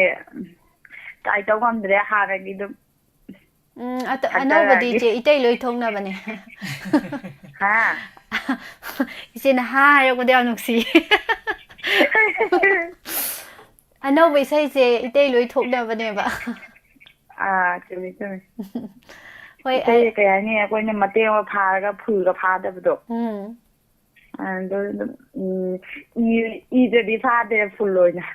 ꯑꯗꯨ ꯏꯕ ꯁꯪꯗꯕ ꯍꯥꯏꯇꯥꯔꯦ ꯍꯣꯏ ꯌꯥꯝ ꯅꯨꯡꯁꯤ ꯏꯆꯦ ꯑꯗꯨꯗꯤ ꯏꯆꯦꯒꯤ ꯅꯧꯇꯛ ꯇꯧꯕꯗꯤ ꯑꯣꯏꯔꯔꯣꯏ ꯂꯤꯇꯛ ꯇꯧꯕ ꯑꯃ ꯑꯣꯏꯔꯝꯗꯧ ꯃꯥꯜꯂꯦ ꯃꯌꯥꯝꯒ ꯇꯥꯃꯤꯟꯅꯖꯔꯒꯦ ꯏꯆꯦꯅ ꯍꯦꯛꯇ ꯍꯧꯖꯤꯜꯂꯛꯑꯣ ꯏꯟꯁꯄꯦꯛꯇꯔ ꯇꯌꯥꯏꯗꯒꯤ ꯑꯣꯏꯅ ꯆꯤꯡꯈꯠꯂ ꯁꯛꯂꯛꯇ꯭ꯔꯣꯕꯅꯦ ꯃꯌꯥꯝꯁꯦ ꯑꯃꯨꯛ ꯂꯥꯡꯉꯛꯇꯣꯔꯦ ꯑꯗꯨꯗꯤ ꯃꯌꯥꯝꯅ ꯂꯥꯡꯉꯛꯄꯁꯦ ꯑꯃꯔꯣꯝꯗ ꯌꯥꯝ ꯅꯨꯡꯉꯥꯏꯕ ꯑꯃꯔꯣꯝꯗꯅꯦ ꯀꯃꯦꯟ ꯇꯥꯅ ꯐꯪꯗꯗꯅ ꯌꯥꯝ ꯋꯥꯏ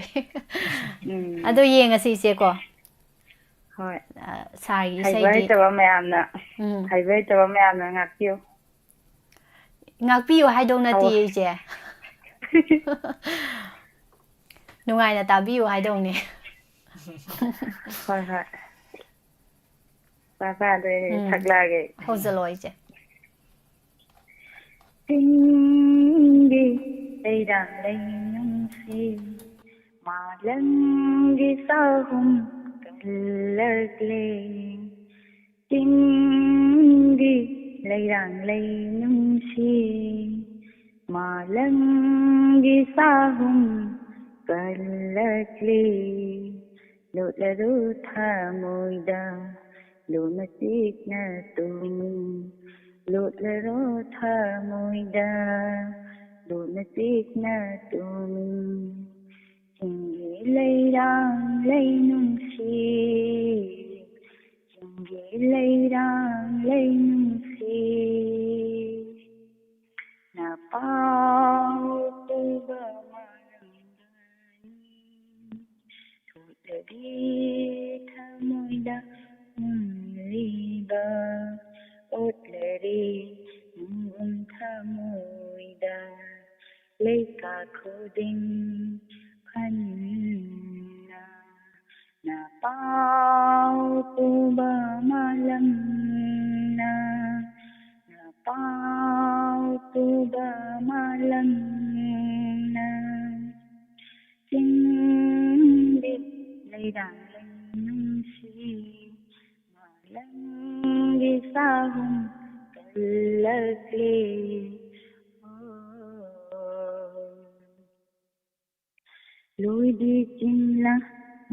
ꯂꯣꯏꯕꯤ ꯆꯤꯡꯁꯥꯡ ꯅꯥꯄꯣꯝꯗ ꯐꯧꯅꯥ ꯖꯒꯣꯏ ꯁꯥꯔꯤꯕ ꯇꯥꯡꯖꯔꯦꯅꯦ ꯁꯨꯝꯍꯠꯄꯤ ꯅꯇꯧꯗ ꯊꯃꯣꯏ ꯏꯊꯛ ꯍꯧꯔꯛꯂꯦ ꯂꯣꯏꯕꯤ ꯆꯤꯡꯁꯥꯡ ꯅꯥꯄꯣꯝꯗ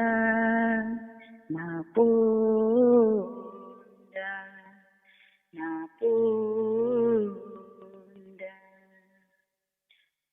ꯂꯥꯛꯂꯦ ꯇꯔꯥꯃꯉꯥꯅꯤꯔꯁꯨ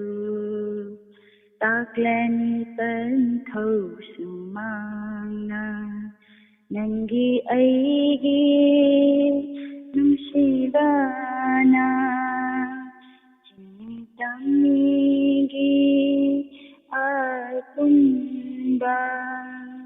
ꯂꯥꯛꯂꯦ ꯇꯔꯥꯃꯉꯥꯅꯤꯔꯁꯨ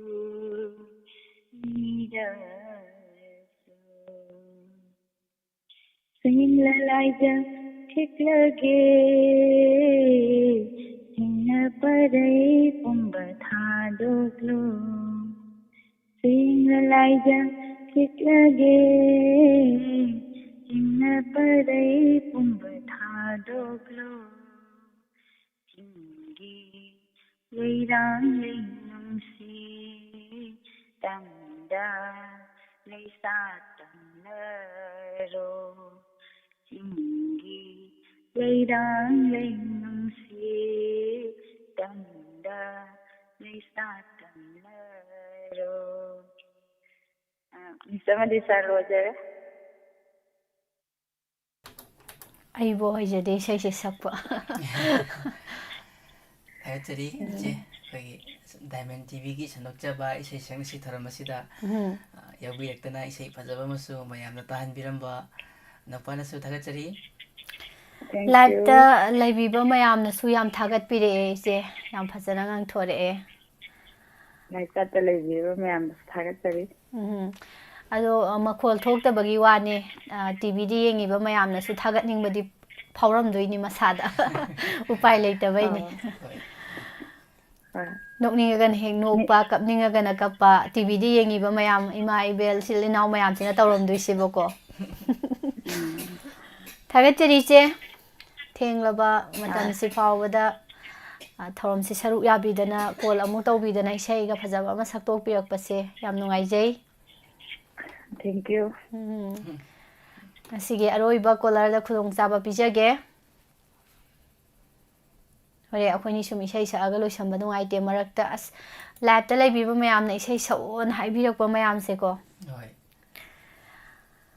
ꯀꯣꯂꯔꯁꯤꯡꯒꯤ ꯌꯥꯝ ꯇꯥꯅꯤꯡꯕ ꯑꯩꯈꯣꯏꯗꯤ ꯑꯗꯨꯝ ꯁꯛ ꯂꯩꯔꯕꯅꯤꯅ ꯑꯗꯣ ꯀꯣꯂꯔꯁꯤꯡꯒꯤꯁꯨ ꯈꯔ ꯃꯈꯩꯗꯤ ꯄꯦꯜꯍꯟꯖꯕ ꯉꯝꯃꯦ ꯑꯗꯣ ꯂꯥꯏꯚꯇ ꯂꯩꯕꯤꯔꯤꯕ ꯃꯌꯥꯝꯒꯤꯁꯨ ꯊꯧꯒꯜ ꯑꯗꯨꯝ ꯇꯧꯖꯔꯛꯀꯦ ꯂꯣꯏꯁꯤꯜꯂꯛꯄꯁꯦ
ꯆꯠꯅꯃꯤ ꯇꯍꯦꯛꯇ ꯄꯤ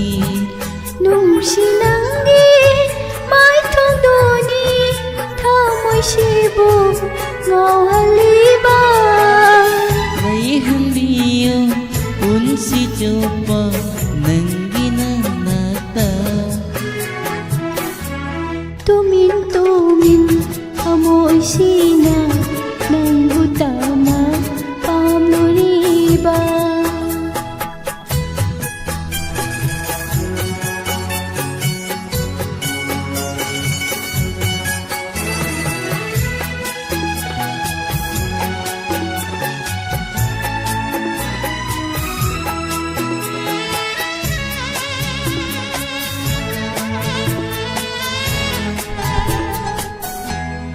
ꯅꯨꯡꯁꯤ ꯅꯪꯕꯨ ꯑꯁꯨꯝ ꯎꯒꯅꯤ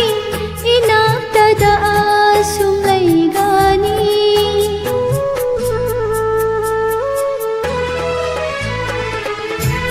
ꯅꯨꯡꯁꯤ ꯅꯪꯕꯨ ꯑꯁꯨꯝ ꯎꯒꯅꯤ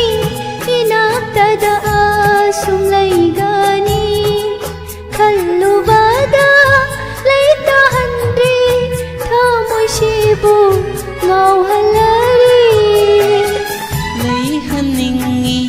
ꯑꯩꯒꯤ ꯅꯥꯛꯇ ꯂꯦꯡꯗꯅ ꯑꯁꯨꯝ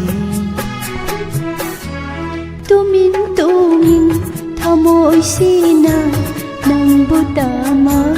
ꯄꯥꯝꯂꯨꯔꯤꯕ 이미치다 나하다부 우두나다 레이닝리바 संसारसिदा ꯑꯩꯒꯤꯗꯃꯛ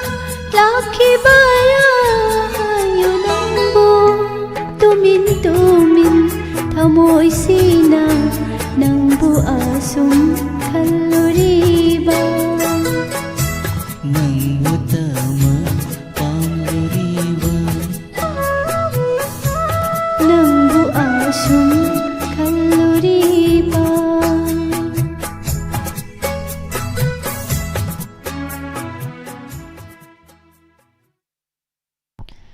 ꯏꯁꯩꯗꯤ ꯁꯛꯄ ꯍꯧꯔꯦ ꯑꯦꯗꯤꯁꯟ ꯑꯗꯣ ꯀꯣꯂꯔꯁꯤ ꯂꯧꯈꯠꯄ ꯂꯣꯏꯊꯣꯛꯈ꯭ꯔꯁꯤꯔꯥ ꯍꯣꯏ ꯏꯆꯦ ꯀꯃꯥꯏꯅ ꯇꯧꯁꯤꯒꯦ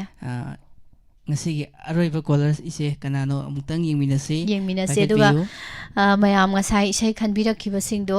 ꯃꯀꯣꯛꯇꯩ ꯑꯃꯨꯛ ꯍꯜꯂꯒ ꯍꯥꯏꯕꯤꯔꯛꯑꯣ ꯁꯨꯝ ꯅꯤꯡꯁꯤꯡꯕꯁꯨ ꯌꯥꯎꯔꯦ ꯅꯤꯡꯁꯤꯡꯗꯕꯁꯨ ꯌꯥꯎꯔꯦ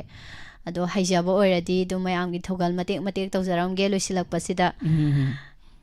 ꯑꯔꯣꯏꯕ ꯀꯣꯂꯔ ꯀꯅꯥ ꯑꯣꯏꯕꯅꯣ ꯌꯦꯡꯃꯤꯟꯅꯁꯤ ꯂꯧꯈꯠꯆꯒꯦ hello Hello, Miss and Sir. Good evening. ꯁꯤ ꯀꯅꯥ ꯃꯥꯜꯂꯤ ꯍꯥꯏꯕꯗ ꯑꯩ ꯍꯥꯏꯔꯛꯑꯒꯦ ꯍꯥꯏꯔꯔꯣꯏꯗ ꯏꯕꯨꯡ ꯀꯩ ꯃꯊꯦꯜ ꯆꯥꯒꯦ ꯏꯕꯨꯡ Si mutton ramen thong wana chai cha. ꯀꯥꯁꯃꯤꯔꯗꯨꯕꯨ ꯏꯪꯕ꯭ꯔꯣ ꯍꯧꯖꯤꯛꯁꯦ ꯁꯥꯕ꯭ꯔꯣ ꯏꯕꯨꯡ Igi cha phayum manung gani. ꯈꯔ ꯏꯪꯉꯝꯗꯧ ꯃꯥꯜꯂꯦ Cha ingi. 이북나 ꯑꯔꯣꯏꯕ ꯀꯣꯂꯔ ꯑꯣꯏꯔꯦ ꯃꯌꯥꯝꯁꯦ ꯏꯪꯍꯟꯕꯤꯗꯣꯔꯤꯕ꯭ꯔꯥ ꯁꯥꯍꯟꯕꯤꯗꯣꯔꯤꯕ꯭ꯔꯥ 이북ꯒꯤ ꯈꯨꯠꯇ ꯁꯤꯟꯅꯖꯔꯦ Saite. Khangge mara ka tap thira du khangge.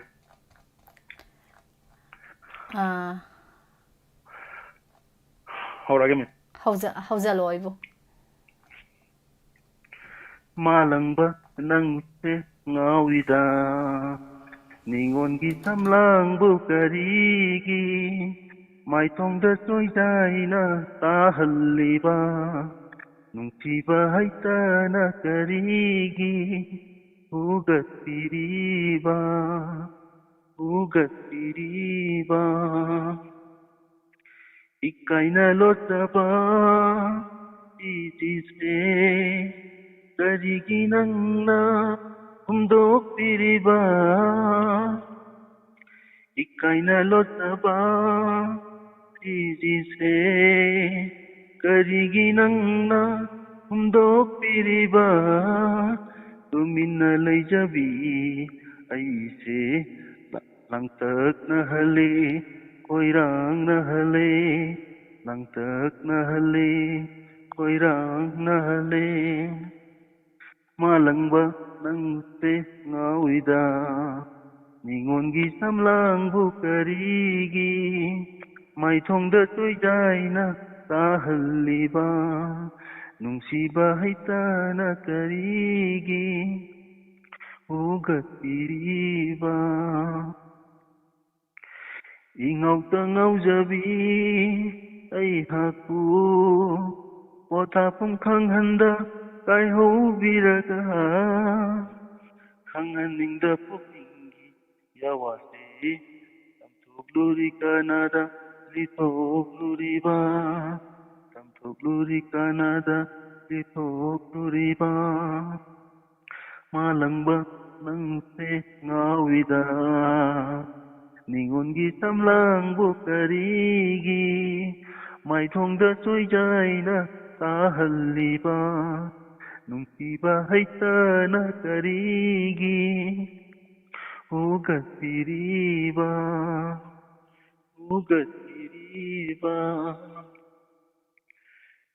yo message ing sai kam ta quote ni Inga dinik bani bu. Mayam suni amgani. Ai suni. Yam pasabi sai ni koi da samananda okramna. Akodol tambiramba si yam pazai ise. Pazai. Biska sa tagi sai yam tanga aragmam da maru kila mo mayang. Ama kaktang. Ama kaktang. Ai sa tagi oina ama kat ai sa tagi oina. Mayam sakit toroga ama kaktang haijale. Thagachari bu hana isa yam phajakre. Thak thak nikna salak paisai gi khufajasidi boko. Thagachari.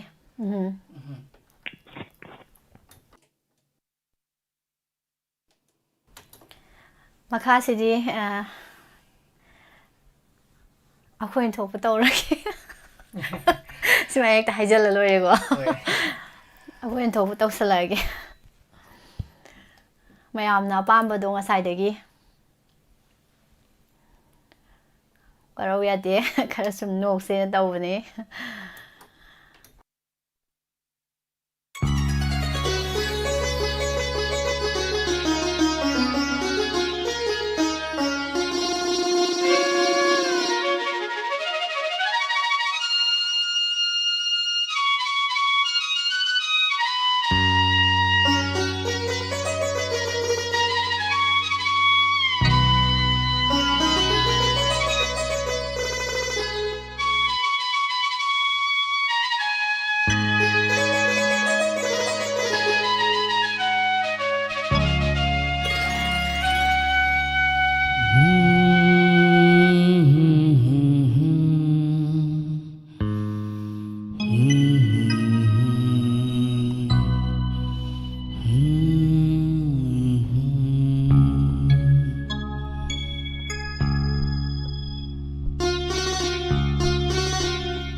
Kari khalli ningon pokning kari khalli ningon pokning singbirong nangi yawa phigai phongdok taba pokning gi wabo kari ni haina khalugi kari ni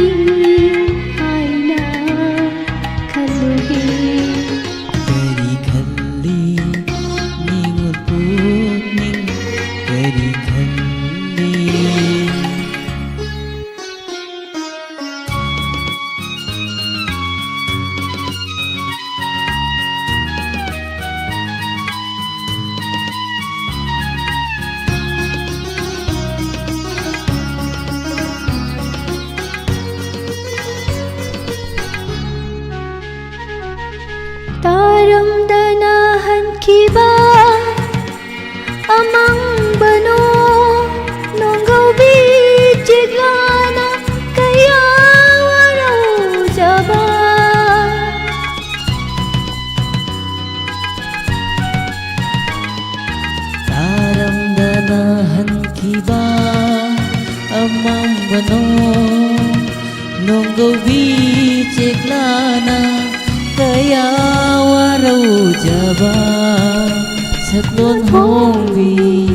phai lei chilgum pale pham khandrabara nuja thamo pale pham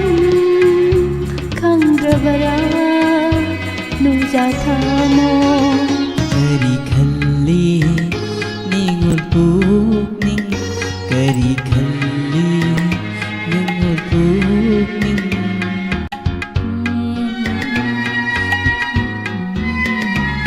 karini haina khaluge kari khalli ningul pukning sengbiro nangi yawa pigai phongdok daba pukning gi wabu karini haina khaluge karini haina kari khalli ningol pukning kari khalli Say se Joyagi che da dedicate tausage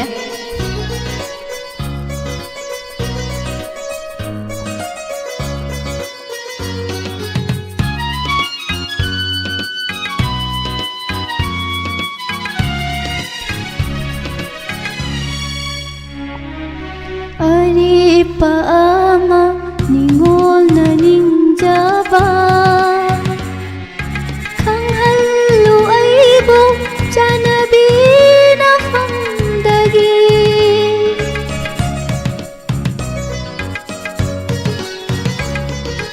are paama ningol na ningjaba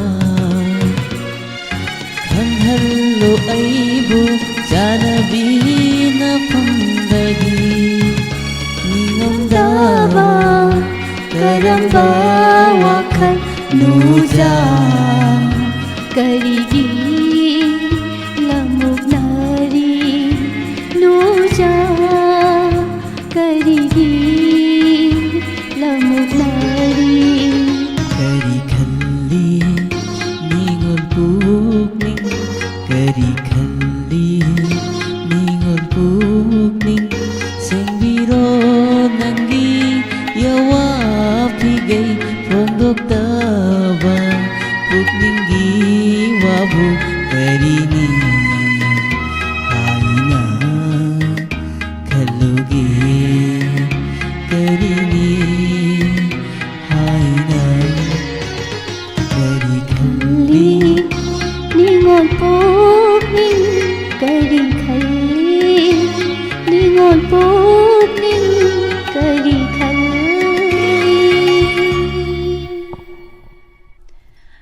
fazada fazana loire do edition echegi sei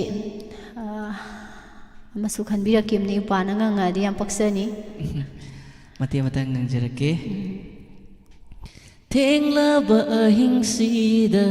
chiklaba mafamsida ngairi aina nungsibi thawaigi thawaio kathokrabani thawai se nangidama loiraba lejaragi mateksina aidi ngaktanga tagige tawraga loithokre Zahir 2004 yam phajai singer na sakpa male have thank you thagachari jitsana something laba hing sida chiklaba pham sida ngairi aina nuksibi ingan gano lok thungni Daina taram noksari isai asaba amattaga sakpiramoy sanbiduna isai asaba se kai sakani yengake ado ipana soma adum khanjalo ko ipana leiba ꯑꯁꯥꯕ ꯍꯥꯏꯁꯦ ꯈꯨꯗꯛꯇ ꯁꯨꯝ ꯑꯣꯏꯕꯅꯤꯅ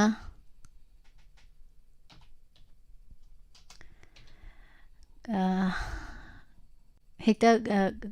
ꯀꯔꯝꯕ ꯁꯛꯇꯣꯏꯅꯣ ꯈꯟꯐꯝ ꯈꯪꯗꯦꯕꯀꯣ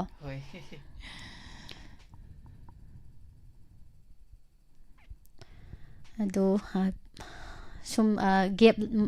ꯃꯇꯝꯁꯦ ꯃꯥꯡꯍꯟꯗꯕꯤꯗ ꯑꯗꯨꯝ ꯁꯛꯆꯜꯂꯛꯀꯦ ꯑꯗꯣ ꯏꯄꯥꯒꯤ ꯑꯔꯥꯡꯕ ꯁꯨꯝ ꯌꯦꯡꯉꯣ ꯈꯔ ꯁꯥꯒꯗꯕ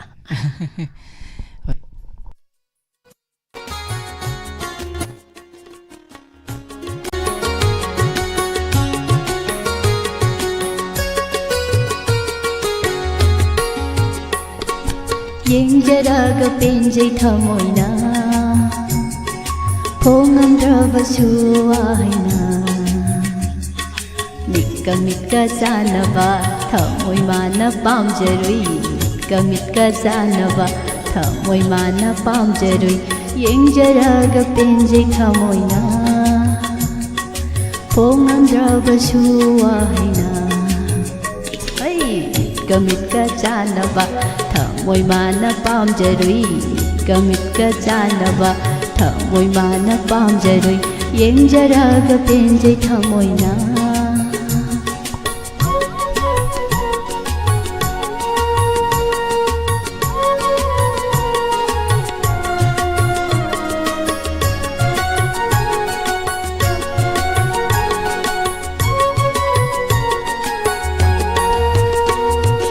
ꯅꯣꯡꯃ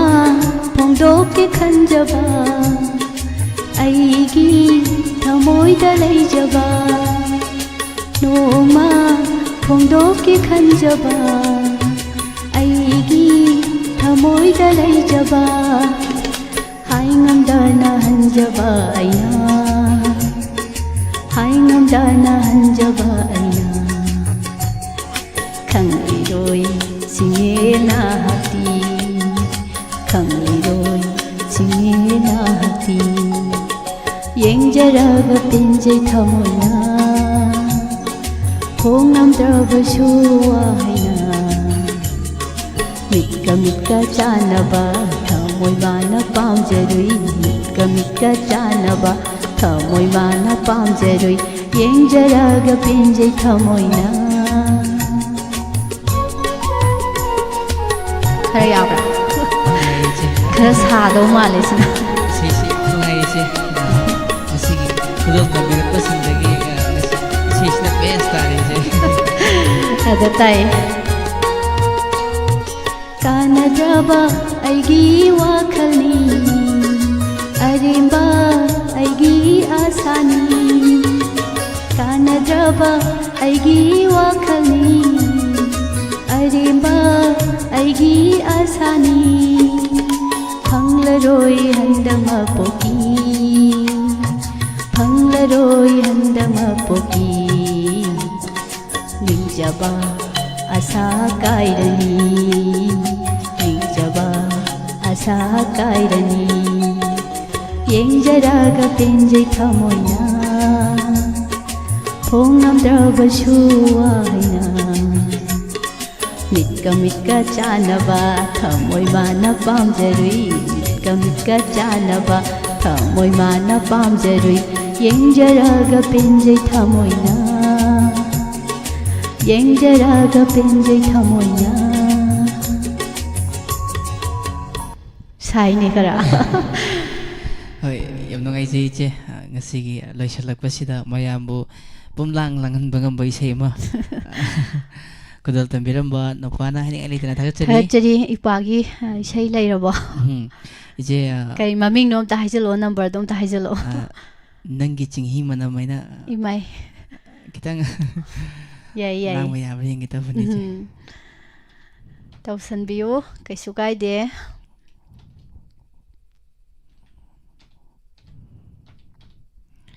ꯂꯩꯈꯤꯗ꯭ꯔꯕ ꯏꯌꯥꯝꯕ ꯁꯨꯔꯦꯅ ꯁꯛꯄꯤꯔꯝꯕ ꯏꯁꯩ ꯈꯨꯗꯣꯜ ꯇꯝꯖꯒꯦ ꯁꯣꯏꯈꯤꯕ ꯂꯥꯟꯈꯤꯕ ꯌꯥꯎꯔꯕꯁꯨ ꯃꯌꯥꯝꯅ ꯉꯥꯛꯄꯤꯒꯅꯤ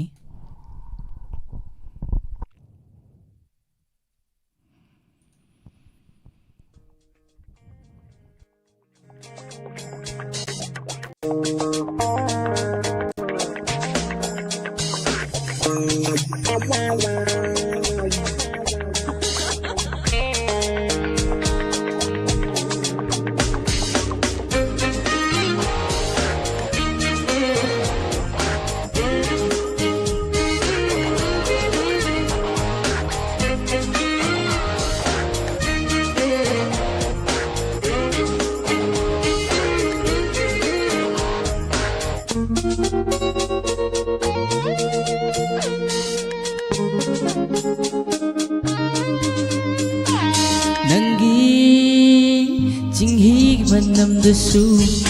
nungsibanida napada cinkiwa natongdasu ipakta pakjabanida nangi cinghigi manamdasu ipang napada cinkiwa natongdasu ipakta pakjabanida Yenglu kudingda pukning ihuta hukida atiya khena paikiba urok paring paring dusu phaja banida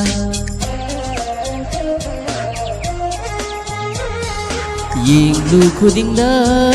pukning ihuta hukida atiya khena paikiba urok paring paring dusu phaja banida Jeng tatawi nanggi kwangda yetkiba sanabul dusu pakjabanida Jeng tatawi nanggi kwangda yetkiba sanabul dusu pakjabanida Nanggi jinghigi manam dusu nungsibanida napada jinkiba nachong dusu ipakja pakjabanida Marakta may ikaw gitu eh mengapi gani kau budi kay sukay dida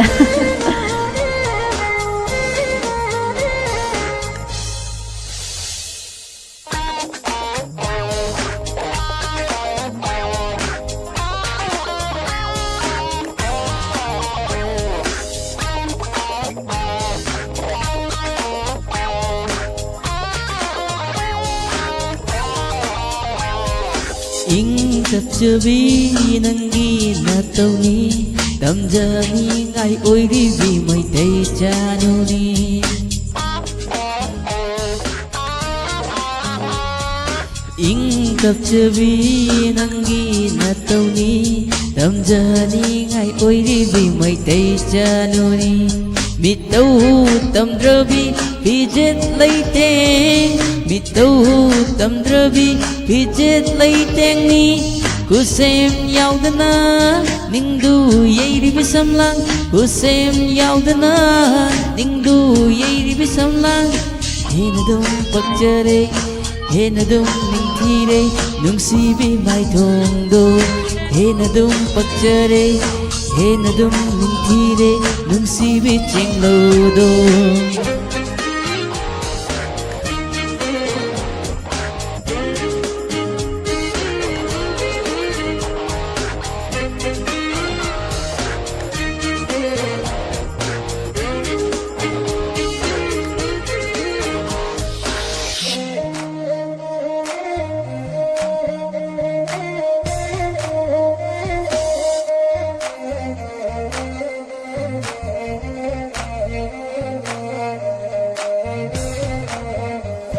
Kalakude aigi punsisina matam sigi irangga tawi kana busu Kalakude aigi punsisina matam sigi irangga tawi kana busu Icam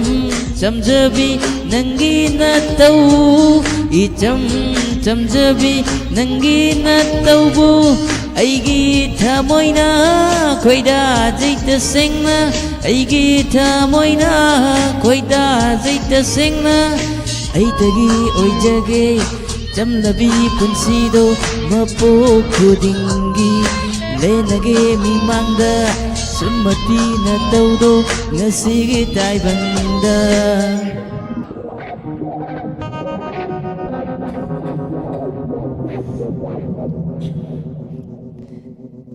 Nangi Singhi manam dusu Nungsi banida Napada cingki banasong dusu Ipakja pakja banida Nangi Singhi manam dusu Nungsi banida Napada cingki banasong dusu Ipakja pakja banida Yinglu kutingda Pukning ihuda hukira Atiya khit na paitiba Urok paring dusu phaja banida Jeng tak tubi nangi kwangda Yekhiba sanabul dusu pakja banida Nangi Jinghi manam dusu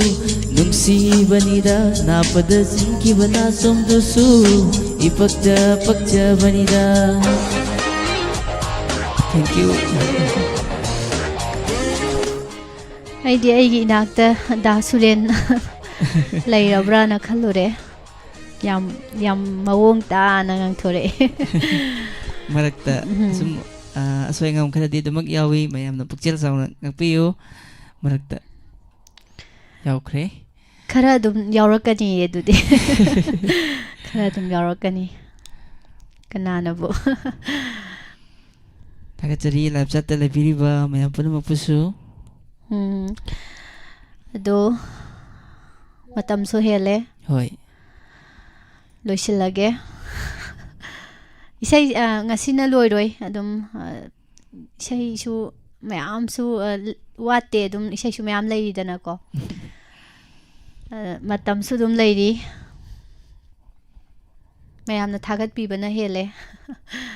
thagat jari ngasai khadi udam ni yasna mangang se hojik tamak leirame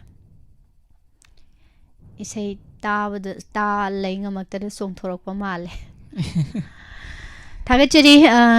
ngasi gidi isai sakna si thorom asi losinjarage mayam hayeng su adum lepa laitana adum thorom sing makha sathajagani saru yabiyu ngasi gi su isai sakna si program loijabagi wani inspector tayagi hanjin by episode leiri loinana anobo episode mayam ngai duna leibiu